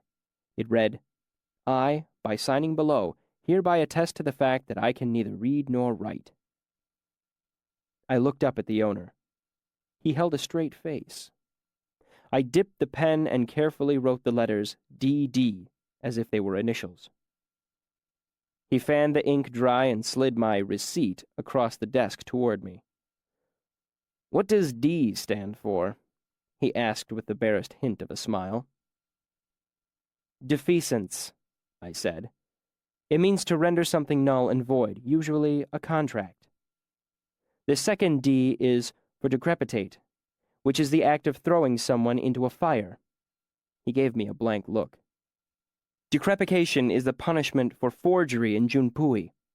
I think false receipts fall in that category." I made no move to touch the money or the receipt. There was a tense silence. "This isn't Junpui," he said, his face carefully composed. "True enough," I admitted. "You have a keen sense of defalcation. Perhaps I should add a third D." He gave another sharp, barking laugh and smiled. "You've convinced me, young master." He pulled out a fresh slip of paper and set it in front of me.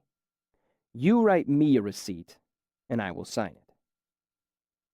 I took up the pen and wrote, "I, the undersigned, do agree to return the copy of the book Rhetoric and Logic, with the inscription, to Kvoth, to the bearer of this note in exchange for 2 silver pennies, provided he present this receipt before the date—" I looked up. "What day is it?" "Shuden, the 35th.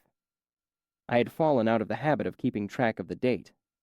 On the streets, one day is largely the same as the next, save that people are a little more drunk on Hepton, a little more generous on morning. But if it was the 35th, then I only had 5 days to get to the university. I knew from Ben that admissions only lasted until Kendling. If I missed them, I would have to wait 2 months for the next term to start. I filled in the date on the receipt and drew a line for the bookseller to sign. He looked a little bemused as I slid the paper toward him. What's more, he didn't notice that the receipt read pennies instead of talents. Talents were worth significantly more. This meant he had just agreed to give me back the book for less money than he had bought it for. My satisfaction damped itself when it occurred to me how foolish all of this was. Pennies or talents, I wouldn't have enough money to buy the book back in 2 span. If everything went well, I wouldn't even be in Tarbean tomorrow. Despite its uselessness, the receipt helped ease the sting of parting with the last thing I owned from my childhood. I blew on the paper, folded it carefully into a pocket, and collected my 2 silver talents. I was surprised when the man held out his hand to me. He smiled in an apologetic way. "Sorry about the note, but you didn't look like you'd be coming back." He gave a little shrug. "Here." He pressed a copper jot into my hand. I decided that he was not an altogether bad fellow. I smiled back at him, and for a second I almost felt guilty about how I'd written the receipt. I also felt guilty about the 3 pens I'd stolen, but only for a second, and since there was no convenient way to give them back, I stole a bottle of ink before I left.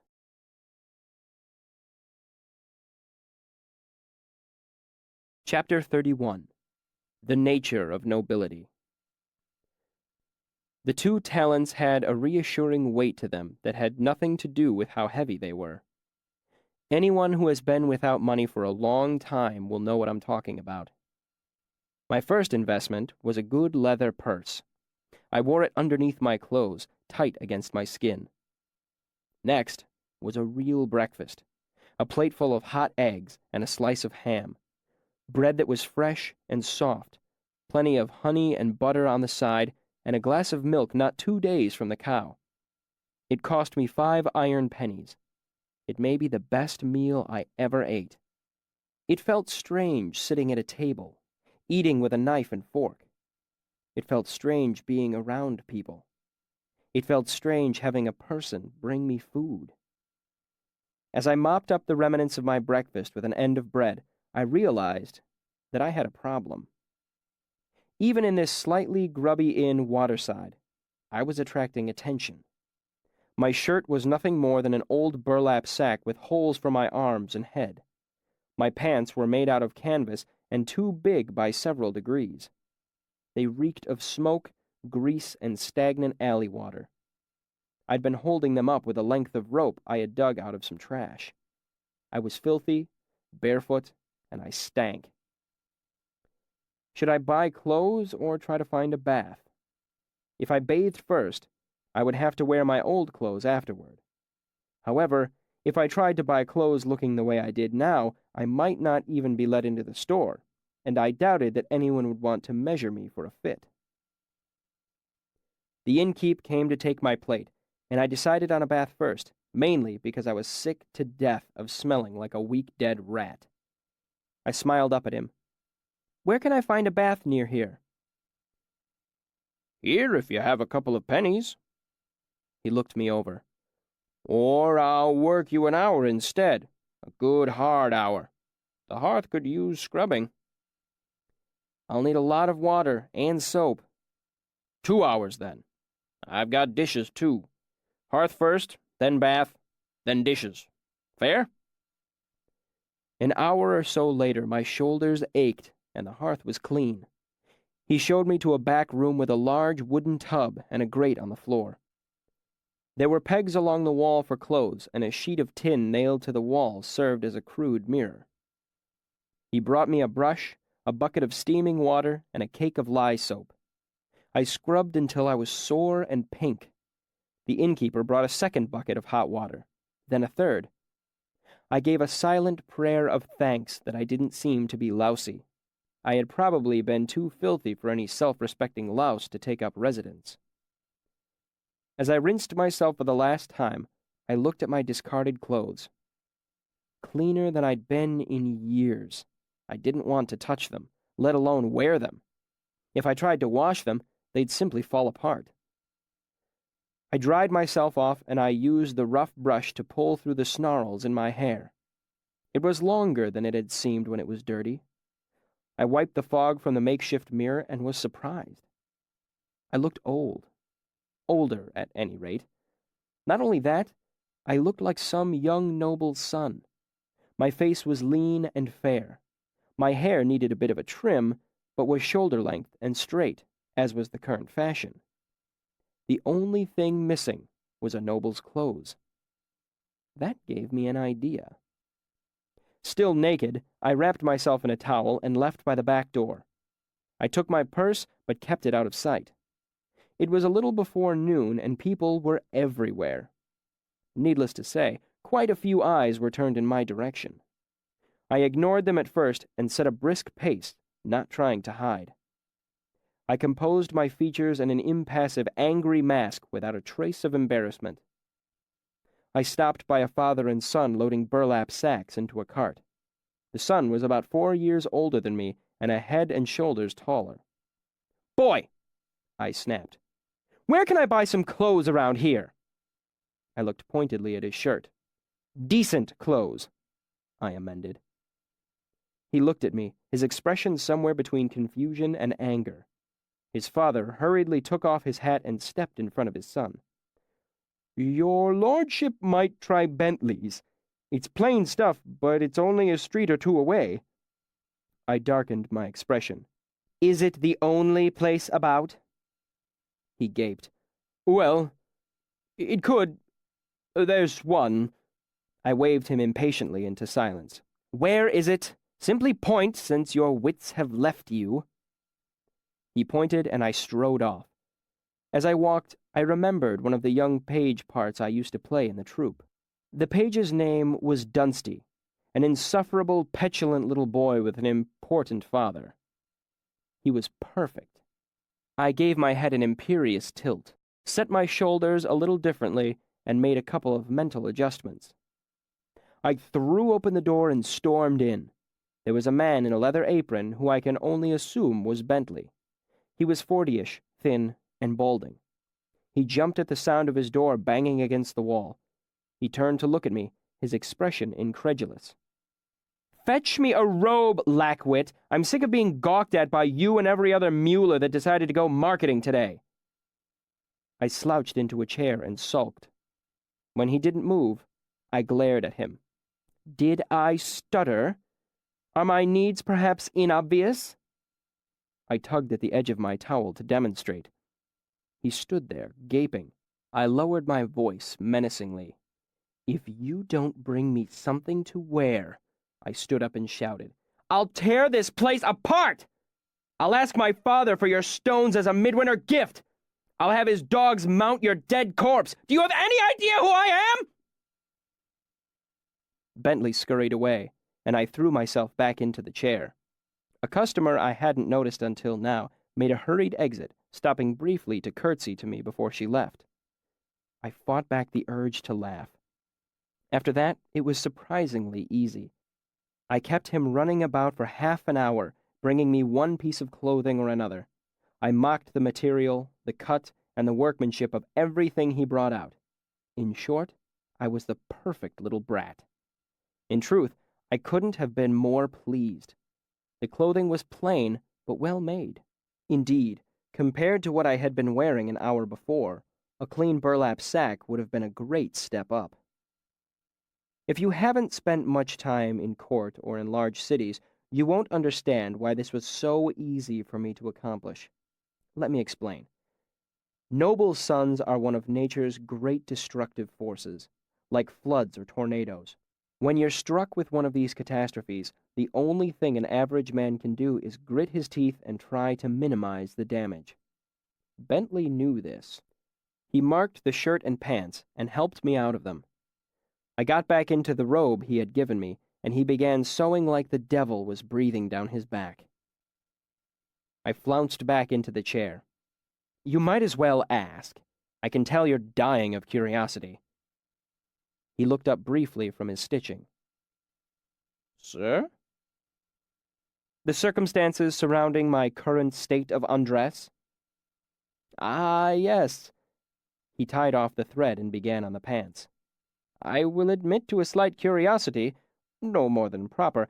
I am not one to pry into anyone's business. Ah, I nodded, pretending disappointment. A laudable attitude. There followed a long moment. The only sound was that of thread being drawn through cloth. I fidgeted. Finally, I continued as if he had asked me. A whore stole my clothes. Really, sir? Yes, she tried to get me to trade them for my purse, the bitch. Bentley looked up briefly, genuine curiosity on his face. Wasn't your purse with your clothes, sir? I looked shocked. Certainly not. A gentleman's hand is never far away from his purse, so my father says. I waved my purse at him to make my point. I noticed him trying to suppress a laugh, and it made me feel a little better. I'd made the man miserable for almost an hour. The least I could give him was a story to tell his friends. She told me if I wanted to keep my dignity, then I'd give her my purse and walk home wearing my clothes. I shook my head scornfully. Wanton, I said to her. A gentleman's dignity isn't in his clothes. If I handed over my purse simply to save myself an embarrassment, then I would be handing over my dignity. I looked thoughtful for a second, then spoke softly as if thinking aloud. It only follows that a gentleman's dignity is in his purse, then. I looked at the purse in my hands and gave a long pause. I think I heard my father say something of the sort the other day. Bentley gave a laugh that he turned into a cough, then stood up and shook out the shirt and pants. There you go, sir. Fit you like a glove now. A hint of a smile played around his lips as he handed them to me. I slid out of the robe and pulled on the pants. They'll get me home, I suppose. How much for your trouble, Bentley? I asked. He thought for a second. 1 and 2. I began to lace up my shirt and said nothing. Sorry, sir, he said quickly. Forgot who I was dealing with. He swallowed. 1 even would do nicely. Taking out my purse, I put 1 silver talent into his hand and looked him in the eye. I will be needing some change.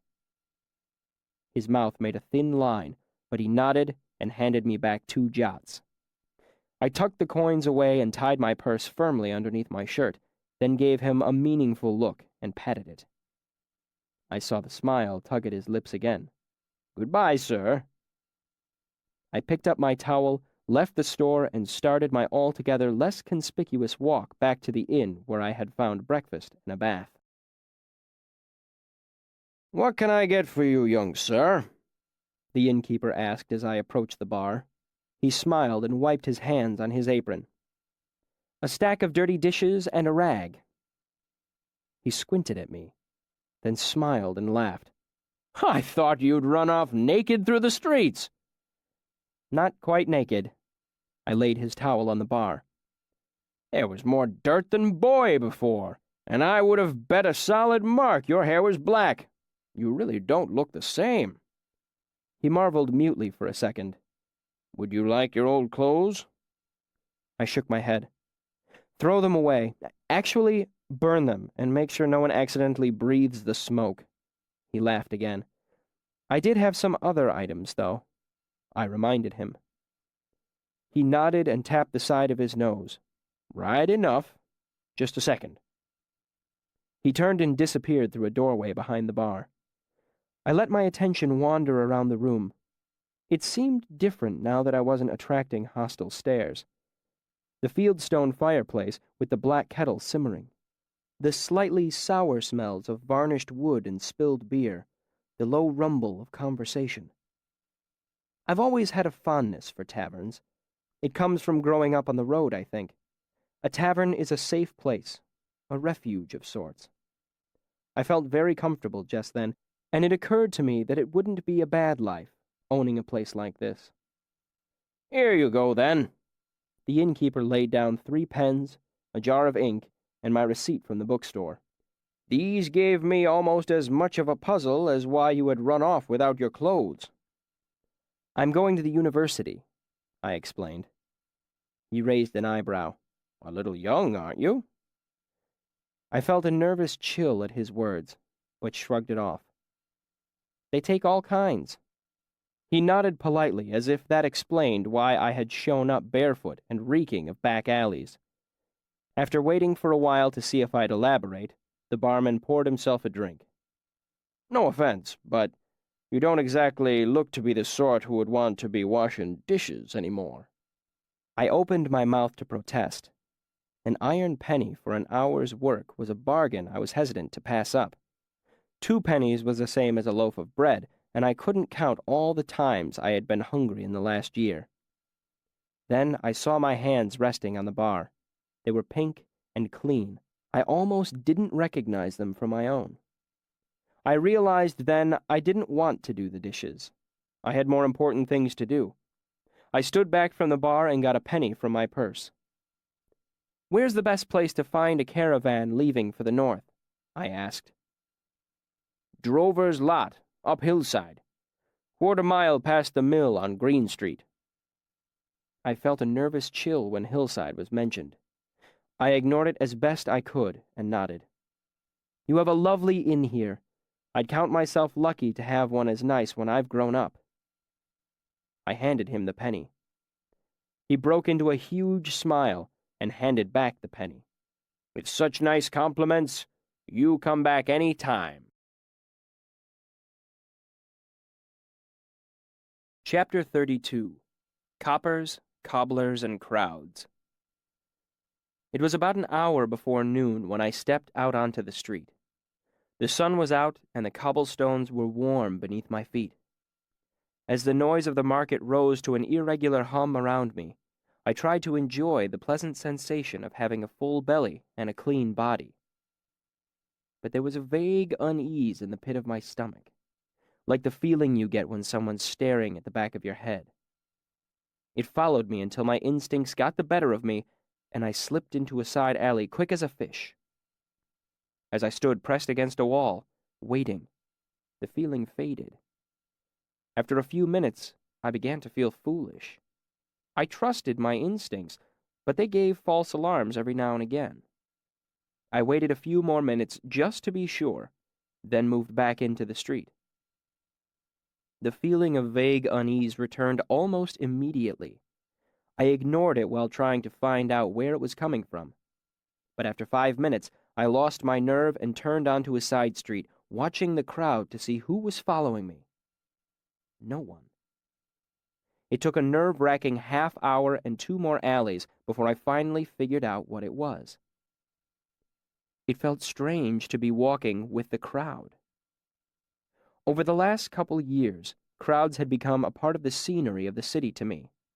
I might use a crowd to hide from a guard or a storekeeper. I might move through a crowd to get where I was going. I might even be going in the same direction as the crowd, but I was never a part of it. I was so used to being ignored, I almost ran from the first merchant who tried to sell me something.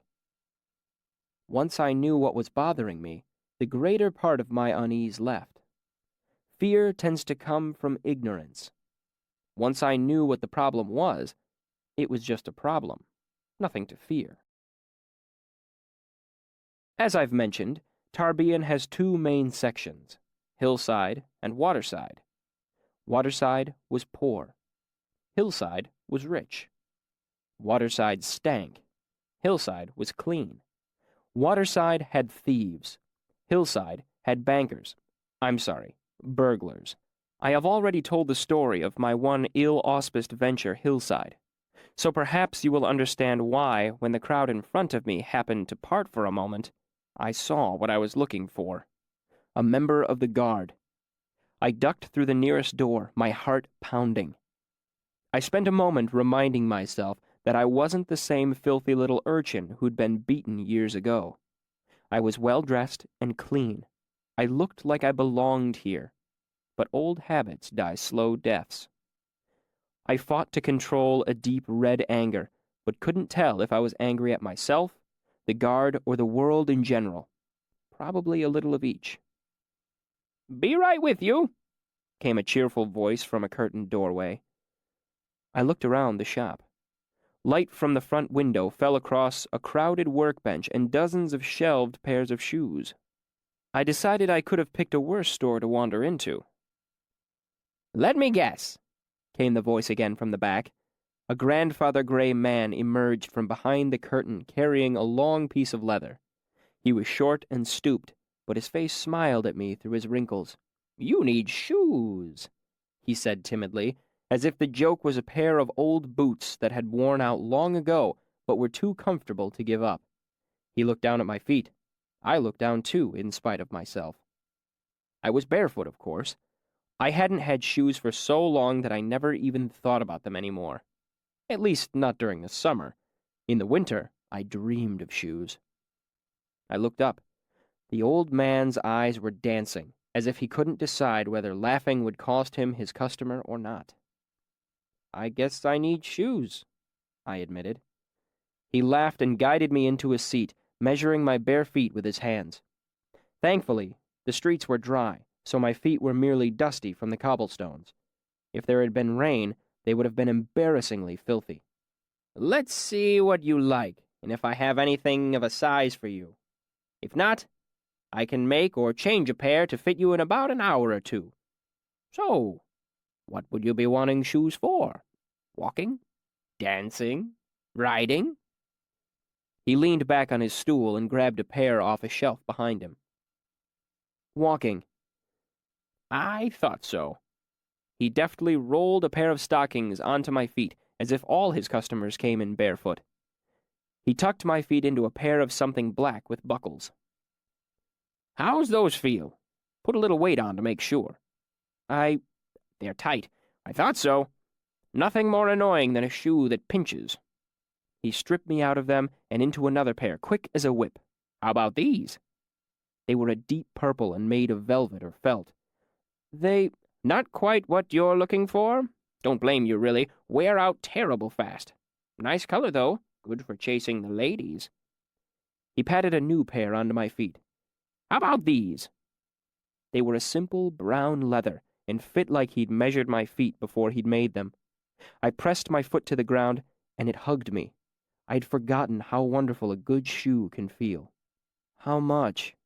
I asked apprehensively.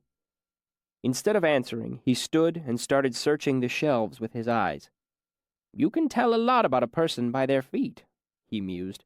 "Some men come in here smiling and laughing, shoes all clean and brushed, socks all powdered up. But when the shoes are off, their feet smell just fearsome. Those are the people that hide things. They've got bad-smelling secrets, and they try to hide 'em, just like they try to hide their feet." He turned to look at me. "It never works, though. Only way to stop your feet from smelling is to let them air out a bit. Could be the same thing with secrets. I don't know about that, though. I just know about shoes." He began to look through the clutter of his workbench. "Some of these young men from the court come in, fanning their faces and moaning about the latest tragedy, but their feet are so pink and soft, you know they've never walked anywhere on their own. You know they've never really been hurt." He finally found what he was looking for, holding up a pair of shoes similar to the pair I wore. "Here we go. These were my Jacob's when he was your age." He sat on his stool and unlaced the pair of shoes I was wearing. "Now you," he continued, "have old soles for a boy so young. Scars, calluses. Feet like these could run barefoot all day on stone and not need shoes. A boy your age only gets these feet one way." He looked up at me, making it a question. I nodded. He smiled and lay a hand on my shoulder.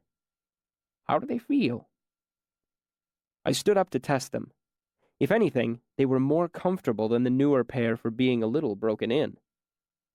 "Now this pair," he waved the shoes he held, "are new.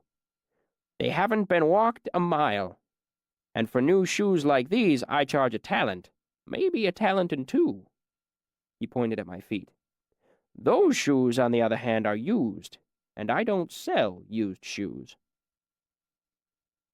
He turned his back on me and started to tidy his workbench rather aimlessly, humming to himself.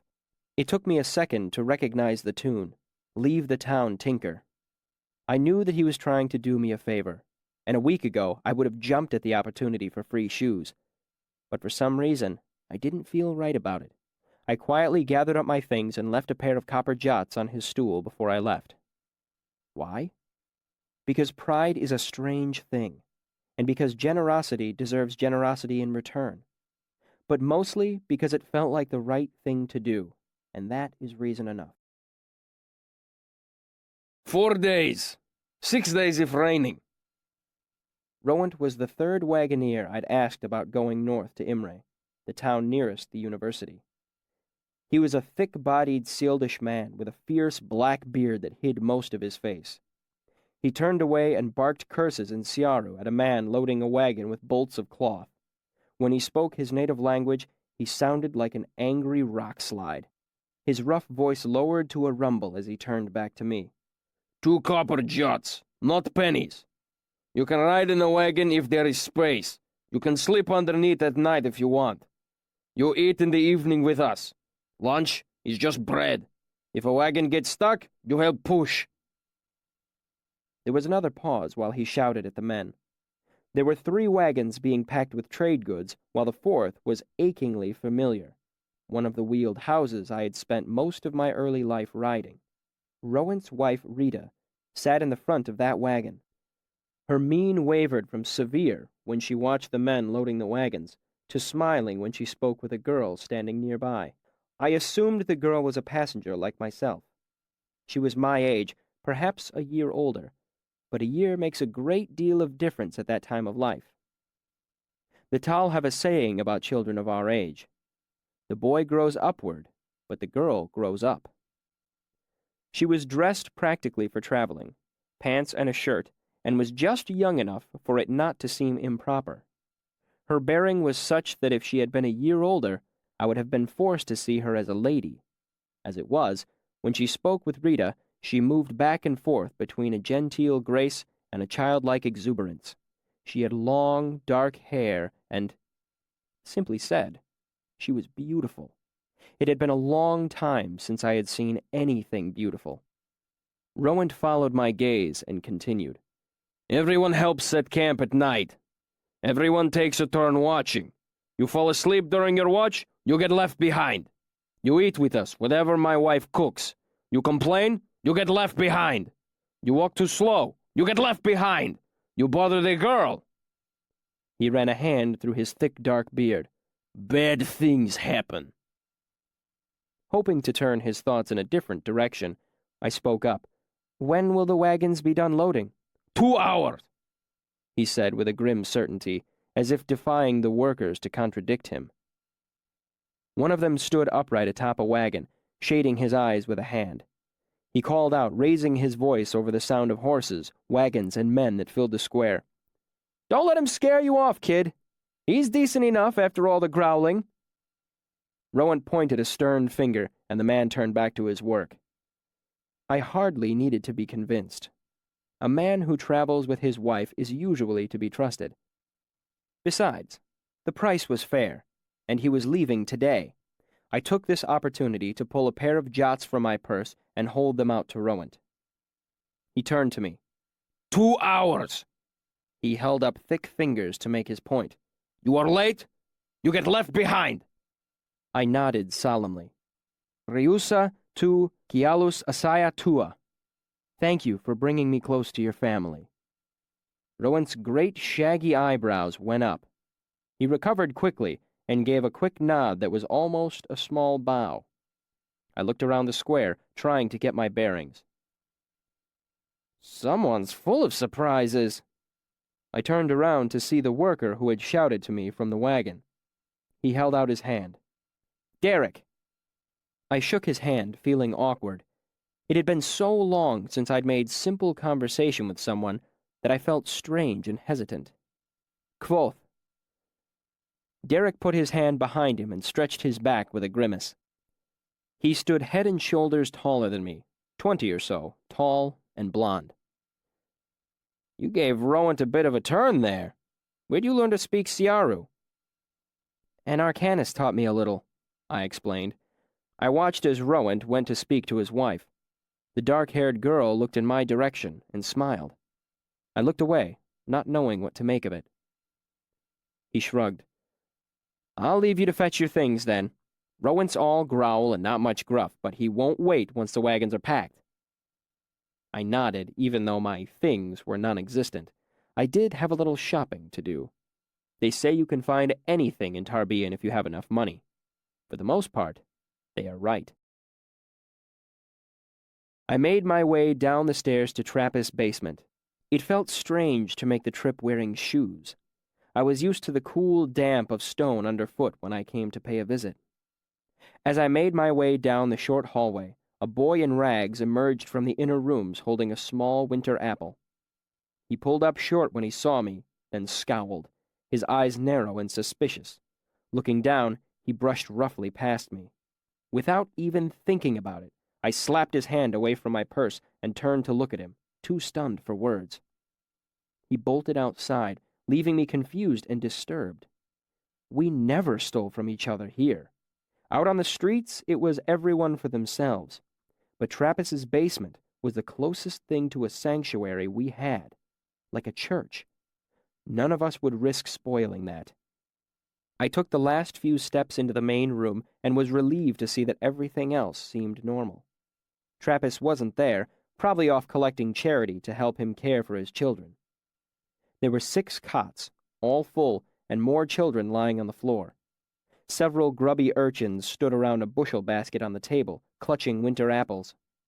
They turned to stare at me, their expressions flinty and spiteful. It dawned on me then.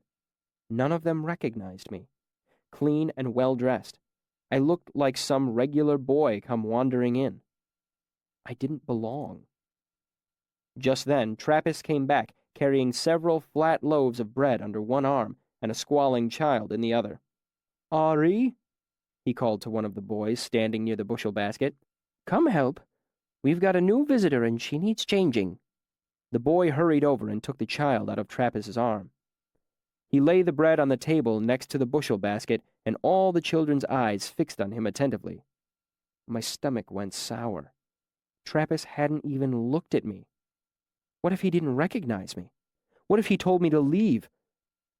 I didn't know if I could cope with that. I began to edge toward the door. Trappist pointed to the children one at a time. "Let me see. David, you empty and scrub the drinking barrel. It's getting brackish. When he's done, Nathan can fill it from the pump." "Can I take twice?" Nathan asked. "I need some for my brother." "Your brother can come for his own bread," Trappist said gently, then looked more closely at the boy, sensing something. Is he hurt?" Nathan nodded, looking at the floor. Trappist laid a hand on the boy's shoulder. "Bring him down. We'll see to him." "It's his leg," Nathan blurted, seeming close to tears. "It's all hot, and he can't walk." Trappist nodded and gestured to the next child. "Jen, you help Nathan bring his brother back." They hurried out. "Tam, since Nathan's gone, you carry the water instead. Quoth, you run for soap." He held out a halfpenny. "Go to Marna's in the wash. You'll get better from her if you tell her who it's for." I felt a sudden lump form in my throat. He knew me. I can't hope to explain to you how much of a relief it was. Trappist was the closest thing I had to a family. The thought of him not knowing me had been horrifying. "I don't have time to run an errand, Trappist," I said hesitantly. "I'm leaving. I'm heading inland, to Imre." "Are you then?" he asked, then paused and gave me a second, closer look. "Well then, I guess you are." Of course, Trappist never saw the clothes, only the child inside them. "I stopped by to let you know where my things are. On the roof of the candleworks, there's a place where 3 roofs meet.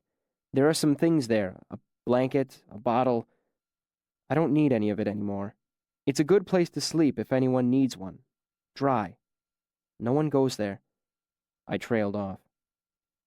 "That's kind of you. I'll send one of the boys round," Trappist said. "Come here."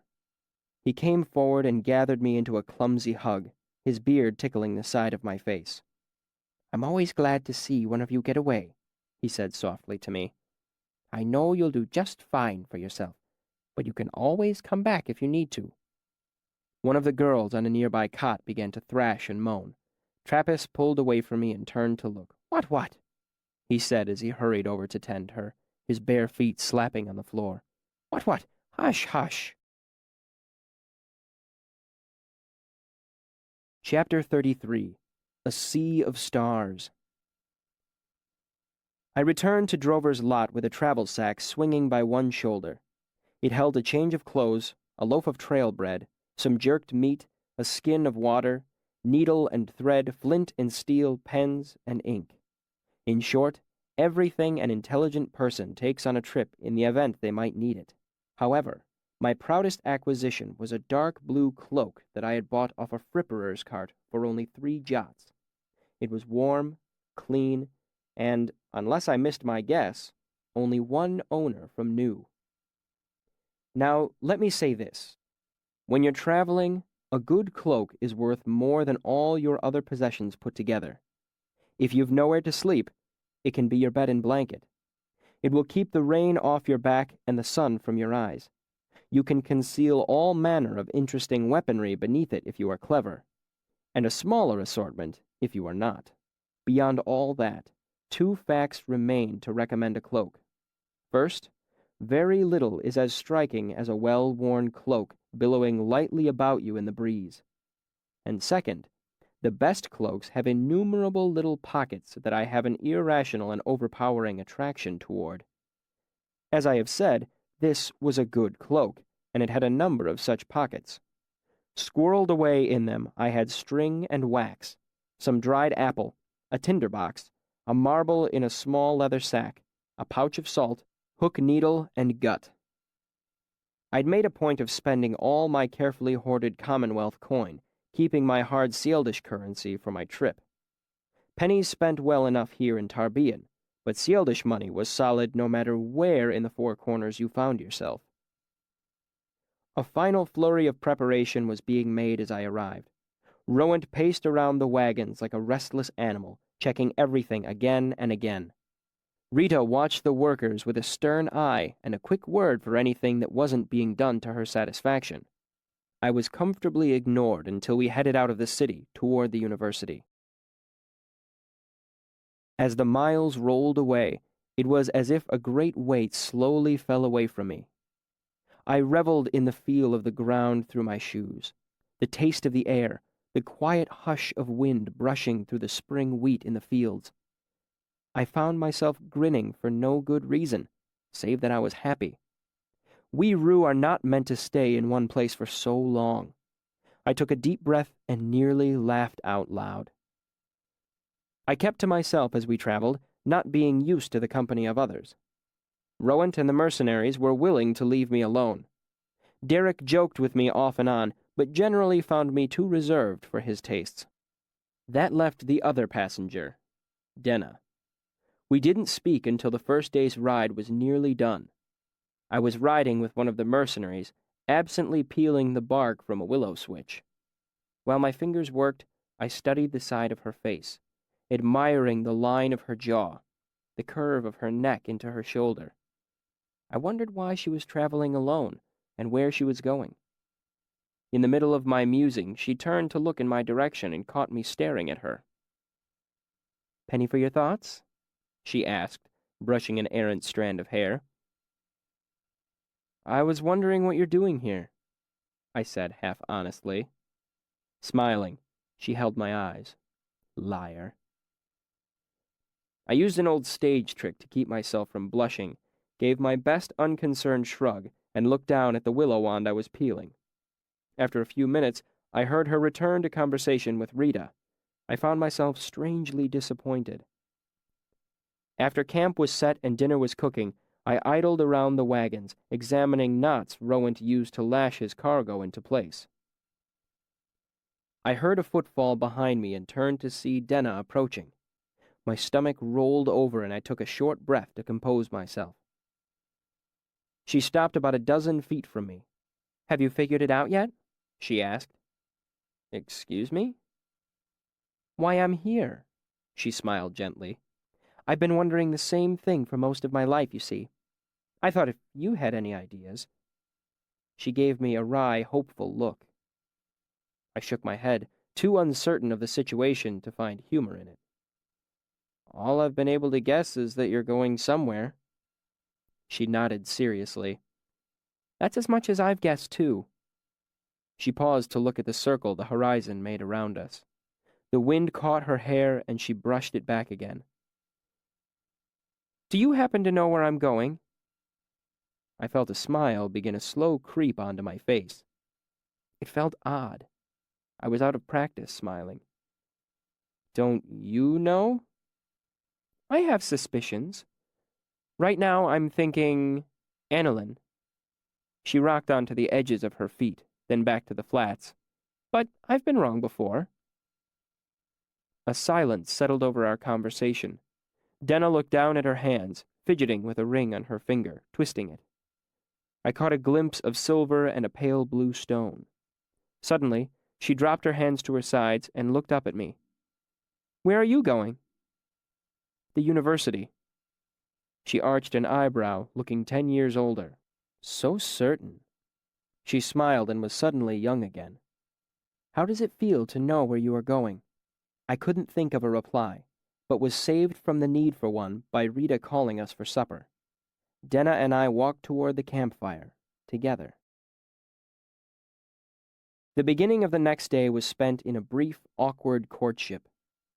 Eager, but not wanting to seem eager, I made a slow dance around Denna before finally finding some excuse to spend time with her. Denna, on the other hand, seemed perfectly at ease. We spent the rest of the day as if we were old friends. We joked and told stories. I pointed out the different types of clouds and what they told of the weather to come. She showed me the shapes they held: a rose, a harp, a waterfall. So passed the day. Later, when lots were being drawn to see who had which turn at watch, Denna and I drew the first 2 shifts. Without discussing it, we shared the 4 hours of watch together, talking softly so as to not wake the others. We sat close by the fire and spent the time watching very little but each other. The 3rd day was much the same. We passed the time pleasantly, not in long conversation, but more often watching the scenery, saying whatever happened to come to our minds. That night, we stopped at a wayside inn where Rita bought fodder for the horses and a few other supplies. Rita retired early with her husband, telling each of us that she'd arranged for our dinners and beds with the innkeeper. The former was quite good. bacon and potato soup with fresh bread and butter. The latter was in the stables, but it was still a long sight better than what I was used to in Tarbean. The common room smelled of smoke and sweat and spilled beer. I was glad when Denna asked if I wanted to take a walk. Outside was the warm quiet of a windless spring night. We talked as we wended our slow way through the wild bit of forest behind the inn. After a while, we came to a wide clearing circling a pond. On the edge of the water were a pair of waystones, their surfaces silver against the black of the sky, the black of the water. One stood upright, a finger pointing to the sky. The other lay flat, extending into the water like a short stone pier. No breath of wind disturbed the surface of the water, so as we climbed out onto the fallen stone, the stars reflected themselves in double fashion, as above, so below. It was as if we were sitting amid a sea of stars. We spoke for hours, late into the night. Neither of us mentioned our pasts. I sensed that there were things she would rather not talk about, and by the way she avoided questioning me, I think she guessed the same. We spoke of ourselves instead, of fond imaginings and impossible things. I pointed to the skies and told her the names of stars and constellations.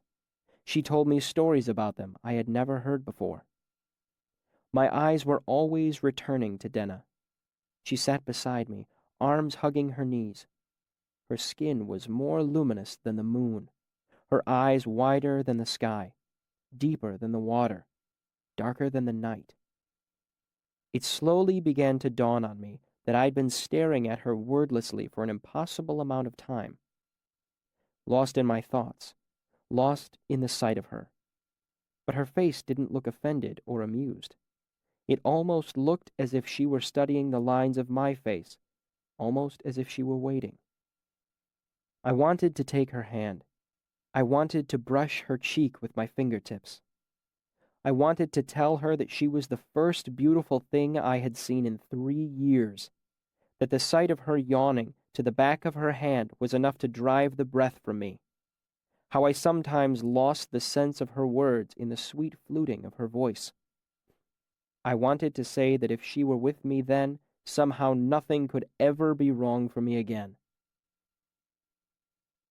In that breathless second, I almost asked her. I felt the question boiling up from my chest. I remember drawing a breath, then hesitating. What could I say? Come away with me? Stay with me? Come to the university? No. Sudden certainty tightened in my chest like a cold fist. What could I ask her? What could I offer? Nothing. Anything I said would sound foolish. A child's fantasy. I closed my mouth and looked across the water. Inches away, Denna did the same. I could feel the heat of her. She smelled like road dust and honey, and the smell the air holds seconds before a heavy summer rain. Neither of us spoke. I closed my eyes. The closeness of her was the sweetest, sharpest thing my life had ever known. Chapter 34.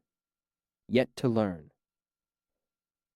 The next morning, I blearily awoke after 2 hours of sleep, bundled myself onto one of the wagons, and proceeded to drowse away the morning. It was nearly noon before I realized that we had taken on another passenger at the inn last night. His name was Jazan, and he had paid Rowant for passage to Annalyn. He had an easy manner and an honest smile. He seemed an earnest man. I did not like him. My reason was simple. He spent the entire day riding next to Denna. He flattered her outrageously and joked with her about becoming one of his wives. She seemed unaffected by the late hours we had kept the night before, looking as bright and fresh as ever. The result was that I spent the day being irritated and jealous while acting unconcerned. Since I was too proud to join their conversation, I was left to myself. I spent the day thinking sullen thoughts, trying to ignore the sound of his voice and occasionally remembering the way Denna had looked last night with the moon reflecting off the water behind her. That night, I was planning to ask Denna to go for a walk after everyone turned in for the night. But before I could approach her, Jazan went to one of the wagons and brought back a large black case with brass buckles along the side. The sight of it made my heart turn sideways in my chest. Sensing the group's anticipation, though not mine in particular, Jazan slowly undid the brass clasps and drew out his lute with an air of studied nonchalance. It was a trooper's lute. Its long, graceful neck and round bowl were painfully familiar. Sure of everyone's attention, he cocked his head and strummed, pausing to listen to the sound. Then, nodding to himself, he started to play. He had a fair tenor and reasonably clever fingers. He played a ballad, then a light, quick drinking song, then a slow, sad melody in a language that I didn't recognize but suspected might be Yiddish. Lastly, he played Tinker Tanner, and everyone came in on the chorus. Everyone but me. I sat still as stone with my fingers aching. I wanted to play, not listen. Want isn't strong enough a word. I was hungry for it. Starved. I'm not proud of the fact that I thought about stealing his lute and leaving in the dark of the night. He finished the song with a flourish, and Rowant clapped his hands a couple of times to get everyone's attention. Time for sleep. You sleep too late? Derek broke in, gently teasing. We get left behind. We know, Master Rowant. We'll be ready to roll with the light. Jazan laughed and flipped open his lute case with his foot, but before he could put it away, I called over to him. Could I see that for a second? I tried to keep the desperation out of my voice, tried to make it sound like idle curiosity. I hated myself for the question. Asking to hold a musician's instrument is roughly similar to asking to kiss a man's wife. Non-musicians don't understand. An instrument is like a companion and a lover. Strangers ask to touch and hold with annoying regularity. I knew better, but I couldn't help myself. Just for a second. I saw him stiffen slightly, reluctant. But keeping friendly appearances is a minstrel's business just as much as music. Certainly, he said with a jocularity that I saw as false, but was probably convincing for the others. He strode over to me and held it out. Be careful. Jazan took a couple of steps back and gave a very good appearance of being at ease, but I saw how he stood with his arms slightly bent, ready to rush forward and whisk the lute away from me if the need arose. I turned it over in my hands. Objectively, it was nothing special.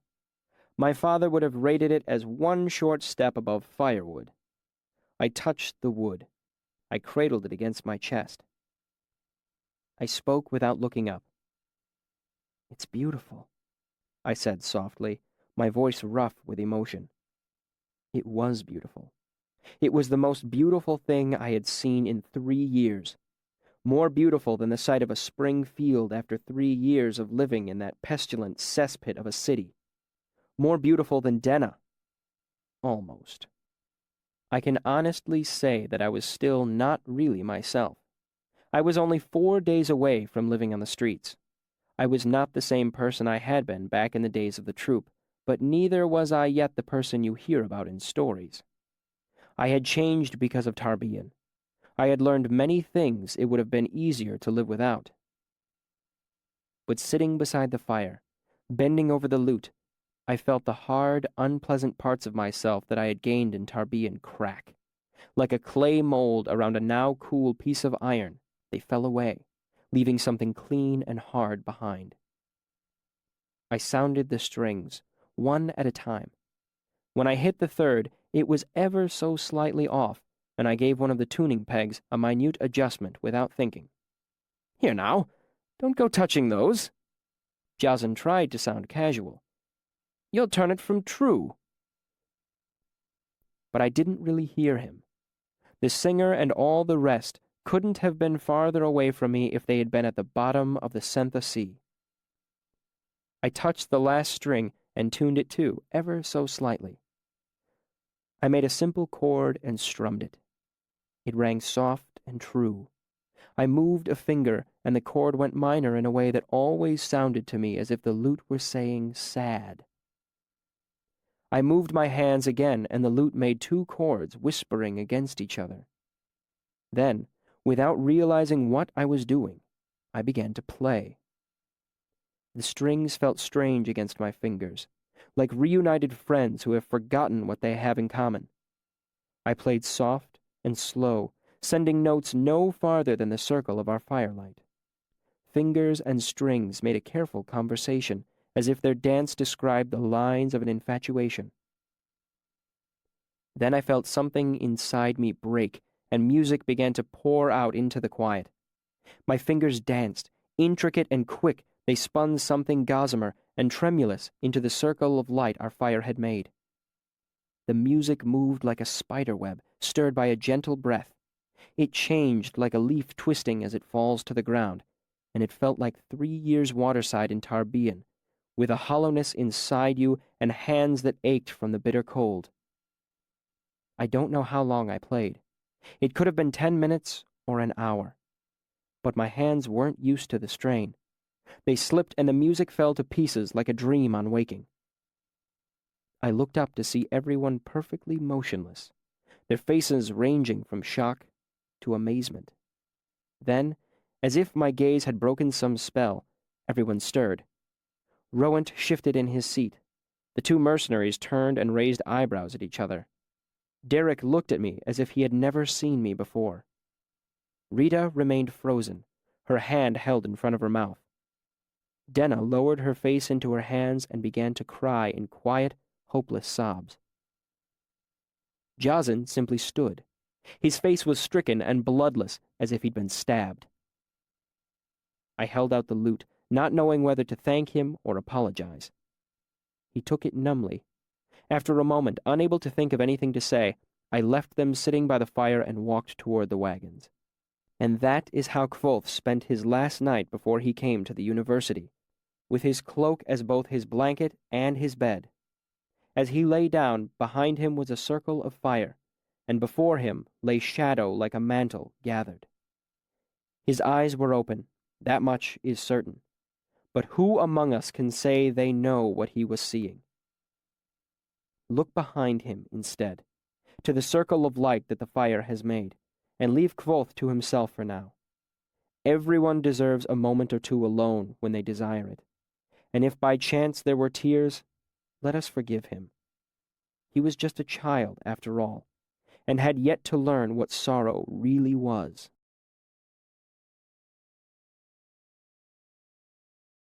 Chapter 35. A Parting of Ways. The weather held fair, which meant that the wagons rolled into Imre just as the sun was setting. My mood was sullen and hurt. Denna had shared a wagon with Jazin the whole of the day, and I, being foolish and proud, had kept my distance. A whirl of activity sprang up as soon as the wagons rolled to a stop. Rowant began to argue with a clean-shaven man in a velvet hat before he had brought his wagon to a full stop. After the initial bout of bargaining, a dozen men began unloading bolts of cloth, barrels of molasses, and burlap sacks of coffee. Rita cast a stern eye over the lot of them. Jazin scuttled around, trying to keep his luggage from being damaged or stolen. My own luggage was easier to manage, as I only had my travel sack. I retrieved it from between some bolts of cloth and moved away from the wagons. I slung it over one shoulder and looked around for Denna. I found Rita instead. "You were a great help on the road," she said clearly. Her Aeturan was much better than Rowant's, with hardly any trace of Siaro accent at all. "It is nice to have someone along who can unhitch a horse without being led by the hand." She held out a coin to me. I took it without thinking. It was a reflex action from my years as a beggar, like the reverse of jerking your hand back from a fire. Only after the coin was in my hand did I take a closer look at it. It was a whole copper jot, fully half of what I had paid to travel with them to Imre.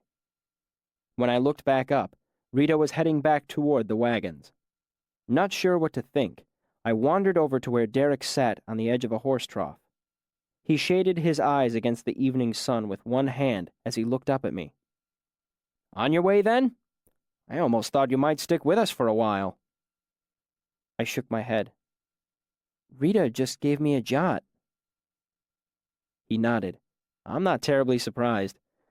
Most folks are nothing but dead weight, he shrugged. And she appreciated your playing.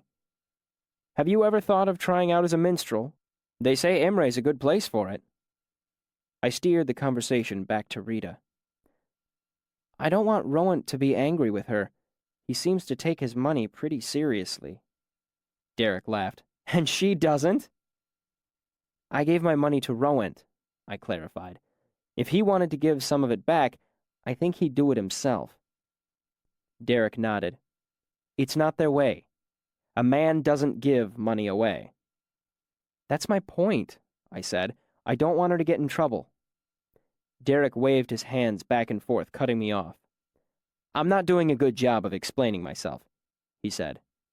Rowan knows. He might have even sent her over to do it. But grown Sealdish men don't give away money. It's seen as womanish behavior. They don't even buy things if they can help it. Didn't you notice that Rita was the one who bargained for our rooms and food at the inn a few nights ago? I did remember, now that he mentioned it. But why? I asked. Derek shrugged.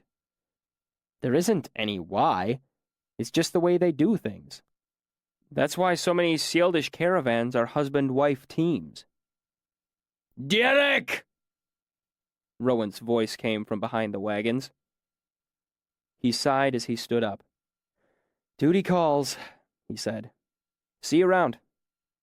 I tucked the jot into my pocket and thought about what Derek had said. The truth was, my troop had never gone so far north as to make it into the Shald. It was unnerving to think I wasn't as world-wise as I'd thought.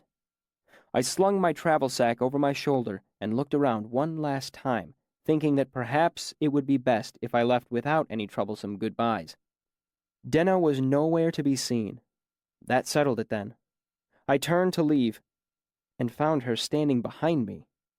She smiled a little awkwardly with her hands clasped behind her back. She was lovely as a flower and totally unconscious of it. I was suddenly short of breath, and I forgot myself, my irritation, my hurt. You're still going? She asked. I nodded. You could come to Annalyn with us, she suggested. They say the streets are paved with gold there. You could teach Jazan to play that lute he carries around, she smiled. I've asked him. He said he wouldn't mind. I considered it. For half a heartbeat, I almost threw my whole plan aside just to stay with her a little longer. But the moment passed, and I shook my head. Don't look like that, she chided me with a smile. I'll be there for a while. If things don't work out for you here, she trailed off hopefully. I didn't know what I could do if things didn't work out for me here. I was hanging all my hopes on the university. Besides, Annalyn was hundreds of miles away. I barely owned the clothes on my back. How would I find her? Denna must have seen my thoughts reflected on my face. She smiled playfully. I guess I'll just have to come looking for you then. We Rue are travelers. Our lives are composed of meetings and partings, with brief, bright acquaintances in between. Because of this, I knew the truth. I felt it, heavy and certain in the pit of my stomach. I would never see her again. Before I could say anything, she looked nervously behind her. I had better go. Watch for me. She flashed her impish smile again before turning to walk away. I will, I called after her. I'll see you where the roads meet. She glanced back and hesitated for a moment, then waved and ran off into the early evening twilight.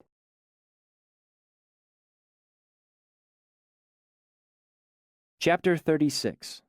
Less Talents. I spent the night sleeping outside the city limits of Imre in a soft bed of heather. The next day, I woke late, washed in a nearby stream, and made my way west to the university. As I walked, I watched the horizon for the largest building in the university. From Ben's descriptions, I knew what it would look like. Featureless, gray, and square as a block, larger than 4 granaries stacked together. No windows, no decorations, and only one set of great stone doors. 10 times 10,000 books. The archives. I had come to the university for many reasons, but that was at the heart of it. The archives held answers, and I had many, many questions. First and foremost, I wanted to know the truth about the Chandrian and the Emir. I needed to know how much of Scarpi's story was the truth. When the road crossed the Omethi River, there was an old stone bridge. I don't doubt that you know the type. It was one of those ancient, mammoth pieces of architecture scattered throughout the world, so old and solidly built that they have become part of the landscape, not a soul wondering who built them or why. This one was particularly impressive, over 200 feet long and wide enough for 2 wagons to pass each other. It stretched over the canyon the Omethi had carved into the rock. When I reached the crest of the bridge, I saw the archives for the first time in my life, rising like some great greystone over the trees to the west. The university lay at the heart of a small city, though truthfully, I hesitate to call it a city at all. It was nothing like Tarbian, with its twisting alleys and garbage smell. It was more of a town, with wide roads and clean air. Lawns and gardens were spaced between small houses and shops. But since this town had grown up to serve the peculiar needs of the university, a careful observer could note small differences in the services the town provided. For instance, there were 2 glass blowers, 3 fully stocked apothecaries, 2 binderies, 4 booksellers, 2 brothels, and a truly disproportionate number of taverns. One of them had a large wooden sign nailed to its door proclaiming, "No sympathy." I wondered what non-arcane visitors might think of the warning. The university itself consisted of about 15 buildings that bore little resemblance to each other. Muse had a circular central hub with 8 wings radiating in each direction so it looked like a compass rose. Hollows was simple and square, with stained glass windows showing Tecum in a classic pose, standing barefoot in the mouth of his cave, speaking to a group of students. Main's was the most distinctive building of the lot. It covered nearly 1.5 acres and looked like it had been cobbled together from a number of smaller, mismatched buildings. As I approached the archives, its gray, windowless surface reminded me of an immense greystone. It was hard to believe, after all the years of waiting, that I was finally there. I circled around it until I found the entrance, a massive pair of stone doors standing wide open. Over them, chiseled deep into the stone, were the words Vorfalen Renata More. I didn't recognize the language. It wasn't Siaru, maybe Yiddish or Temic. Yet another question I needed answers for. Through the stone doors were a small antechamber with a more ordinary set of wooden doors inside. I tugged them open and felt cool, dry air brush past me. The walls were bare gray stone, lit with a distinctive, unwavering reddish light of sympathy lamps. There was a large wooden desk with several large ledger-type books lying open atop it. At the desk sat a young man who looked to be a full-blooded Sield, with the characteristic ruddy complexion and dark hair and eyes. "Can I help you?" he asked, his voice thick with the harsh burr a Siaro accent makes. "I'm here for the archives," I said stupidly. My stomach was dancing with butterflies. My palms were sweaty. He looked me over, obviously wondering at my age. "Are you a student?" "Soon," I said. "I haven't been through admissions yet." "You'll need to do that first," he said seriously. "I can't let anyone in unless they're in the book." He gestured at the ledgers on the desk in front of him. The butterflies died. I didn't bother to hide my disappointment. "Are you sure I can't look around just for a couple of minutes? I've come an awfully long way. I looked at the 2 sets of double doors leading out of the room, one labeled Tomes, the other Stacks. Behind the desk, a smaller door was labeled Scrivs Only. His expression softened somewhat. I cannot. There would be trouble. He looked me over again. Are you really going through admissions? His skepticism was obvious, even through his thick accent. I nodded. I just came here first, I said, looking around the empty room, eyeing the closed doors, trying to think of some way to persuade him to let me in. He spoke before I could think of anything. If you're really going, you should hurry. Today is the last day. Sometimes they don't go much longer than noon. My heart beat hard and quick in my chest. I'd assumed they would run all day. Where are they? Hollows. He gestured toward the outer door. Down, then left. Short building with color windows. 2 big trees out front. He paused. Maple? Is that the word for a tree? I nodded and hurried outside. Soon I was pelting down the road. 2 hours later, I was in Hollows, fighting down a sour stomach and climbing up onto the stage of an empty theater.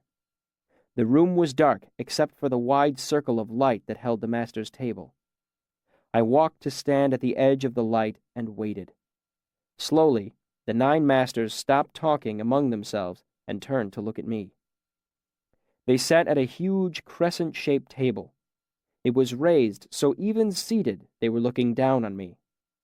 They were serious-looking men, ranging in age from mature to ancient. There was a long moment of silence before the man sitting at the center of the crescent motioned me forward. I guessed he was the Chancellor. Come up where we can see you. That's right. Hello. Now, what's your name, boy? Kvolf, sir. And why are you here? I looked him in the eye. I want to attend the university. I want to be an arcanist. I looked around at each of them.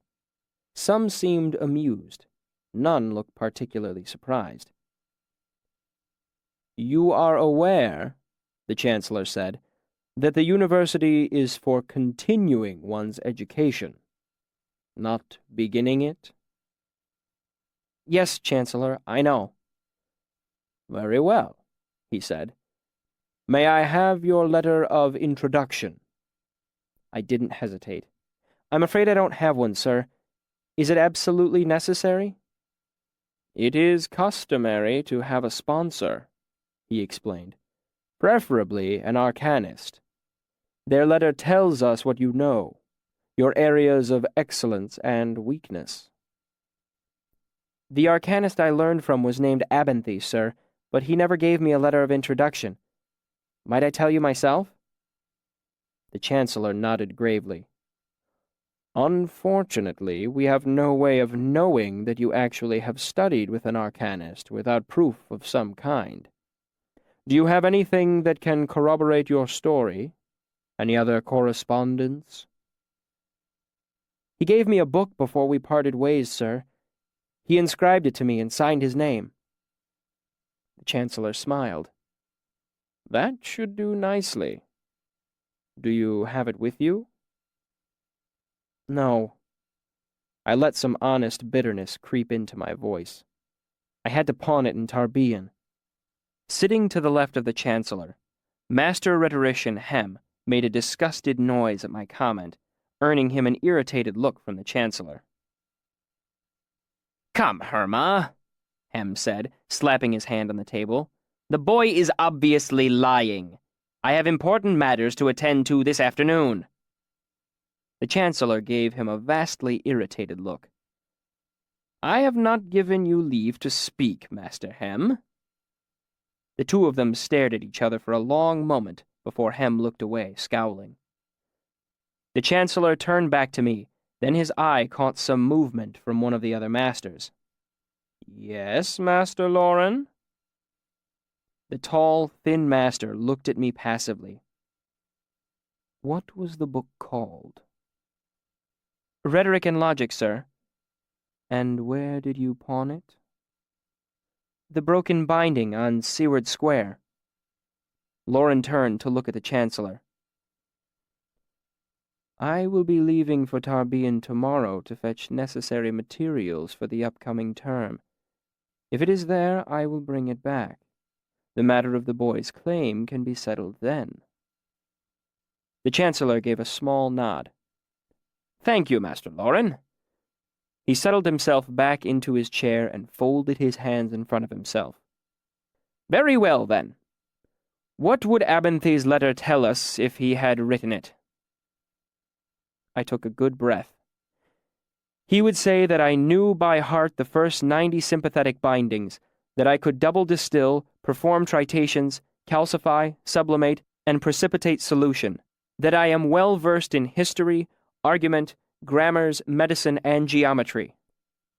The Chancellor did his best to not look amused. "That's quite a list. Are you sure you didn't leave anything out?" I paused. "He probably would have also mentioned my age, sir." "How old are you, boy?" "Quoth, sir." A smile tugged at the Chancellor's face. "Quoth?" "15, sir." There was a rustle as the masters each took some small action, exchanged glances, raised eyebrows, shook their heads. Hem rolled his eyes skyward. Only the Chancellor did nothing. "How exactly would he have mentioned your age?" I gave a thin sliver of a smile. "He would have urged you to ignore it." There was a breath of silence. The Chancellor drew a deep breath and leaned back in his seat.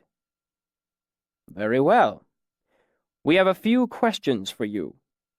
Would you like to begin, Master Brandur?" He made a gesture toward one end of the crescent table. I turned to face Brandur.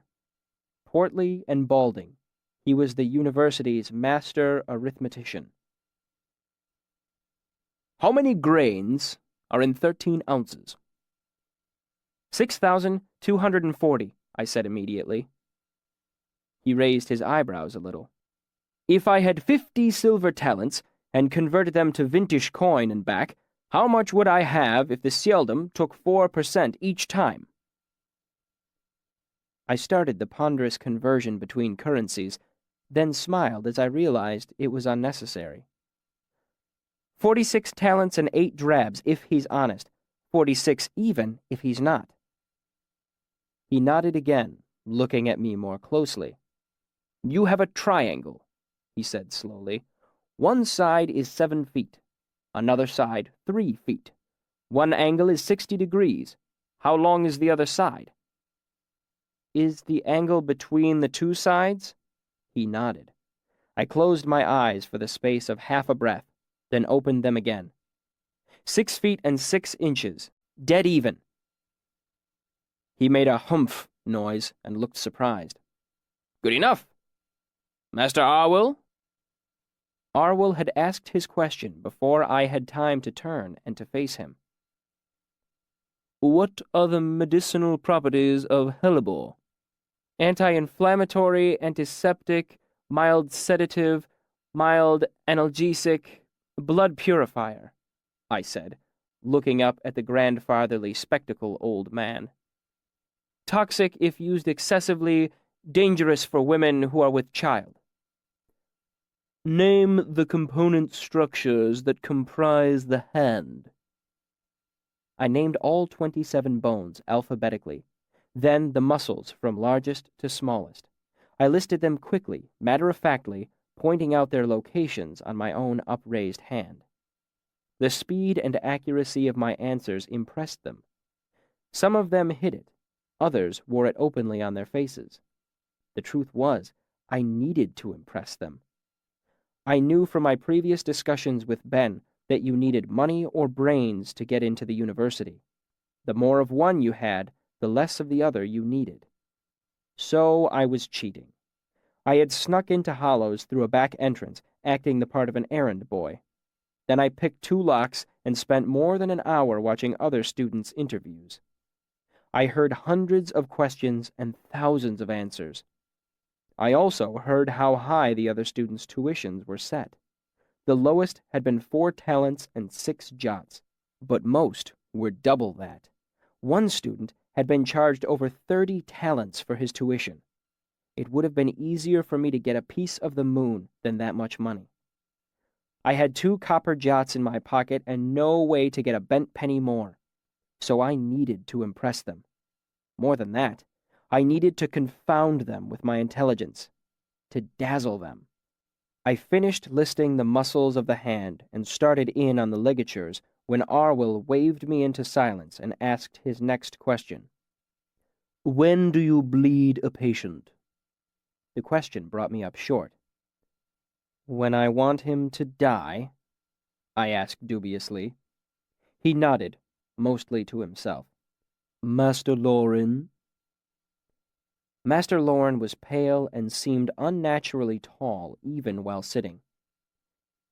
"Who was the first declared king of Tarvintus?" "Posthumously, Phaeda Calanthus. Otherwise, it would be his brother, Jarvis." "Why did the Aeturan Empire collapse?" I paused, taken aback by the scope of the question. None of the other students had been asked anything so broad as this.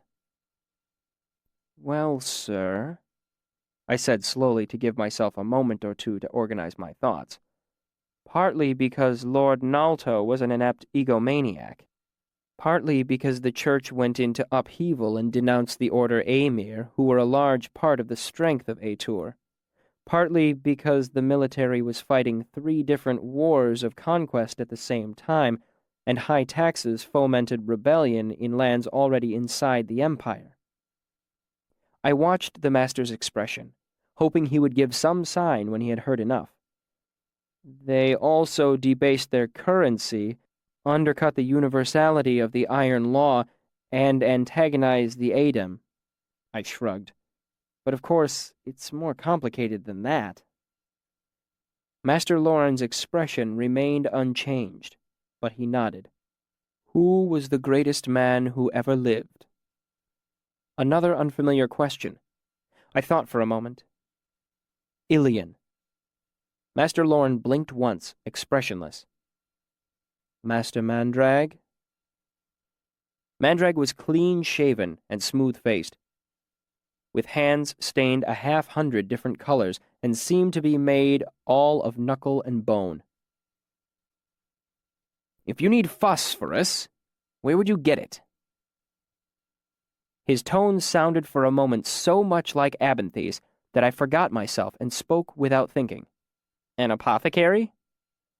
One of the masters on the other side of the table chuckled, and I bit my too quick tongue. He gave me a faint smile, and I drew a faint breath. "Barring access to an apothecary." "I could render it from urine," I said quickly, "given a kiln and enough time." "How much would you need to gain 2 ounces pure?" He cracked his knuckles absent-mindedly. I paused to consider, as this was a new question too. "At least 40 gallons, Master Mandrag, depending on the quality of the material." There was a long pause as he cracked his knuckles one at a time. "What are the 3 most important rules of the chemist?" This I knew from Ben. "Label clearly, measure twice, eat elsewhere." He nodded, still wearing the faint smile. "Master Kilvin?" Kilvin was Sialdish. His thick shoulders and bristling black beard reminded me of a bear. "Right," he grumbled, folding his thick hands in front of him. "How would you make an ever-burning lamp?"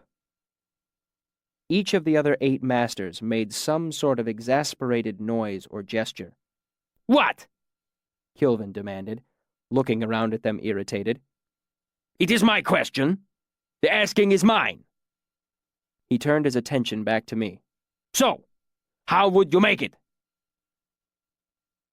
"Well," I said slowly, I would probably start with a pendulum of some sort.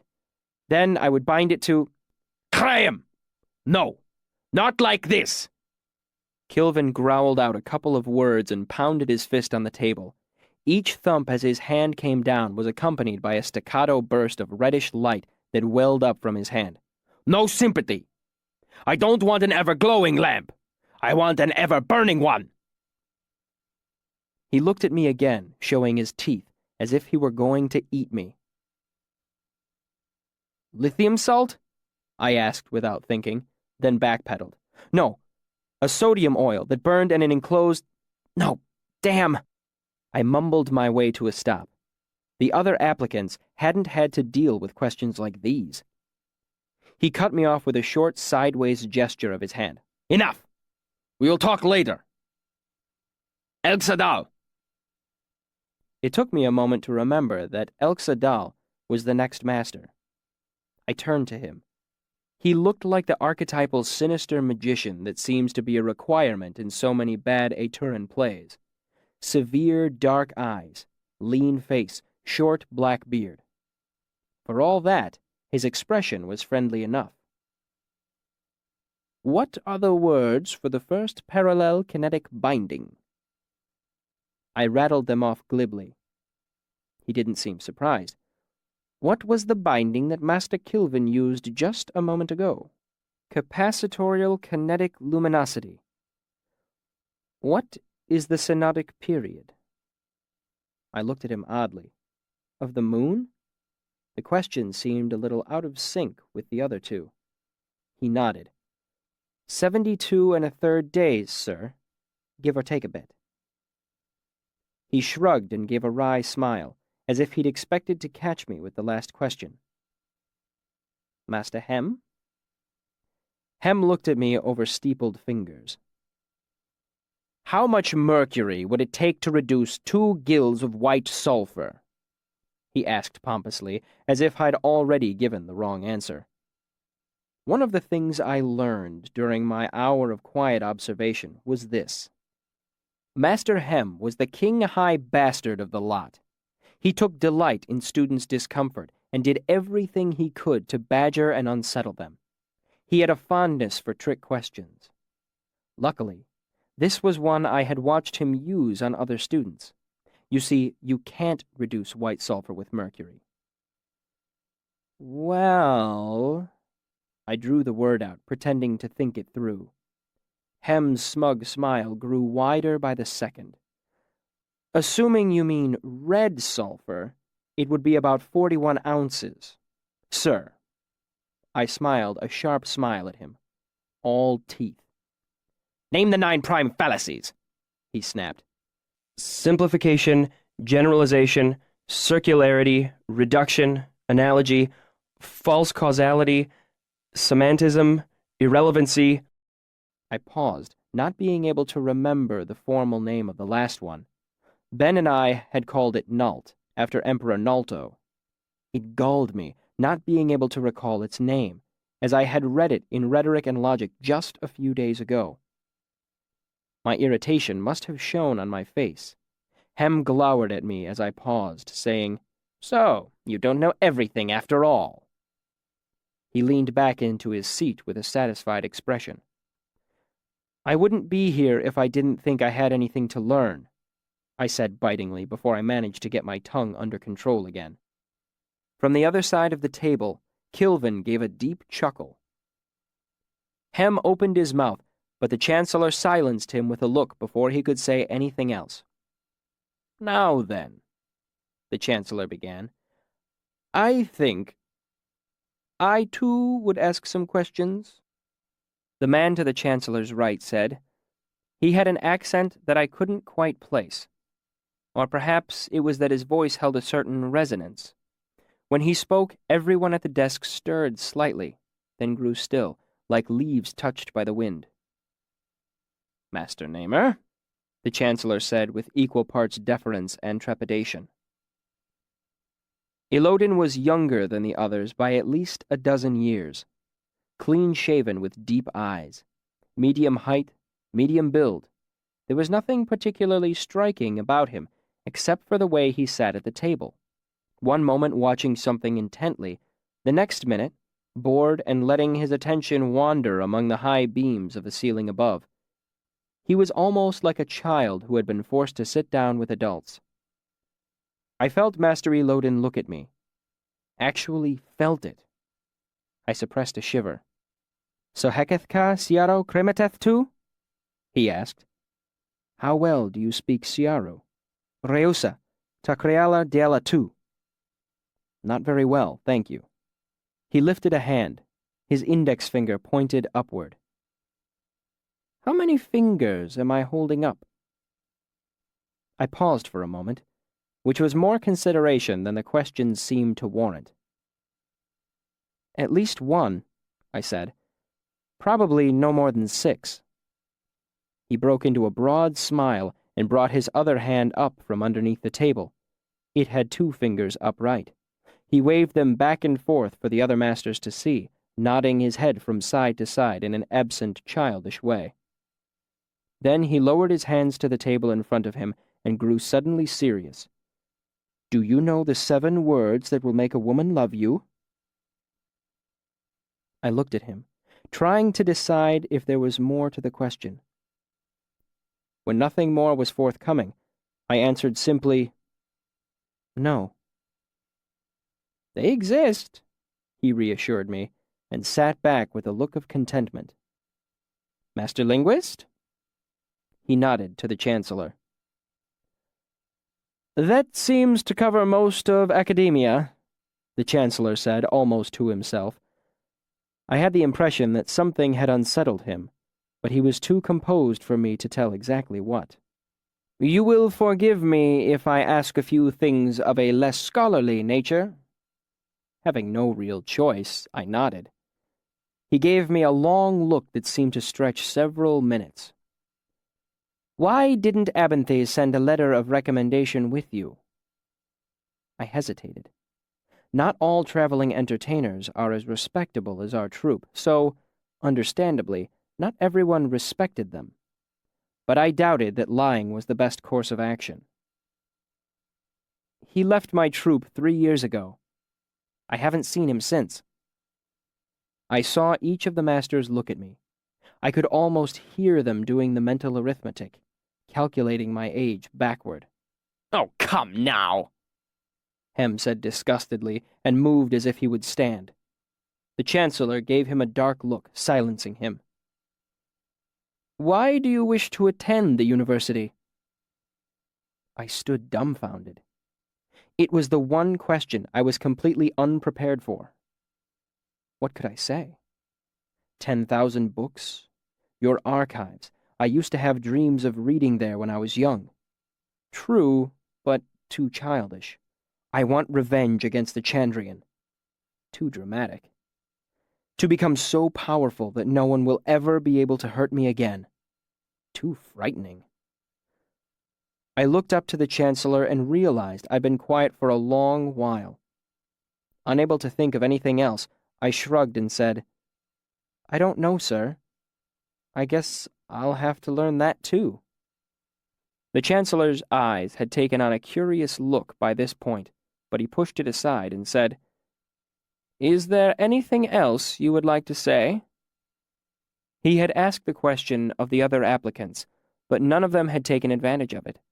It seemed almost rhetorical, a ritual before the masters discussed the applicant's tuition. "Yes, please," I said, surprising him. "I have a favor to ask beyond mere admission." I took a deep breath, letting their attention settle on me. "It has taken me nearly 3 years to get here. I may seem young, but I belong here as much, if not more, than some rich lordling who can't tell salt from cyanide by tasting it." I paused. However, at this moment I have 2 jots in my purse and nowhere in the world to get more than that. I have nothing worth selling that I haven't already sold. Admit me for more than 2 jots, and I will not be able to attend.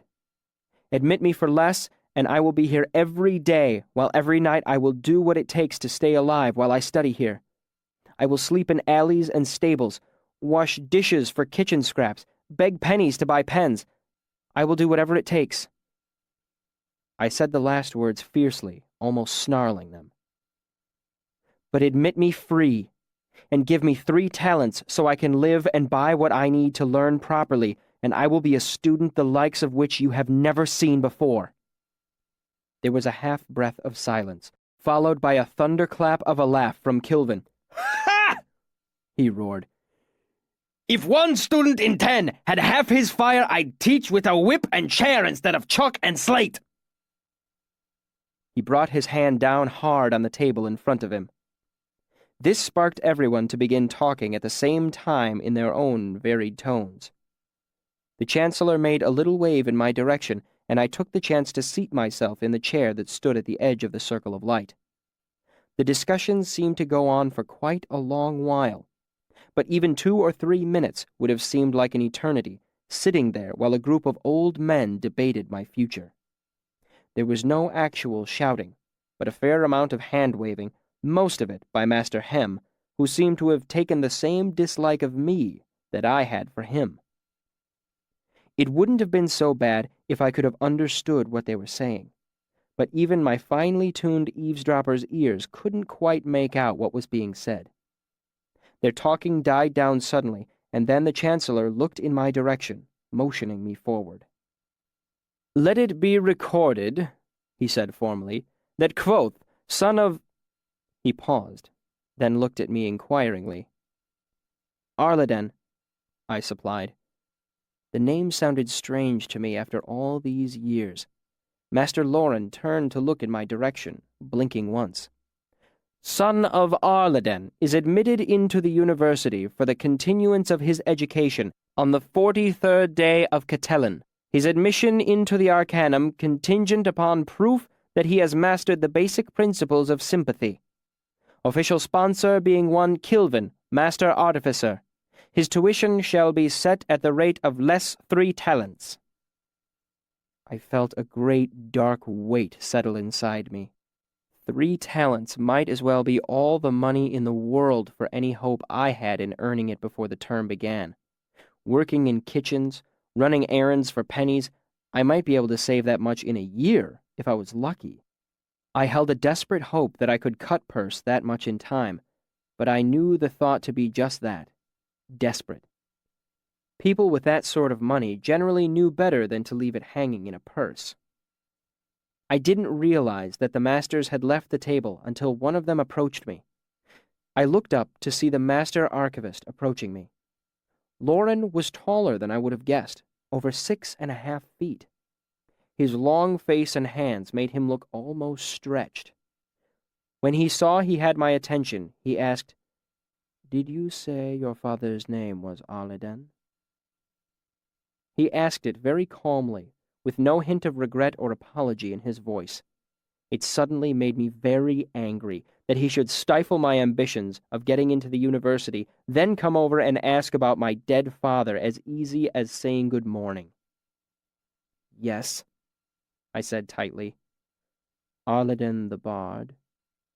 My father always thought of himself as a trooper. He never called himself bard or minstrel. Hearing him referred to in that way irritated me even more, if that were possible. I didn't deign to reply, merely nodded once, sharply. If he thought my response terse, he didn't show it. I was wondering which troop he performed in. My thin restraint burst. "Oh, you were wondering," I said with every bit of venom my troop-sharpened tongue could muster.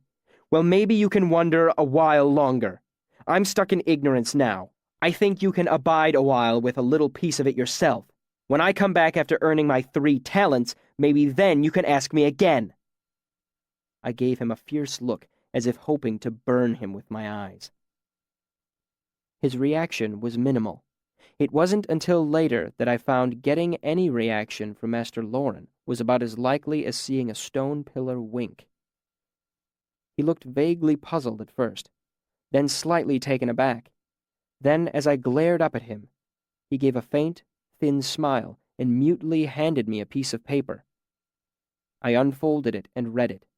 It read, Kvothe, spring term, tuition, -3 talent. Less 3 talents. Of course. Relief flooded me. As if it were a great wave that swept my legs from beneath me, I sat suddenly on the floor and wept. Chapter 37. Bright-Eyed. Lauren led the way across a courtyard. "That is what most of the discussion was about," Master Lauren explained, his voice as passionless as stone. "You had to have a tuition. Everyone does." I had recovered my composure and apologized for my terrible manners. He nodded calmly and offered to escort me to the office of the bursar to ensure that there was no confusion regarding my admission fee. "After it was decided to admit you in the manner you had suggested." Lauren gave a brief but significant pause, leading me to believe that it had not been quite as simple as that. "There was the problem that there was no precedent set for giving out funds to enrolling students." He paused again. "A rather unusual thing." Lauren led me into another stone building, through a hallway, and down a flight of stairs. "Hello, Riam." The bursar was an elderly, irritable man who became more irritable when he discovered that he had to give money to me rather than the other way around. After I got my 3 talents, Master Lauren led me out of the building. I remembered something and dug into my pocket, glad for an excuse to divert the conversation. "I have a receipt from the broken binding." I handed him the piece of paper, wondering what the owner would think when the university's master archivist showed up to redeem the book a filthy street urchin had sold him. "Master Lauren, I appreciate your agreeing to do this, and I hope you won't think me ungrateful if I ask another favor."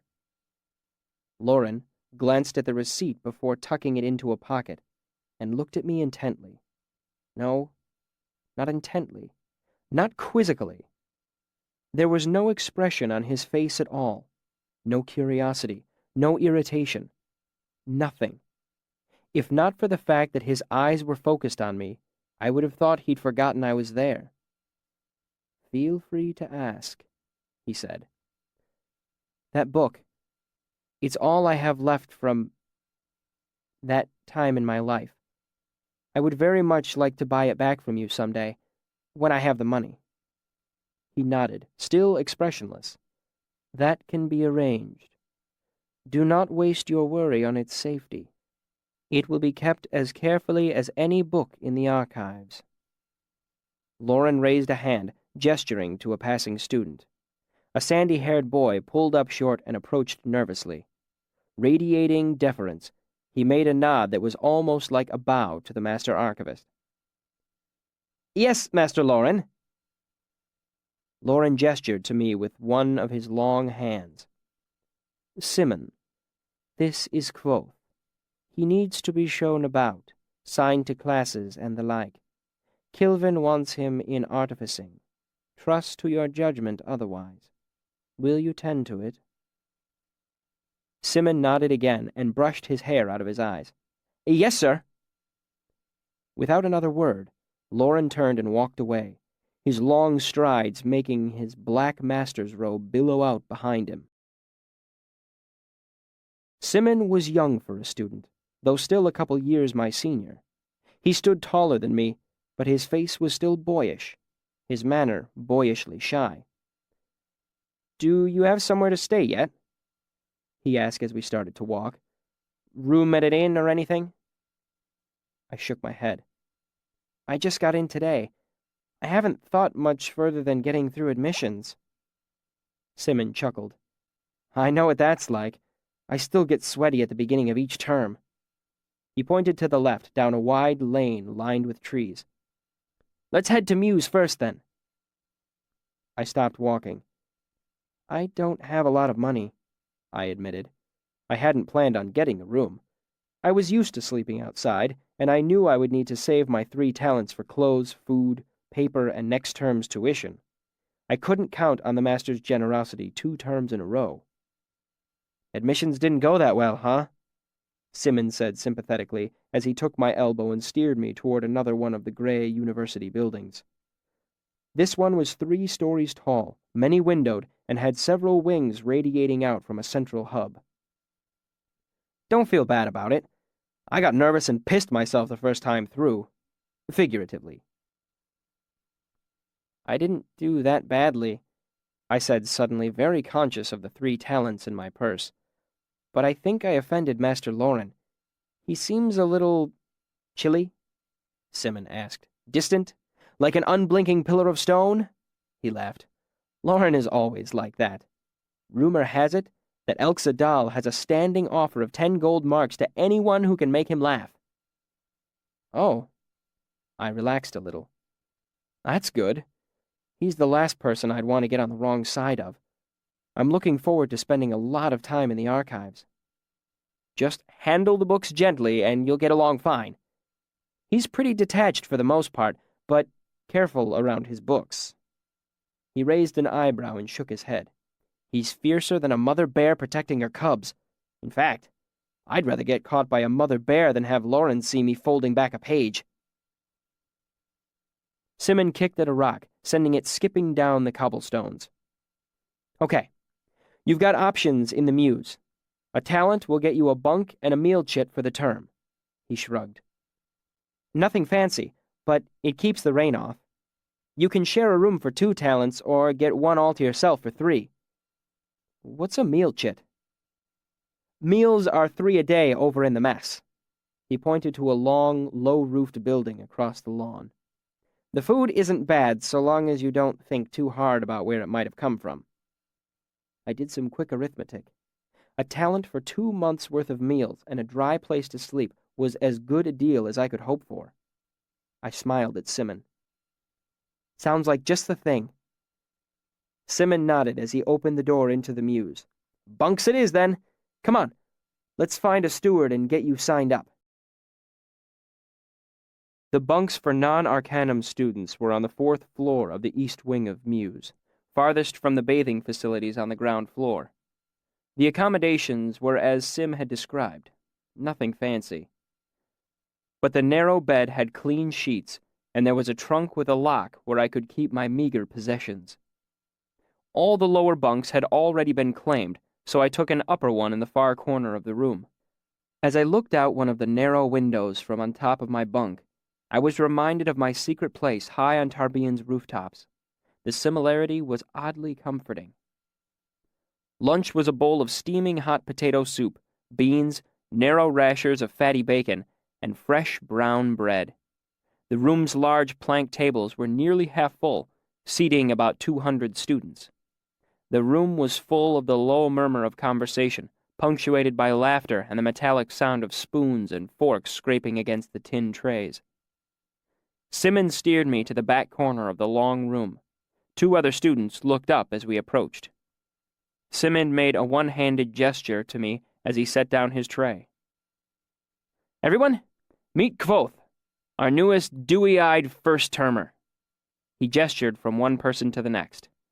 Kvothe, these are the worst students the Arcanum has to offer. Manette and Willem. Already met him, Willem said. He was the dark-haired sealdom from the archives.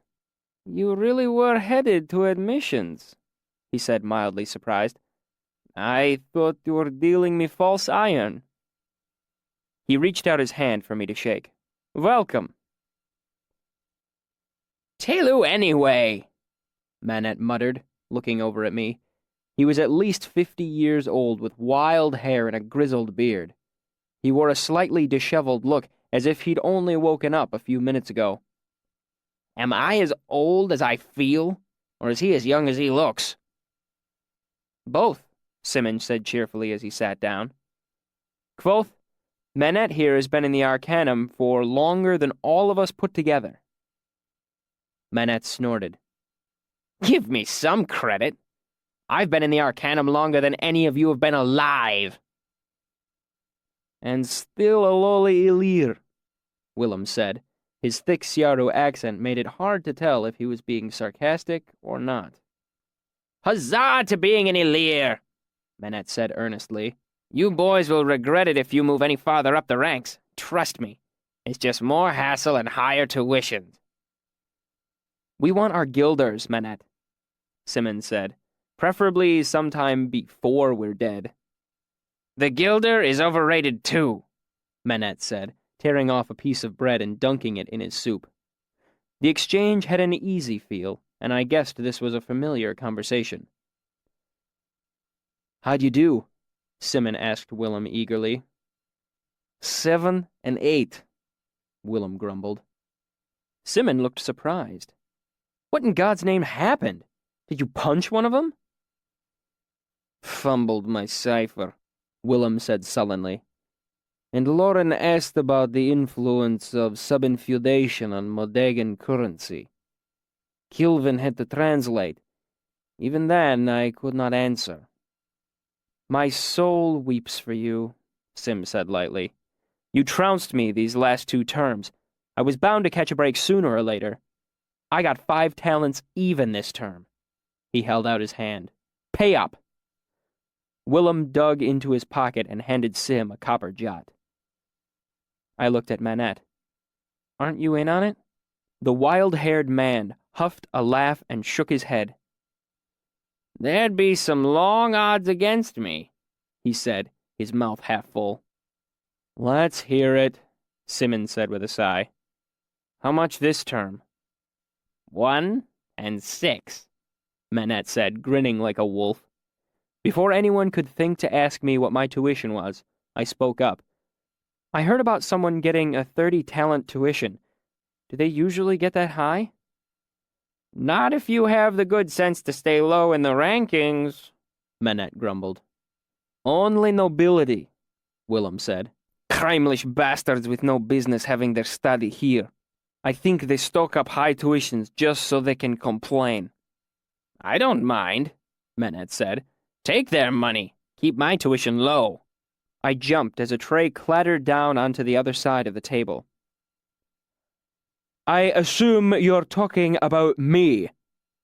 The owner of the tray was blue-eyed and handsome, with a carefully trimmed beard and high Modegan cheekbones. He was dressed in rich, muted colors. On his hip was a knife with a worked wire hilt, the first weapon I'd seen anyone wearing at the university. Savoy? Simon looked stunned. What are you doing here? I ask myself the same thing. Savoy looked down at the bench. Are there no proper chairs in this place? He took his seat, moving with an odd combination of graceful courtliness and stiff, affronted dignity. Excellent. Next I'll be eating with a trencher and throwing bones to the dogs over my shoulder. Etiquette dictates it to be the left shoulder, Your Highness, Manette said around a mouthful of bread, grinning. Savoy's eyes flashed angry, but before he could say anything, Simon spoke up. What happened? My tuition was 68 strelum, he said indignantly.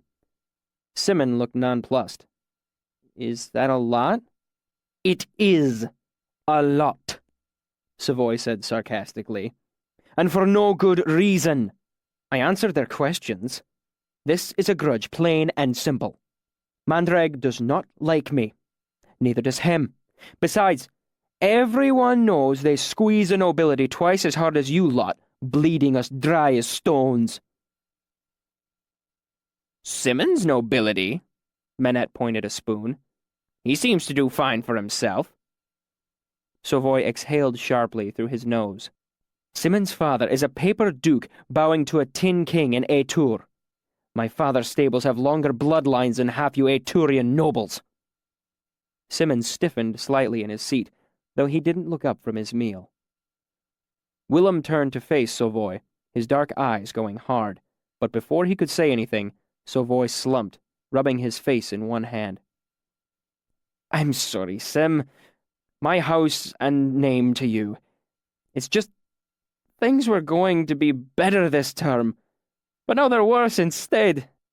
My allowance wouldn't even cover my tuition, and no one will extend me more credit. Do you know how humiliating that is? I've had to give up my rooms at the Golden Pony. I'm on the 3rd floor of Muse. I almost had to share a room. What would my father say if he knew? Simon, his mouth full, shrugged and made a gesture with his spoon that seemed to indicate that there was no offense taken. Maybe things would go better for you if you didn't go in there looking like a peacock, Manette said. Leave off the silk when you go through admissions. Is that how it is? Savoy said, his temper flaring again. Should I abase myself? Rub ashes in my hair? Tear my clothes? As he grew angrier, his lilting accent became more pronounced. No! They are none of them better men than me! I need not bow to them! There was a moment of uncomfortable silence at the table. I noticed more than a few of the surrounding students were watching the show from the nearby tables. Heitlet Team! Savoy continued. There is nothing in this place I do not hate. Your weather is wild and uncivilized, your religion barbaric and prudish, your whores are intolerably ignorant and unmannerly, your language barely has the subtlety to express how wretched this place is. Savoy's voice grew softer the longer he spoke, until he almost seemed to be speaking to himself. My blood goes back 50 generations, older than tree or stone. And I am come to this. He put his head against the palms of his hands and looked down at his tin tray. Barley bread. Gods all around us, a man is meant to eat wheat. I watched him while chewing a mouthful of the fresh, brown bread. It tasted wonderful. I don't know what I was thinking, Savoy said suddenly, getting to his feet. I can't deal with this. He stormed off, leaving his tray on the table. That's Savoy, Manette said to me in an offhand manner. Not a bad sort, though he's usually not nearly as drunk as that. He's Modegan? Simon laughed. You don't get more Modegan than Savoy. You should not prod at him, Willem said to Manette. His rough accent made it hard for me to tell if he was rebuking the older student, but his dark, sealedish face showed definite reproach. As a foreigner, I guessed he sympathized with Savoy's difficulty adjusting to the language and culture of the Commonwealth. He is having a rough time of it, Simon admitted.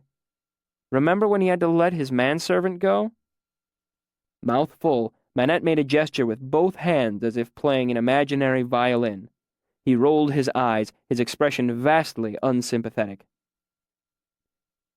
He had to sell his rings this time around, I added. Willem, Simon, and Manette turned to look at me curiously. There were pale lines on his fingers, I explained, holding up my hand to demonstrate. Manette gave me a close looking over. Well, now, our new student seems to be all manner of clever. He turned to Willem and Simon. Lads, I'm in a betting mood. I'll wager 2 jots that our young Kvothe here makes it to the Arcanum before the end of his 3rd term. 3 terms? I said, surprised. They told me all I had to do was prove I mastered the basic principles of sympathy. Manette gave me a gentle smile. They tell everyone that. Principles of Sympathy is one of the classes you'll have to slog through before they elevate you to Elir. He turned back to Will and Sim expectantly. How about it? 2 jots? I'll bet. Willem gave me a small, apologetic shrug. No offense. I play the odds. What'll you be studying, then? Manette asked as they shook on it. The question caught me off guard. Everything, I guess. You sound like me 30 years ago, Manette chuckled. Where are you going to start? The Chandrian, I said. I'd like to know as much about them as possible. Manette frowned, then burst out laughing. Well, that's fine and good, I suppose. Sim here studies fairies and pixies. Will there believes in all manner of silly damn sealedish sky spirits and such. He puffed himself up absurdly. I'm big on imps and shamblemen myself. I felt my face get hot with embarrassment. God's body, Manette! Sim cut him off. What's gotten into you? I just bet 2 jots on a boy who wants to study bedtime stories, Manette groused, gesturing to me with his fork. He meant folklore, that sort of thing. Willem turned to look at me. You looking to work in the archives? Folklore's a piece of it, I hedged quickly, eager to save face. I want to see if different cultures' folk tales conform to Teckham's theory of narrative septuagy. Sim turned back to Manette. See? Why are you so twitchy today? When's the last time you slept? Don't take that tone with me, Manette grumbled. I caught a few hours last night. And which night was that? Sim pressed. Manette paused, looking down at his tray. Felling night? Willem shook his head, muttering something in Siaru. Simon looked horrified. Manette, yesterday was kindling. Has it been 2 days since you slept? Probably not, Manette said uncertainly. I always lose track of things during admissions. There aren't any classes. Throws off my schedule. Besides, I've been caught up in a project in the fishery. He trailed off, scrubbing at his face with his hands, then looked up at me. They're right. I'm a little off my head right now. Teckham's septuagy folklore and all that. It's a bit bookish for me, but a fine thing to study. I didn't mean any offense. None taken, I said easily and nodded at Sovoy's tray. Slide that over here, would you? If our young noble's not coming back, I'll have his bread. After Simon took me to sign up for classes, I made my way to the archives, eager to have a look around after all these years of dreaming. This time, when I entered the archives, there was a young gentleman sitting behind the desk, tapping a pen on a piece of paper that bore the marks of much rewriting and crossing out. As I approached, he scowled and scratched out another line. His face was built to scowl. His hands were soft and pale. His blinding white linen shirt and richly dyed blue vest reeked of money. The part of me that was not long removed from Tarbean wanted to pick his pocket. He tapped his pen for another few moments before laying it down with a vastly irritated sigh. Name, he said without looking up. Quoth. He flipped through the ledger, found a particular page, and frowned. You're not in the book. He glanced up briefly and scowled again before turning back to whatever verse he was laboring over. When I made no signs of leaving, he flicked his fingers as if shooing away a bug. Feel free to piss off. Ambrose put down his pen again. Listen, he said slowly, as if explaining to a simpleton. You're not in the book. He made an exaggerated gesture toward the ledger with both hands. You don't get inside. He made another gesture to the inner doors. The end. I've just gone through admissions. He tossed up his hands, exasperated. Then of course you're not in the book. I dug into my pocket for my admission slip. Master Lauren gave me this himself. I don't care if he carried you here piggyback, Ambrose said, pointedly redipping his pen. Now quit wasting my time. I have things to do. Wasting your time? I demanded, my temper finally wearing thin. Do you have any idea what I've gone through to get here? Ambrose looked up at me, his expression growing suddenly amused. Wait, let me guess, he said, laying his hands flat on the table and pushing himself to his feet. You were always smarter than the other children back in Clodhump or whatever little one-whore town you're from. Your ability to read and count left the local villagers awestruck. I heard the outer door open and shut behind me, but Ambrose didn't pay it any attention as he walked around to lean against the front of the desk. Your parents knew you were special, so they saved up for a couple of years, bought you a pair of shoes, and sewed the pig blanket into a shirt. He reached out to rub the fabric of my new clothes between his fingers. It took months of walking, hundreds of miles bumping along in the backs of mule carts, but in the end... He made an expansive gesture with both hands. Praise Telu and all his angels, here you are, all bright-eyed and full of dreams. I heard laughter and turned to see that 2 men and a young woman had come in during his tirade. God's body, Ambrose, what's got you started? Goddamn first-termers, Ambrose groused as he headed back around to sit behind the desk. Come in here dressed like rag piles and act like they own the place. The three newcomers walked toward the doors marked Stacks. I fought down a hot flush of embarrassment as they looked me up and down. Are we still heading to the Aeolian tonight? Ambrose nodded. Of course! 6th bell. Aren't you going to check to see if they're in the book? I asked as the door closed behind them. Ambrose turned back to me, his smile bright, brittle, and by no means friendly. Listen, I'm going to give you a little advice for free. Back home, you were something special.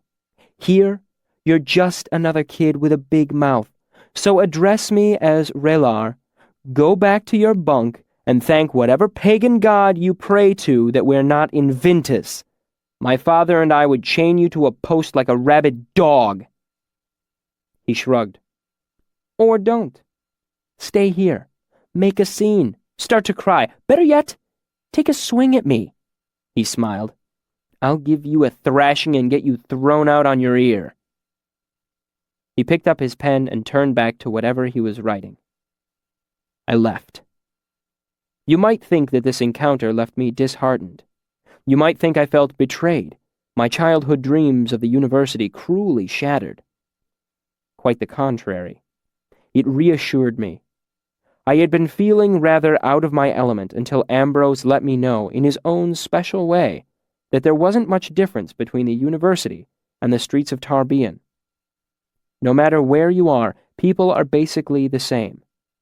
Besides, anger can keep you warm at night, and wounded pride can spur a man to wondrous things. Chapter 38. Sympathy in the Mains.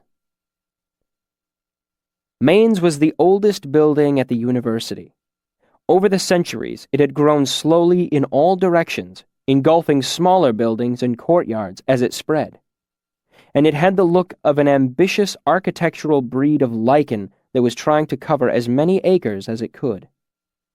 It was a hard place to find your way around.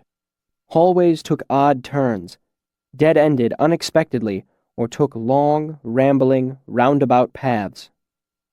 It could easily take 20 minutes to walk from one room to another, despite the fact that they were only 50 feet apart. More experienced students knew shortcuts, of course, which workrooms and lecture halls to cut through to reach your destination.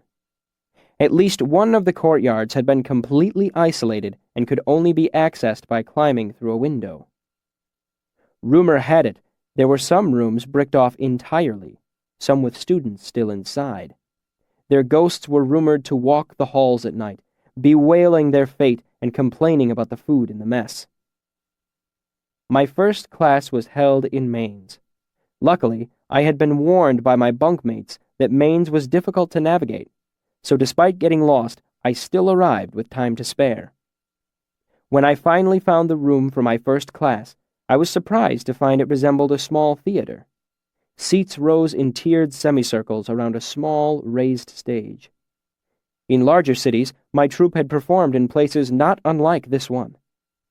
The thought relaxed me as I found a seat in the back. I was a jangling mass of excitement as I watched other students slowly trickle into the room. Everyone was older than me by at least a few years. I reviewed the first 30 sympathetic bindings in my head as the theater filled with anxious students. There were perhaps 50 of us in all, making the room about 3/4 full. Some had pen and paper with hardbacks to write on. Some had wax tablets. I hadn't brought anything, but that didn't worry me overmuch. I've always had an excellent memory. Master Hem entered the room and made his way onto the stage to stand behind a large stone work table.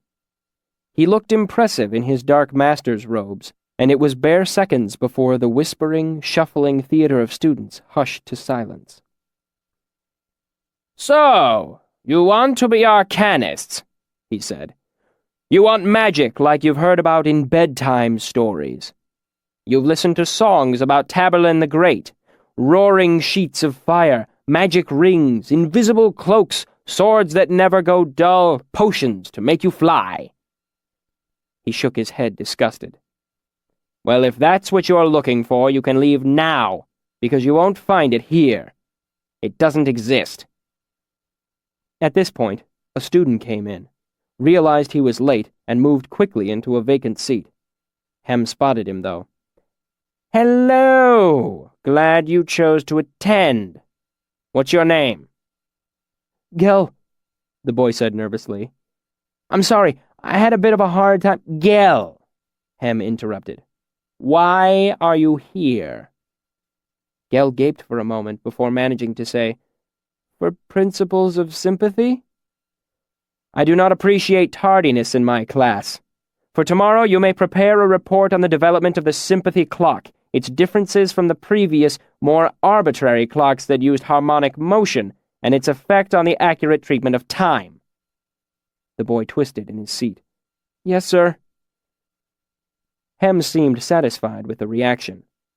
Very well. What is sympathy, then? Another boy hurried in, clutching a hardback. He was young, by which I mean he looked to be no more than 2 years older than me. Hem stopped him before he could make it into a seat. Hello there, he said in an over-courteous tone. And you are? Basil, sir. The boy stood awkwardly in the aisle. I recognized him. I had spied on his admissions interview. Basil, you wouldn't happen to be from Ill, would you? Hem asked, smiling sharply. No, sir. Ah, Hem said, feigning disappointment. I had heard that Yillish tribes use the sun to tell time, and as such have no true concept of punctuality. However, as you are not Yillish, I can see no excuse for being late. Can you? Basil's mouth worked silently for a moment, as if to make some excuse, then apparently decided better of it. No, sir. Good. For tomorrow you can prepare a report on Yil's lunar calendar compared to the more accurate, civilized Aturan calendar that you should be familiar with by now. Be seated. Basil slunk wordlessly into a nearby seat like a whipped dog. Hem gave up all pretext of lecture and lay in wait for the next tardy student. Thus it was that the hall was tensely silent when she stepped hesitantly into the room. It was a young woman of about 18, a rarity of sorts. The ratio of men to women in the university is about 10-1. Hem's manner softened when she entered the room. He moved quickly up the steps to greet her. Ah, my dear, I'm suddenly pleased that we have not yet begun today's discussion. He took her by the elbow and led her down a few of the steps to the first available seat. She was obviously embarrassed by the attention. I'm sorry, Master Hem. Maine's is bigger than I guessed. No worry, Hem said in a kindly fashion. You're here, and that's what matters. He solicitously helped her arrange her paper and ink before returning to the stage. Once there, it seemed as if he might actually lecture. But before he began, he looked back to the girl. I'm sorry, miss. She was the only woman in the room. Poor manners on my part. What is your name? Ria. Ria? Is that short for Rian? Yes, it is, she smiled. Rian, would you please cross your legs? The request was made with such an earnest tone that not even a titter escaped the class. Looking around, Rian crossed her legs. Now that the gates of hell are closed, Hem said in his normal, rougher tones, we can begin. And so he did, ignoring her for the rest of the lecture, which, as I see it, was an inadvertent kindness. It was a long 2.5 hours. I listened attentively, always hoping that he would come to something I hadn't learned from Abinthy. But there was nothing. I quickly realized that while Hem was discussing the principles of sympathy, he was doing it at a very, very basic level. This class was a colossal waste of my time. After Hem dismissed the class, I ran down the stairs and caught him just as he was leaving through a lower door. Master Hem! He turned to face me. Oh, yes, our boy Prodigy. I wasn't aware you were in my class. I didn't go too fast for you, did I? I knew better than to answer that honestly. You covered the basics very clearly, sir. The principles you mentioned today will lay a good foundation for the other students in the class. Diplomacy is a large part of being a trooper. He puffed up a bit at my perceived compliment, then looked more closely at me. Other students? He asked. I'm afraid I'm already familiar with the basics, sir. I know the 3 laws and the 14 corollaries, as well as the first 90— Yes, I see. He cut me off. I'm rather busy at the moment. We can speak of this tomorrow before class. He turned and walked briskly away. Half a loaf being better than none, I shrugged and headed for the archives. If I wasn't going to learn anything from Hem's lectures, I might as well start educating myself. This time when I entered the archives, there was a young woman sitting behind the desk. She was strikingly beautiful with long, dark hair and clear, bright eyes. A notable improvement over Ambrose, to be sure. She smiled as I approached the desk. What's your name? Quoth, I said, son of Arladin. She nodded and began to page through the ledger. What's yours? I asked to fill the silence. Fella, she said without looking up, then nodded to herself and tapped the ledger. There you are. Go on in. There were 2 sets of double doors leading out of the antechamber, one marked stacks and the other tomes. Not knowing the difference between the 2, I headed to the ones labeled stacks. That was what I wanted, stacks of books, great heaps of books, shelf after endless shelf of books. I had my hands on the handles of the doors before Fella's voice stopped me. I'm sorry, it's your first time in here, isn't it? I nodded, not letting go of the door's handles. I was so close. What was going to happen now? The stacks are arcanum only, she said apologetically. She stood up and walked around the desk to the other set of doors. Here, let me show you. I reluctantly let go of the door's handles and followed her. Using both hands, she tugged one of the heavy wooden doors open, revealing a large, high-ceilinged room filled with long tables. A dozen students were scattered throughout the room, reading. The room was well lit with the unwavering light of dozens of sympathy lamps. Fella leaned close to me and spoke in a soft voice. This is the main reading area. You'll find all the necessary tomes used for most of the basic classes. She blocked the door open with her foot and pointed along one wall to a long section of shelving with 300 or 400 books, more books than I had ever seen in one place before. Fella continued to speak softly. It's a quiet place. No talking above a whisper. I noticed that the room was almost unnaturally quiet. If you want a book that isn't there, you can submit a request at the desk, she pointed. They'll find the book and bring it out to you. I turned to ask her a question, and only then realized how close she was standing. It says a great deal about how enamored I was with the archives that I failed to notice one of the most attractive women in the university standing less than 6 inches away. How long does it usually take them to find a book? I asked quietly, trying not to stare at her. It varies. She brushed her long black hair over her shoulder.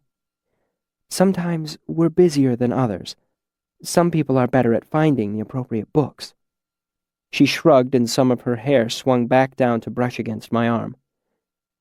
Usually no more than an hour. I nodded, disappointed by not being able to browse the whole of the archives, but still excited to be inside. Once again, half a loaf was better than none. Thanks, fella. I went inside, and she let the door swing shut behind me. But she came after me just a moment later. One last thing, she said quietly.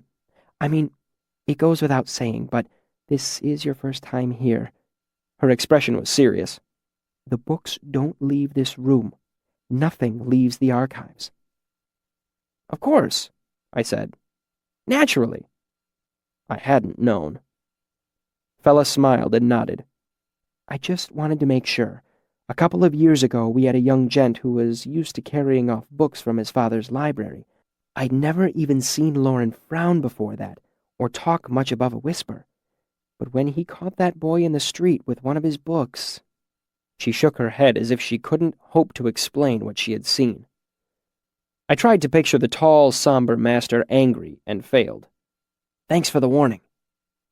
Don't mention it. Fella headed back out into the entrance hall. I approached the desk she had pointed out to me. How do I request a book? I asked the scriv quietly. He showed me a large log book half filled with students' names and their requests. Some were requests for books with specific titles or authors, but others were more general requests for information. One of the entries caught my eye. Basil, Yiddish Lunar Calendar, History of a Turin Calendar. I looked around the room and saw the boy from Hem's class hunched over a book, taking notes. I wrote, Quoth, the history of the Chandrian, reports of the Chandrian and their signs, black eyes, blue flame, etc. I went to the shelves next and started looking over books. I recognized one or two from my studies with Ben. The only sound in the room was the occasional scratch of a pen on paper, or the faint bird-wing sound of a page turning. Rather than being unsettling, I found the quiet strangely comforting. Later, I was to find out that the place was nicknamed Tombs because of its crypt-like quiet. Eventually, a book called The Mating Habits of the Common Dracus caught my eye, and I took it over to one of the reading tables. I picked it because it had a rather stylish embossed dragon on the cover, but when I started reading, I discovered it was an educated investigation into several common myths. I was halfway through the title piece, explaining how the myth of the dragon, in all likelihood, involved from the much older mundane Dracus, when a scriv appeared at my elbow. Quoth? I nodded, and he handed me a small book with a blue cloth cover. Opening it, I was instantly disappointed. It was a collection of fairy stories. I flipped through it, hoping to find something useful, but it was filled with sticky-sweet adventure stories meant to amuse children. You know the sort. Brave orphans trick the Chandrian, win riches, marry princesses, and live happily ever after. I sighed and closed the book. I had half expected this. Until the Chandrian killed my family, I thought they were nothing more than children's stories too. This sort of search wasn't going to get me anywhere. After walking to the desk, I thought for a long moment before writing a new line in the request ledger. Quoth, the history of the Order Emir, the origins of the Emir, the practices of the Emir. I reached the end of the line, and rather than start another one, I stopped and looked up at the scriv behind the desk. I'll take anything on the Emir, really, I said. We're a little busy right now, he said, gesturing to the room. Another dozen or so students had filtered in since I had arrived, but we'll bring something out as soon as we can. I returned to the table and flipped through the children's book again before abandoning it for the bestiary. The wait was much longer this time, and I was learning about the strange summer hibernation of Susquinian when I felt a light touch on my shoulder. I turned, expecting to see a scriv with an armload of books, or maybe Basil come to say hello. I was startled by the sight of Master Lauren looming over me in his dark master's robes. Come, he said softly, and gestured for me to follow. Not knowing what might be the matter, I followed him out of the reading room. We walked behind the scriv's desk and down a flight of stairs to a small, featureless room with a table and 2 chairs. The archives was filled with little rooms like this, reading holes designed to give members of the Arcanum a place to sit privately and study. Lauren lay the request ledger from tomes on the table. I noticed your request while assisting one of the newer scrivs in his duties, he said. You have an interest in the Chandrian and the Emir? He asked. I nodded. Is this in regard to an assignment from one of your instructors? For a moment, I thought about telling him the truth, about what had happened to my parents, about the story I had heard in Tarbian. But Manette's reaction to my mention of the Chandrian had shown me how foolish that would be.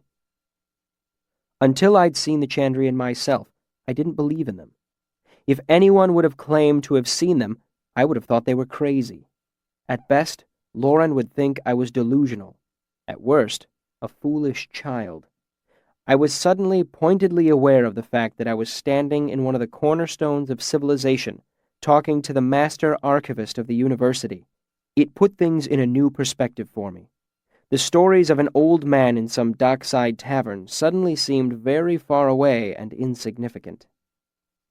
I shook my head. No, sir. It's merely to satisfy my curiosity. I have a great respect for curiosity, Lauren said with no particular inflection. Perhaps I can satisfy yours a bit. The Emir were part of the church back when the Aturan Empire was still strong. Their credo was Ivare Enim Yuge, which roughly translates as for the greater good. They were equal part knight-errant and vigilante.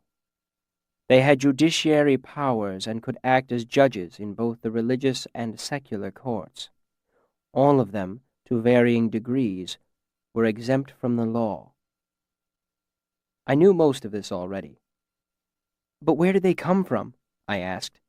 It was as close as I dared come to mentioning Scarpy's story. They evolved from traveling judges, Lauren said, men who went from town to town, bringing the rule of law to small Aturan towns. They originated in Atur, then? He looked at me. Where else would they have originated?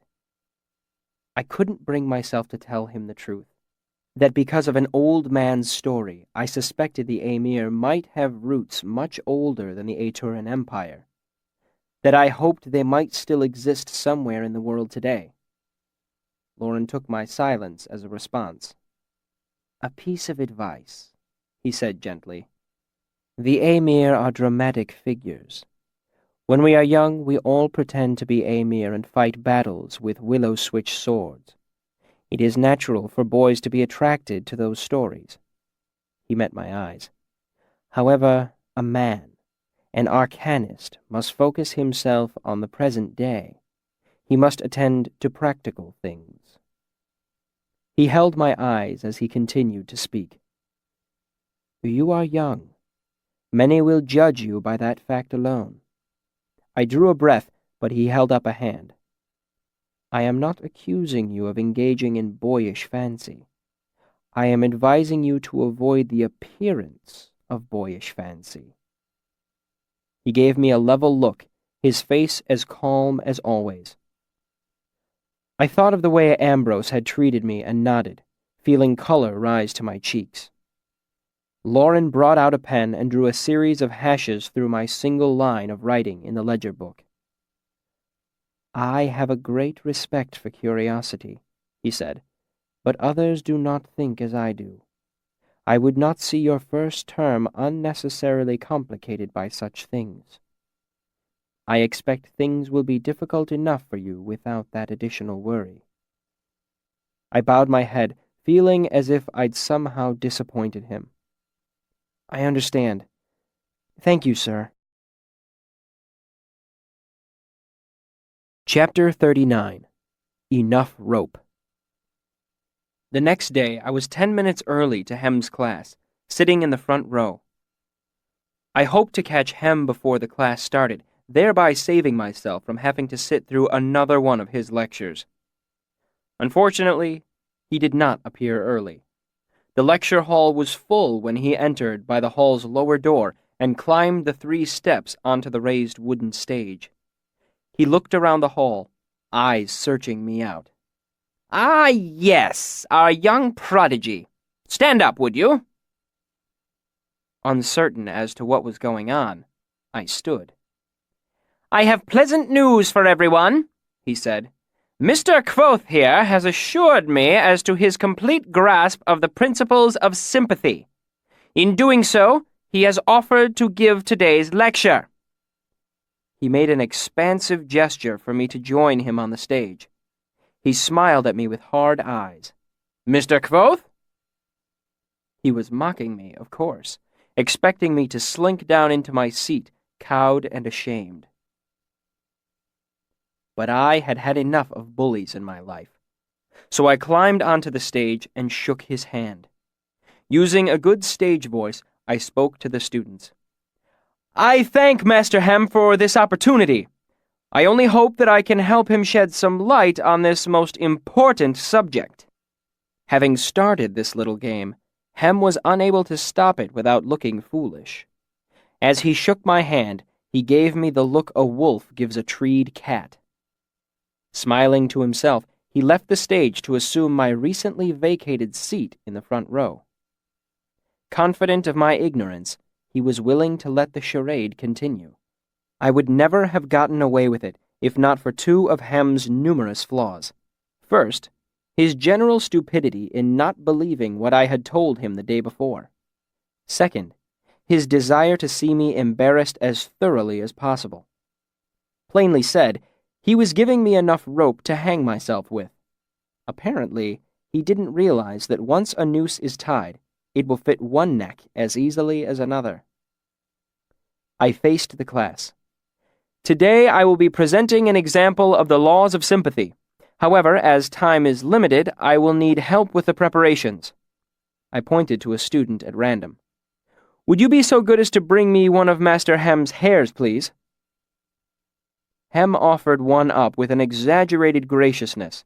As the student brought it up to me, Hem smiled in genuine amusement, certain that the more grandiose my preparations were, the greater my embarrassment would be in the end. I took advantage of this slight delay to look over what equipment I had to work with. A brazier set off to one side of the stage, and a quick rifling of the drawers in the work table revealed chalk, a prism, sulfur matches, an enlarging glass, some candles, and a few oddly shaped blocks of metal. I took 3 of the candles and left the rest. I took Master Hem's hair from the student and recognized him as Basil, the boy Hem had browbeat yesterday. Thank you, Basil. Would you bring that brazier over here and get it burning as quickly as you can? As he brought it closer, I was delighted to see that it was equipped with a small bellows. While he poured alcohol onto the coal and struck a spark to it, I addressed the class.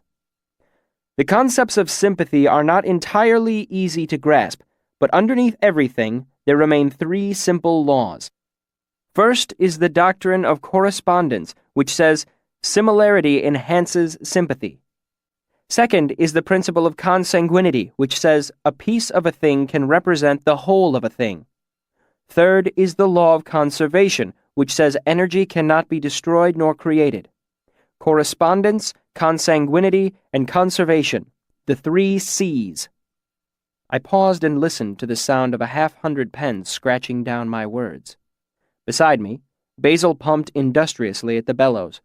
I realized I could grow to enjoy this. Don't worry if it doesn't make sense yet. The demonstration should make everything abundantly clear. Looking down, I saw the brazier was warming nicely. I thanked Basil and hung a shallow metal pan above the coals and dropped 2 of the candles in to melt. I set a 3rd candle in a holder on the table and used one of the sulfur matches in the drawer to set it alight. Next, I moved the pan off the heat and poured its now melted contents carefully onto the table, forming a fist-sized blob of soft wax. I looked back up at the students. In sympathy, most of what you are doing is redirecting energy. Sympathetic links are how the energy travels. I pulled out the wicking and began kneading the wax into a roughly human-shaped doll. The first law I mentioned, similarity enhances sympathy, simply means that the more things resemble each other, the stronger the sympathetic link between them will be. I held the crude doll up for the class to inspect. This, I said, is Master Hem. Laughter muttered back and forth across the hall. Actually, this is my sympathetic representation of Master Hem. Would anyone like to take a guess as to why it is not a very good one? There was a moment of silence. I let it stretch out for a while. A cold audience. Hem had traumatized them yesterday, and they were slow in responding. Finally, from the back of the room, a student said, "It's the wrong size." I nodded and continued to look around the room. He isn't made of wax either. I nodded. It does bear some small resemblance to him, in general shape and proportion. Nevertheless, it is a very poor sympathetic representation. Because of that, any sympathetic link based off it would be rather weak. Perhaps 2% efficiency. How could we improve it? There was another silence, shorter than the first. You could make it bigger, someone suggested. I nodded and waited. Other voices called out, You could carve Master Hem's face on it. Paint it. Give it a little robe. Everyone laughed. I held up my hand for quiet and was surprised by how quickly it fell. Practicality aside, assume you did all these things. A 6-foot, fully clothed, masterfully carved Master Hem stands beside me. I gestured. Even with all that effort, the best you might hope for is 10 or 15% sympathetic link. Not very good. Not very good at all. This brings me to the second law, consanguinity. An easy way to think of it is, once together, always together. Due to Master Hem's generosity, I have one of his hairs. I held it up and ceremoniously stuck it on the head of the doll. And as easy as this, we have a sympathetic link that will work at 30 to 35%. I had been watching Hem. While at first he seemed a little wary, he had lapsed back into a self-satisfied smirk. He knew that without the appropriate binding and properly focused ailer, all the wax and hair in the world wouldn't do one whit of good. Sure that he had taken me for a fool, I gestured to the candle and asked him, With your permission, master? He made a magnanimous wave of compliance and settled back into his chair, folding his arms in front of him, confident in his safety. Of course, I did know the binding. I told him so, and Ben had taught me about the ailer, the riding crop belief, back when I was 12. But I didn't bother with either.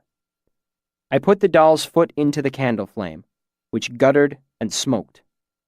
There was a tense, held breath quiet as everyone stretched in their seats to get a look at Master Hem.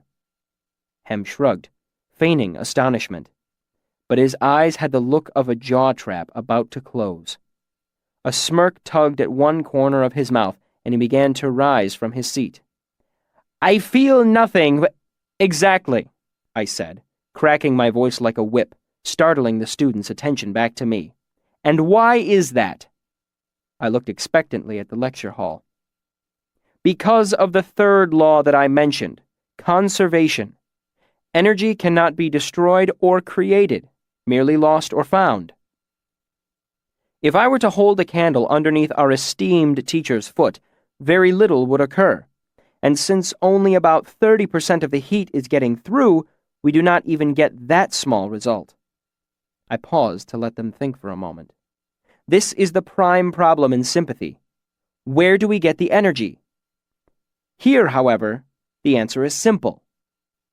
I blew out the candle and relit it from the brazier, muttering the few necessary words underneath my breath. By adding a second sympathetic link between the candle and a more substantial fire, I broke my mind into two pieces, one binding Hem and the doll together, the other connecting the candle and the brazier. We get the desired effect. I casually moved the foot of the wax doll into the space about an inch above the candle's wick, which is actually the hottest part of the flame. There was a startled exclamation from where Hem was sitting. Without looking in his direction, I continued speaking to the class in the driest of tones. And it appears that this time we are successful. The class laughed. I blew out the candle. This is also a good example of the power that a clever sympathist commands. Imagine what would happen if I were to throw this doll into the fire itself. I held it over the brazier. As if on cue, Hem stormed onto the stage. It may have been my imagination, but it seemed to me that he was favoring his left leg slightly. It appears that Master Hem wishes to resume your instruction at this point. Laughter rippled through the room, louder this time. I thank you all, students and friends, and thus my humble lecture ends. At this point, I used one of the tricks of the stage. There is a certain inflection of voice and body language that signals a crowd to applaud. I cannot explain how exactly it is done, but it had its intended effect. I nodded my head to them and turned to face Hem amidst applause which, though far from deafening, was probably more than any he had ever received. As he took the last few steps toward me, I almost backed away. His face was a fearsome red, and a vein pulsed at his temple as if it were about to explode. For my own part, my stage training helped me maintain my composure. I returned his gaze levelly and held out my hand for him to shake. It was with no small account of satisfaction that I watched him give a quick glance to the still applauding class, swallow, and shake my hand. His handshake was painfully tight. It might have gotten worse if I hadn't made a slight gesture over the brazier with the wax doll. His face went from its livid red to an ashen white more quickly than I would have believed possible. His grip underwent a similar transformation, and I regained my hand. With another nod toward the seated students, I left the lecture hall without a backward glance. Chapter 40. On the Horns. After Hem dismissed his class, news of what I had done spread through the university like wildfire. I guessed from the students' reactions that Master Hem was not particularly well loved. As I sat on a stone bench outside the Mews, passing students smiled in my direction. Others waved or gave laughing thumbs up. While I enjoyed the notoriety, a cold anxiety was slowly growing in my gut. I'd made an enemy of one of the 9 masters. I needed to know how much trouble I was in.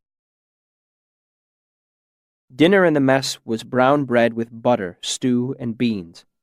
Manette was there, his wild hair making him look like a great white wolf. Simon and Savoy groused idly about the food, making grim speculations as to what manner of meat was in the stew. To me, less than a span away from the streets of Tarbean, it was a marvelous meal indeed. Nevertheless, I was rapidly losing my appetite in the face of what I was hearing from my friends. "Don't get me wrong," Savoy said. "You've got a great weighty pair on you. I'll never call that into question, but still—" He gestured with his spoon. "They're going to string you up for this." "If he's lucky," Simon said. "I mean, we are talking about malfeasance here, aren't we?" "It's not a big deal," I said with more assurance than I felt. "I gave him a little bit of a hot foot, that's all." "Any harmful sympathy falls under malfeasance." Manette pointed at me with his piece of bread, his wild, grizzled eyebrows arching seriously over his nose. "You've got to pick your battles, boy. Keep your head down around the masters. They can make your life a real hell once you get into their bad books." "He started it," I said sullenly through a mouthful of beans. A young boy jogged up to the table, breathless. "Your quoth?" he asked, looking me over. I nodded, my stomach suddenly turning over. "They want you in the master's hall." "Where is it?" I asked. "I've only been here a couple of days." "Can one of you show him?" the boy asked, looking around the table. "I've got to go tell Jameson I found him." "I'll do it," Simon said, pushing away his bowl. "I'm not hungry anyway." Jameson's runner boy took off, and Simon started to get to his feet. "Hold on," I said, pointing to my tray with my spoon. "I'm not finished here." Simon's expression was anxious. "I can't believe you're eating," he said. "I can't eat. How can you eat?" "I'm hungry," I said. "I don't know what's waiting in the master's hall, but I'm guessing I'd rather have a full stomach for it." "You're going on the horns," Manette said. "It's the only reason they'd call you there at this time of night."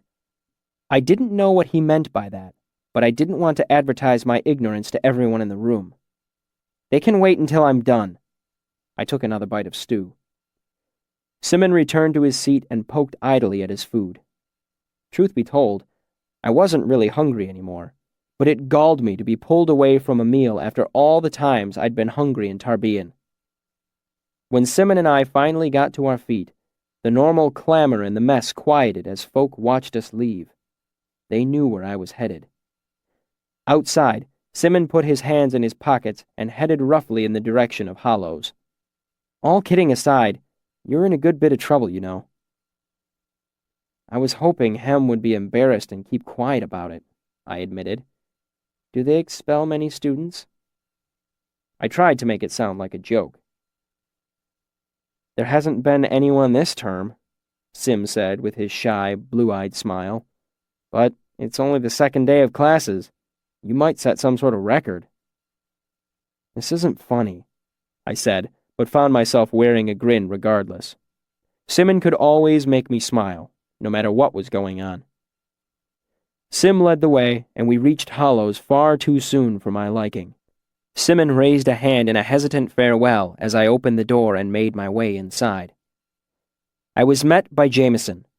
He oversaw everything that wasn't under direct control of the masters. The kitchen, the laundry, the stables, the stock rooms. He was nervous and bird-like. A man with the body of a sparrow and the eyes of a hawk. Jameson escorted me into a large windowless room with a familiar crescent-shaped table. The Chancellor sat at the center, as he had during admissions. The only real difference was that this table was not elevated, and the seated masters were close to eye level with me. The eyes I met were not friendly. Jameson escorted me to the front of the crescent table. Seeing it from this angle made me understand the references to being on the horns. Jameson retreated to a smaller table of his own, dipping a pen. The Chancellor steepled his fingers and spoke without preamble. On the 4th of Catelyn, Hem called the masters together. Jameson's pen scratched across a piece of paper, occasionally dipping back into the inkwell at the top of the desk. The Chancellor continued formally. Are all the masters present? Master Physiker, said Arwell. Master Archivist, said Lauren, his face impassive as ever. Master Arithmetician, Brandur said, cracking his knuckles absently. Master Artificer, grumbled Kilvin without looking up from the tabletop. Master Alchemist, said Mandrag. Master Rhetorician, Hem's face was fierce and red. Master Sympathist, said Alxadal. Master Namer. Elodin actually smiled at me. Not just a perfunctory curling of the lips, but a warm, toothy grin. I drew a bit of a shaky breath, relieved that at least one person present didn't seem eager to hang me up by my thumbs. And Master Linguist, said the Chancellor. All 8, he frowned. Sorry, strike that. All 9 masters are present. Present your grievance, Master Hem. Hem did not hesitate. Today, first-term student Kvothe, not of the Arcanum, did perform sympathetic bindings on me with malicious intent. 2 grievances are recorded against Kvothe by Master Hem, the Chancellor said sternly, not taking his eyes away from me. First grievance, unauthorized use of sympathy. What is the proper discipline for this, Master Archivist? For unauthorized use of sympathy leading to injury, the offending student will be bound and whipped a number of times, not less than 2, nor more than 10, singly across the back. Lauren said it as if reading off directions for a recipe. Number of lashes sought? The Chancellor looked at Hem. Hem paused to consider. 5. I felt the blood drain from my face, and I forced myself to take a slow, deep breath through my nose to calm myself. Does any master object to this? The Chancellor looked around the table, but all mouths were silent. All eyes were stern. The second grievance, malfeasance. Master Archivist? 4 to 15 single lashes and expulsion from the university, Lauren said in a level voice. Lashes sought? Hem stared directly at me. 8. 13 lashes and expulsion. A cold sweat swept over me, and I felt nausea in the pit of my stomach. I had known fear before. In Tarbean, it was never far away. Fear kept you alive. But I had never before felt such a desperate helplessness. A fear not just for my body being hurt, but for my entire life being ruined. I began to get lightheaded. "Do you understand these grievances set against you?" the Chancellor asked sternly. I took a deep breath. "Not exactly, sir." I hated the way my voice sounded, tremulous and weak. The Chancellor held up a hand, and Jameson lifted his pen from the paper. "It is against the laws of the university for a student who is not a member of the Arcanum to use sympathy without permission from a master." His expression darkened. "And it is always, always